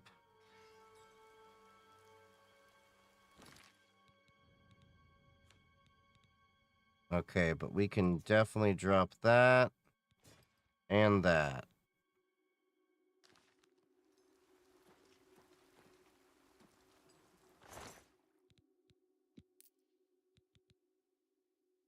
But I will take the steel bow.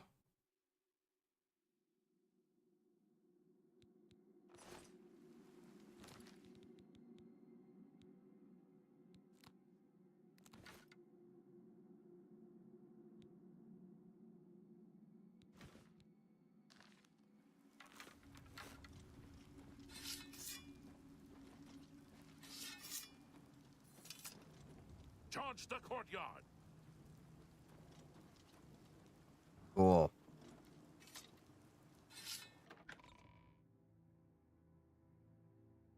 Alright, we gotta go through the courtyard.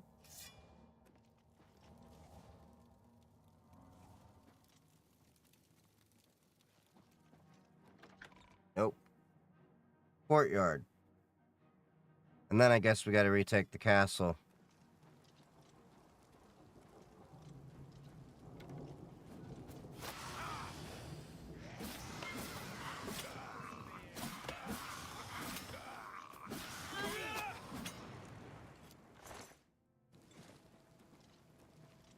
Charge the courtyard.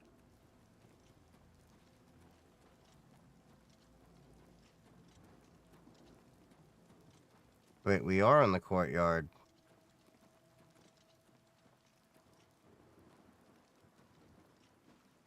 Charge the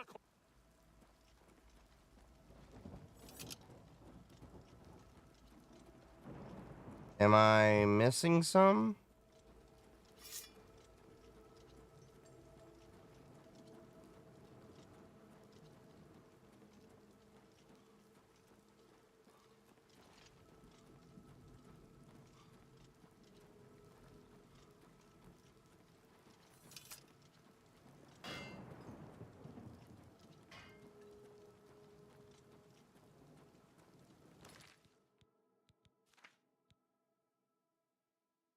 We must now, okay, defeat the monsters within.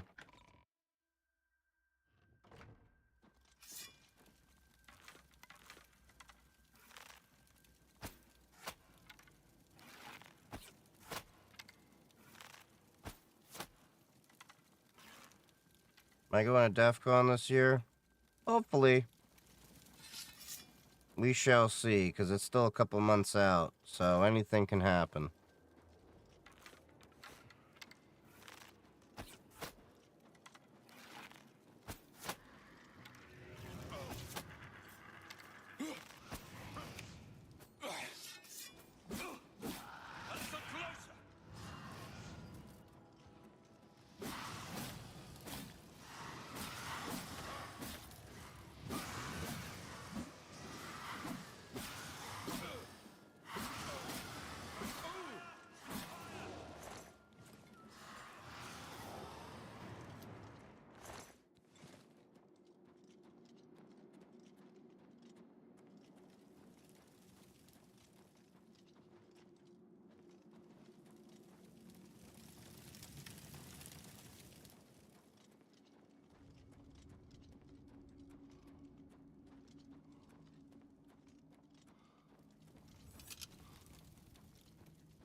Oh, come on.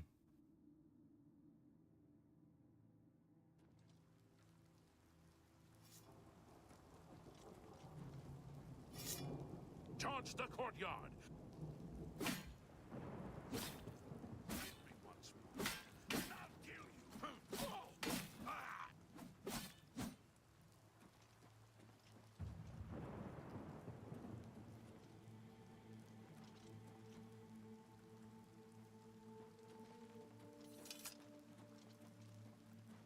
Charge the courtyard.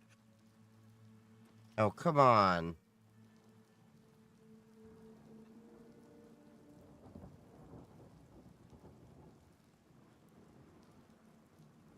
What's his name?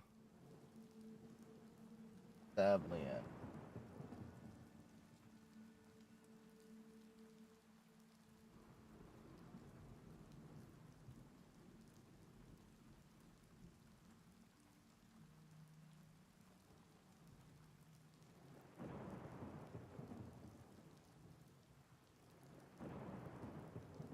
Use the run ahead and get the Count's ring. Okay.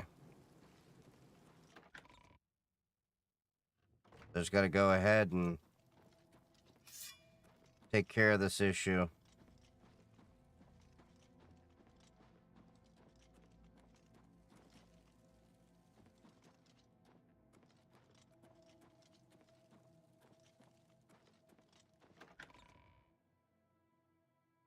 So they still haven't fixed this issue.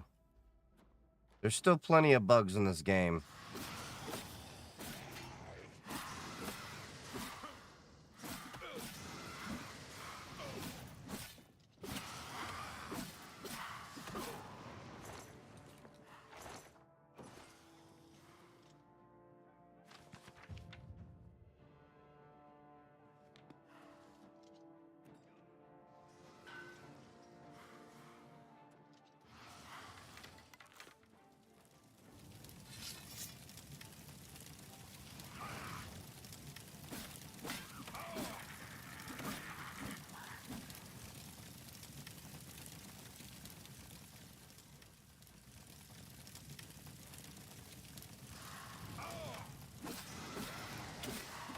Come on.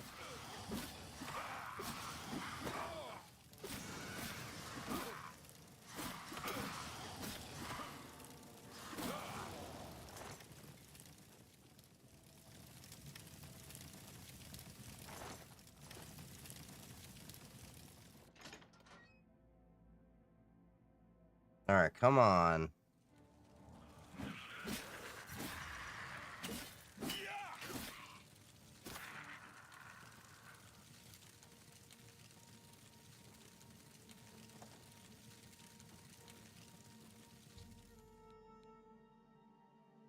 The body of Count Goldwine. I should deliver his signet ring.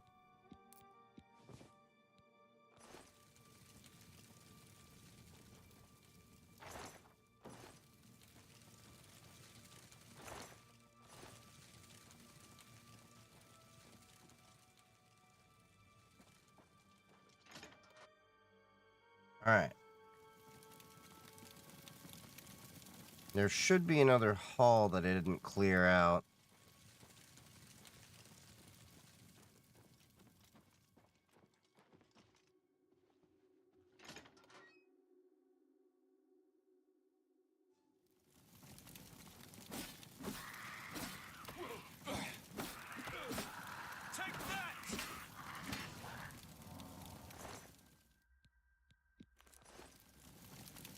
There's a random spoon.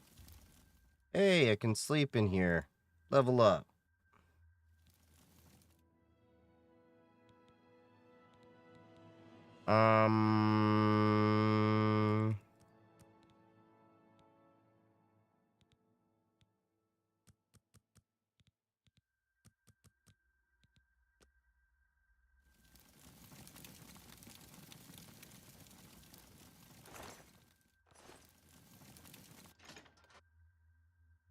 At least we got to level... What level did we get to? I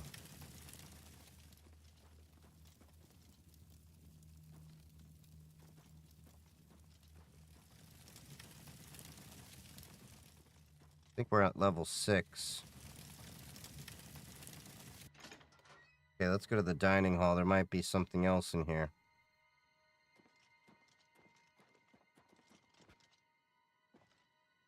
Not enough bodies.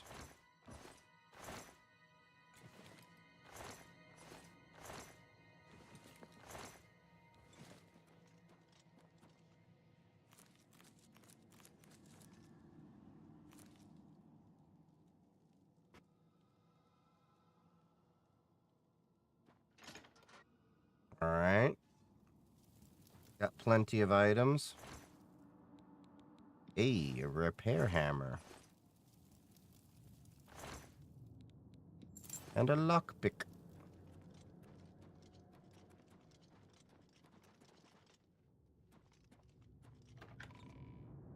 Alright, let's go back to the Great Hall.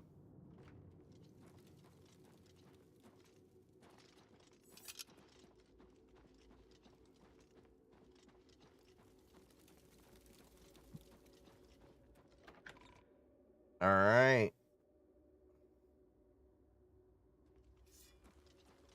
Where is the Count? We were too late. If Yeah. only we'd gotten here. This is indeed. You were too late, buddy. For all of us left. But I thank you. Did you find the Count? At least, here. Take this. I have no use for it.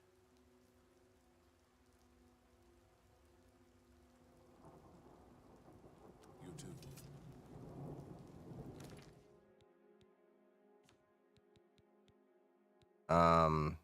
He just gave me a Kvatch curse.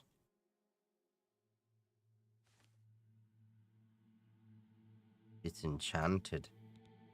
Ooh.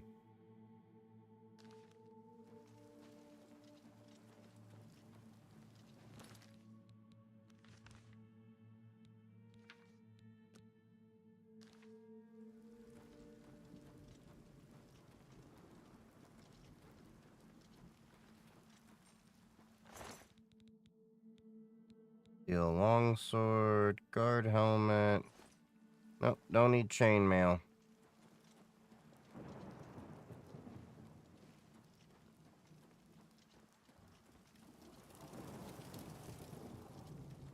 At least I got the Imperial Legion armor for now, which should be pretty good. A pleasure to take care. Does it have the same Oblivion glitches? Yeah, we've already experienced a couple that haven't been fixed.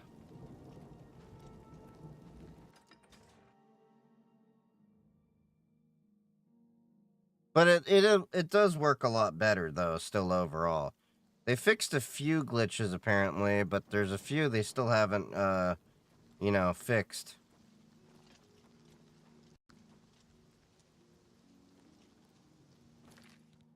Oh yeah, definitely wouldn't be the same game without it.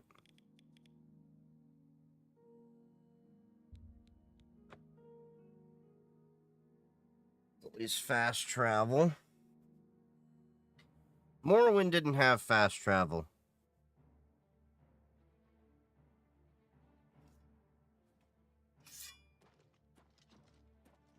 Help! You must help! They're killing... I don't know. Looked around, suddenly... I don't... By the 95! I do not death.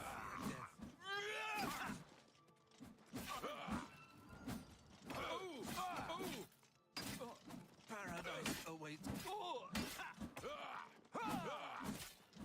Lord Dagon will welcome your soul in oblivion. Let's get this over with.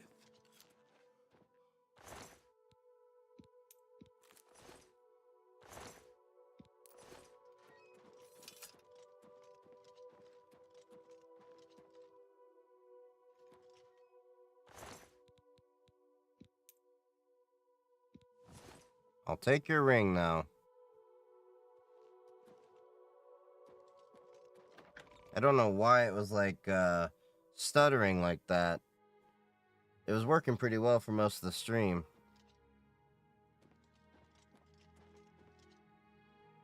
I don't know why you're considering stealing when you are at church.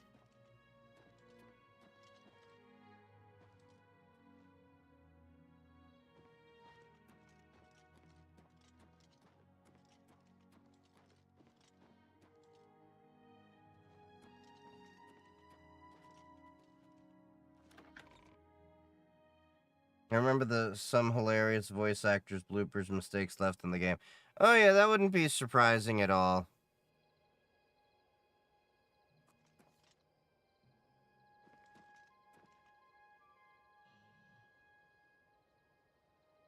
The hell is with that?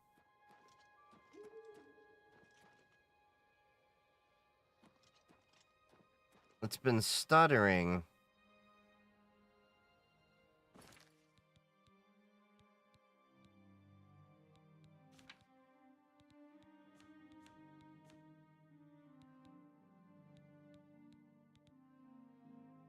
That was weird.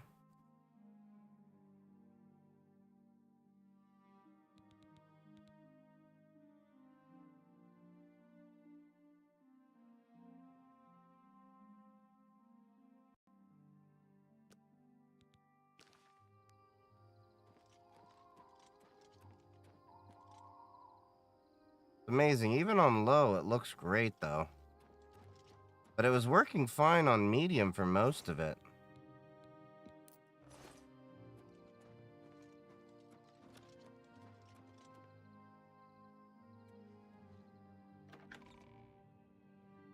Where the hell is Joffrey? Your timing is excellent. I'll take the one on the right. Die, unbeliever! Is almost Be here. glad you will not live to see the day Lord Dagon walks the earth. Oh, my blade mastery is increased. The nicks and cuts from long practice sessions with all manner of blades as its benefits. You are a journeyman now with blade weapons. Your power attacks now apply weakness to normal weapons. I do not fear death. Is almost here.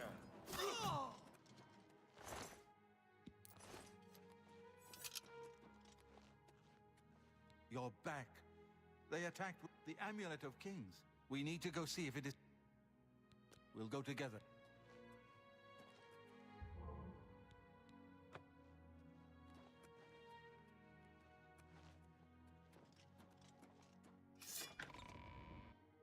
Alright, let's go and check the amulet.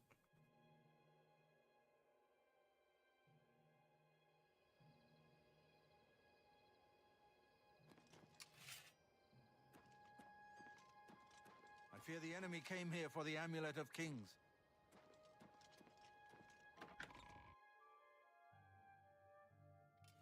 Yes?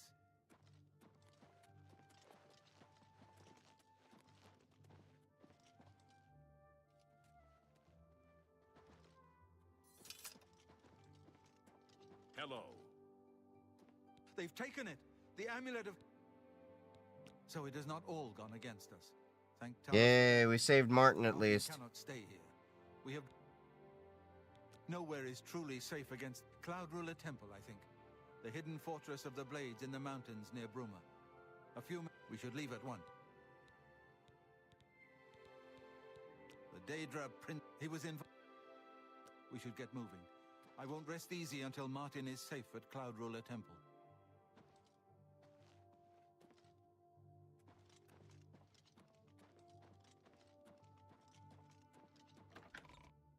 Alright, so let's at least finish up this quest over here. I forgot there's so many different pieces to it.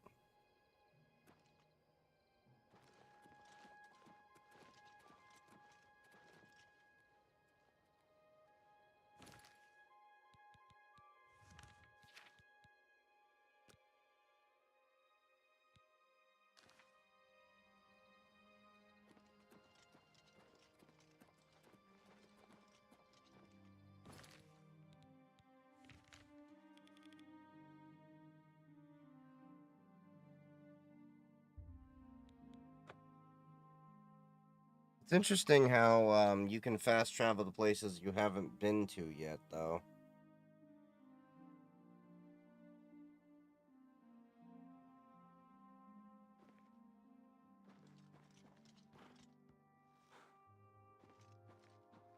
Oh, and of course, y'all got horses.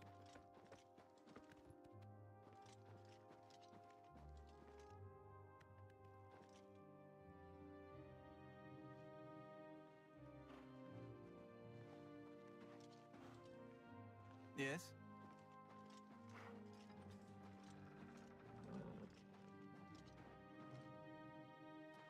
Grandmaster, is this... I've put myself in Yes, your hands. Cyrus. This is the Emperor's son, Martin Septim. My Martin lord, Septim. welcome to Cloud Ruler Temple. We have not had the honor of an emperor's Yes? visit in many years. Ah, well, thank you. Kind of looks interesting, like a Japanese kind of style, weirdly enough.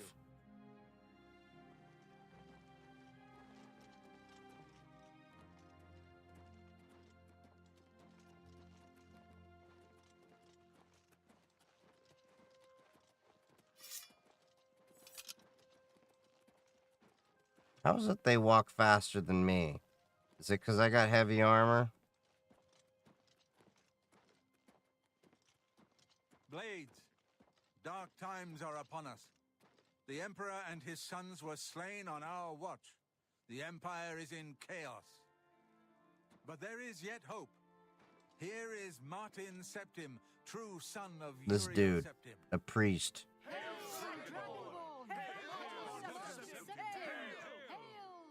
Your Highness, the blades are at your command. You will be safe here until you can take up your throne. Joffrey, all of you, I know you all expect me to be Emperor. I'll do my best. But this is all new to me. I'm not used to giving speeches, but I wanted you to know that I appreciate your welcome here.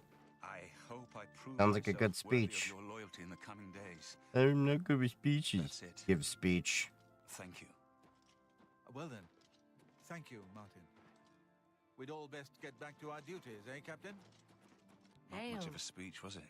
Didn't seem the blades saluting me and hailing me as Martin. I don't mean to sound ungrateful, but everyone expects me. They want an emperor to tell them what to do. Of course, the Amulet of Kings. So And you will be the emperor. That's an idea that will take... In any case, we need the amulet first. All practitioners have Daedric magic. What the Emperor told you implies that what I saw it... Yet those... If the amulet... Okay, so yeah. Don't worry about me, my friend. I know I'm Good evening, in good sir. hands here. You have proven yourself as the Grand Master of the Blades. It is my honor. Farewell. It is good to be back. You're right. We must try. Yeah, we gotta recover it. Imperial City. You'll find Boris at Luther Broad's boarding. One of the. I am glad. Give my warm regards to Boris. Tell him he should not blame himself. All right.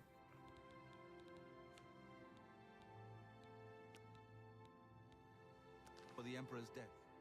He did well to send you to me. So let's see. What is this katana? How was... Ooh. It's a little bit better.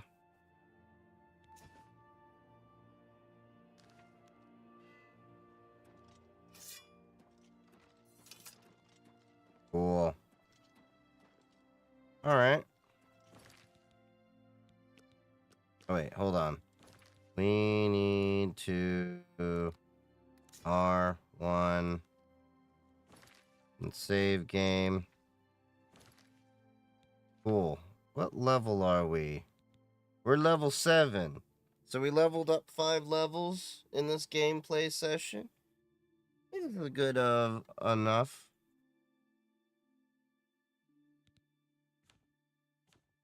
Yeah, we've done a good time with this game. I think this is a good point for me to stop as well. It's midnight. I've got work tomorrow. Thank you all for joining me. If you haven't already, make sure to follow me on all socials. I'm on Blue Sky. I'm on Mastodon. I'm on Twitch. I'm on TikTok. I'm on YouTube. And, of course, we have the Discord server and the Matrix server as well. So, yeah, follow all those links and everything in the bio, and ones I've dropped over on YouTube and Twitch over in the chat. And I will see you all Saturday. If you're not joining me for gaming on for the movie night over on Saturday, stick around for the raid if you're on Twitch. But otherwise, I'll see you Sunday. Happy hacking. Stay safe out there.